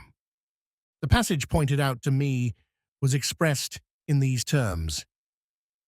Dr. Abel informed me, says Mr. Combe, of an Irish porter to a warehouse, who forgot, when sober, what he had done when drunk, but being drunk, again recollected the transactions of his former state of intoxication. On one occasion, being drunk, he had lost a parcel of some value, and in his sober moments could give no account of it. Next time he was intoxicated, he recollected that he had left the parcel at a certain house, and there being no address on it, it had remained there safely, and was got on his calling for it. "Plain again?" asked Ezra Jennings. "As plain as need be." He put back the slip of paper in its place and closed the book. "Are you satisfied that I have not spoken without good authority to support me?" he asked. "If not, I have only to go to those bookshelves, and you have only to read the passages which I can point out to you." "I am quite satisfied," I said, without reading a word more. "In that case, we may return to your own personal interest in this matter. I am bound to tell you that there is something to be said against the experiment as well as for it. If we could, this year, exactly reproduce, in your case, the conditions as they existed last year, it is physiologically certain that we should arrive at exactly the same result. But this, there is no denying it, is simply impossible.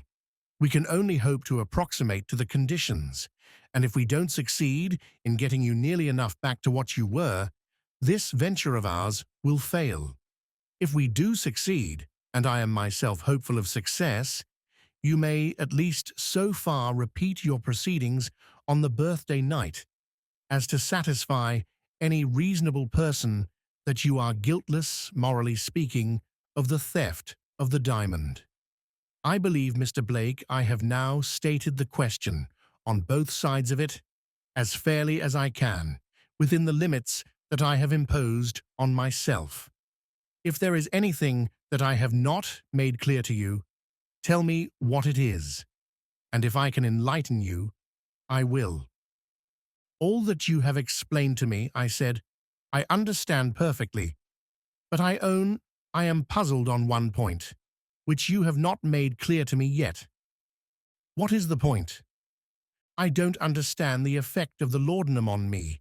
I don't understand my walking downstairs and along corridors, and my opening and shutting the drawers of a cabinet, and my going back again to my own room. All these are active proceedings.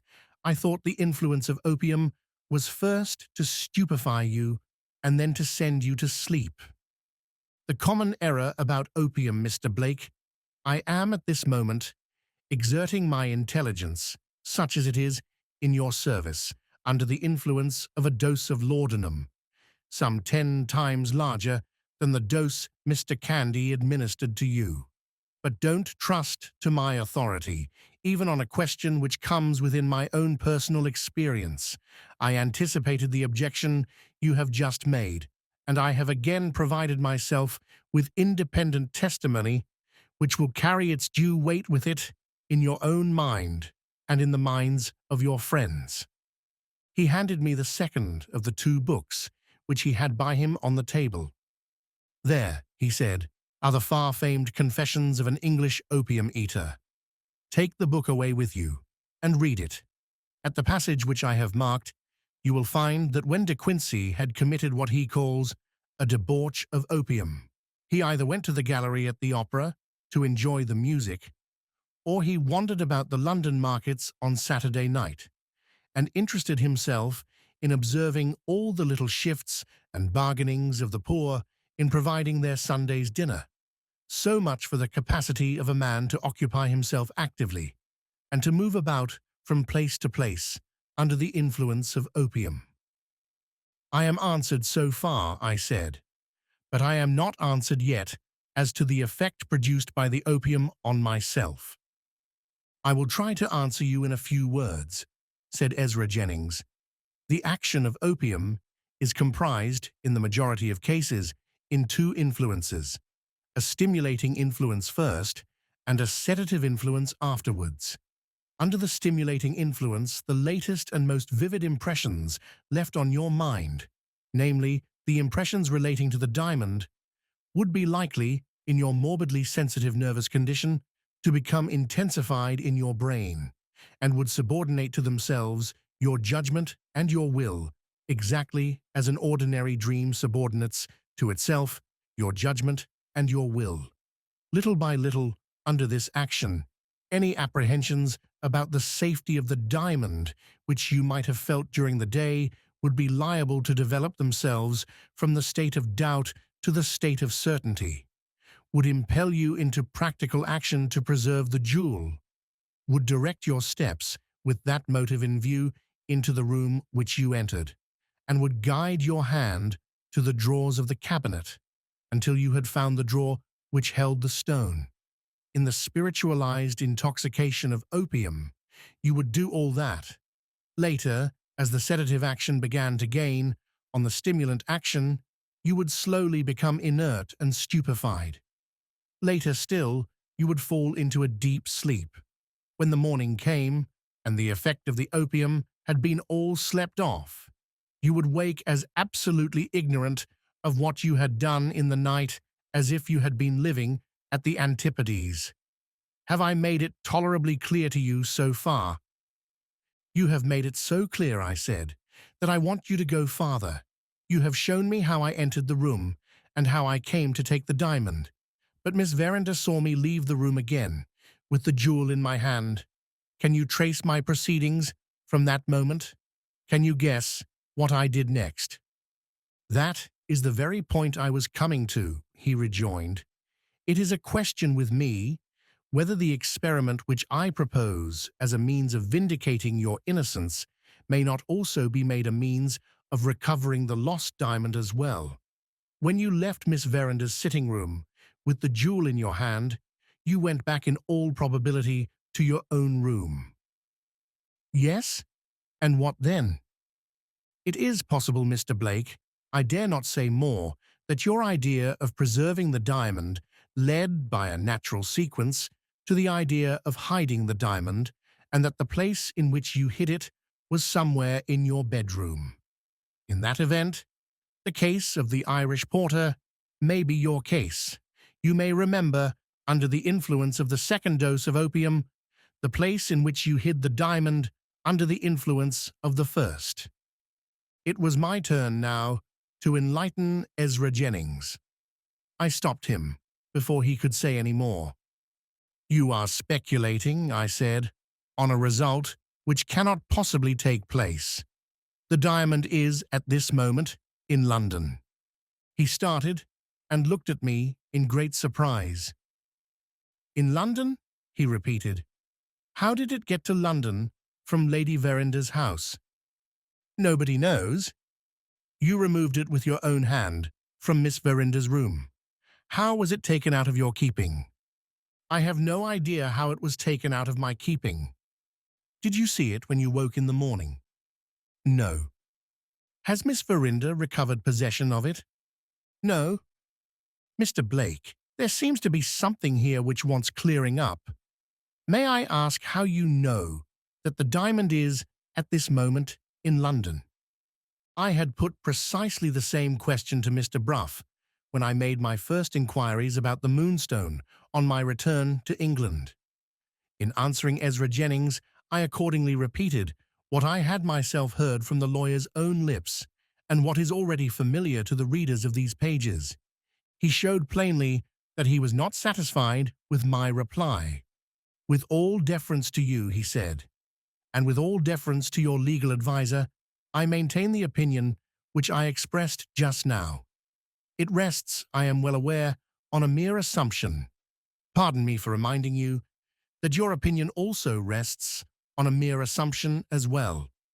The view he took of the matter was entirely new to me. I waited anxiously to hear how he would defend it. I assume, pursued Ezra Jennings, that the influence of the opium, after impelling you to possess yourself of the diamond with the purpose of securing its safety, might also impel you, acting under the same influence and the same motive, to hide it somewhere in your own room. You assume that the Hindu conspirators could by no possibility commit a mistake. The Indians went to Mr. Luca's house after the diamond, and therefore, in Mr. Luca's possession, the diamond must be. Have you any evidence to prove that the Moonstone was taken to London at all? You can't even guess how or by whom it was removed from Lady Verinder's house. Have you any evidence that the jewel was pledged to Mr. Luca? He declares that he never heard of the Moonstone, and his banker's receipt acknowledges nothing but the deposit of a valuable of great price. The Indians assume that Mr. Luca is lying, and you assume again that the Indians are right. All I say, in differing with you, is that my view is possible. What more, Mr. Blake, either logically or legally, can be said for yours? It was put strongly, but there was no denying that it was put truly as well. I confess you stagger me, I replied. Do you object to my writing to Mr. Bruff and telling him what you have said? On the contrary, I shall be glad if you will write to Mr. Bruff. If we consult his experience, we may see the matter under a new light. For the present, let us return to our experiment with the opium. We have decided that you leave off the habit of smoking from this moment. From this moment? That is the first step. The next step is to reproduce, as nearly as we can, the domestic circumstances which surrounded you last year. How was this to be done? Lady Verinder was dead. Rachel and I, so long as the suspicion of theft rested on me, were parted irrevocably. Godfrey Ablewhite was away travelling on the continent. It was simply impossible to reassemble the people who had inhabited the house when I had slept in it last. The statement of this objection did not appear to embarrass Ezra Jennings. He attached very little importance, he said, to reassembling the same people, seeing that it would be vain to expect them to reassume the various positions which they had occupied towards me in the past times. On the other hand, he considered it essential to the success of the experiment that I should see the same objects about me which had surrounded me when I was last in the house. Above all things, he said, you must sleep in the room which you slept in on the birthday night, and it must be furnished in the same way. The stairs, the corridors, and Miss Verinder's sitting room must also be restored to what they were when you saw them last. It is absolutely necessary, Mr. Blake, to replace every article of furniture in that part of the house which may now be put away. The sacrifice of your cigars will be useless unless we can get Miss Verinder's permission to do that. Who is to apply to her for permission? I asked. Is it not possible for you to apply? Quite out of the question. After what has passed between us on the subject of the lost diamond, I can neither see her nor write to her as things are now. Ezra Jennings paused and considered for a moment. May I ask you a delicate question? He said. I signed to him to go on. Am I right, Mr. Blake, in fancying, from one or two things which have dropped from you, that you felt no common interest in Miss Verinder in former times? Quite right. Was the feeling returned? It was. Do you think Miss Verinder would be likely to feel a strong interest in the attempt to prove your innocence? I am certain of it. In that case, I will write to Miss Verinder, if you will give me leave, telling her of the proposal that you have made to me, telling her of everything that has passed between us today. It is needless to say that I eagerly accepted the service which he had offered to me. I shall have time to write by today's post, he said, looking at his watch. Don't forget to lock up your cigars when you get back to the hotel. I will call tomorrow morning and hear how you have passed the night. I rose to take leave of him and attempted to express the grateful sense of his kindness, which I really felt. He pressed my hand gently. Remember what I told you on the moor, he answered. If I can do you this little service, Mr. Blake, I shall feel it like a last gleam of sunshine, falling on the evening of a long and clouded day. We parted. It was then the 15th of June.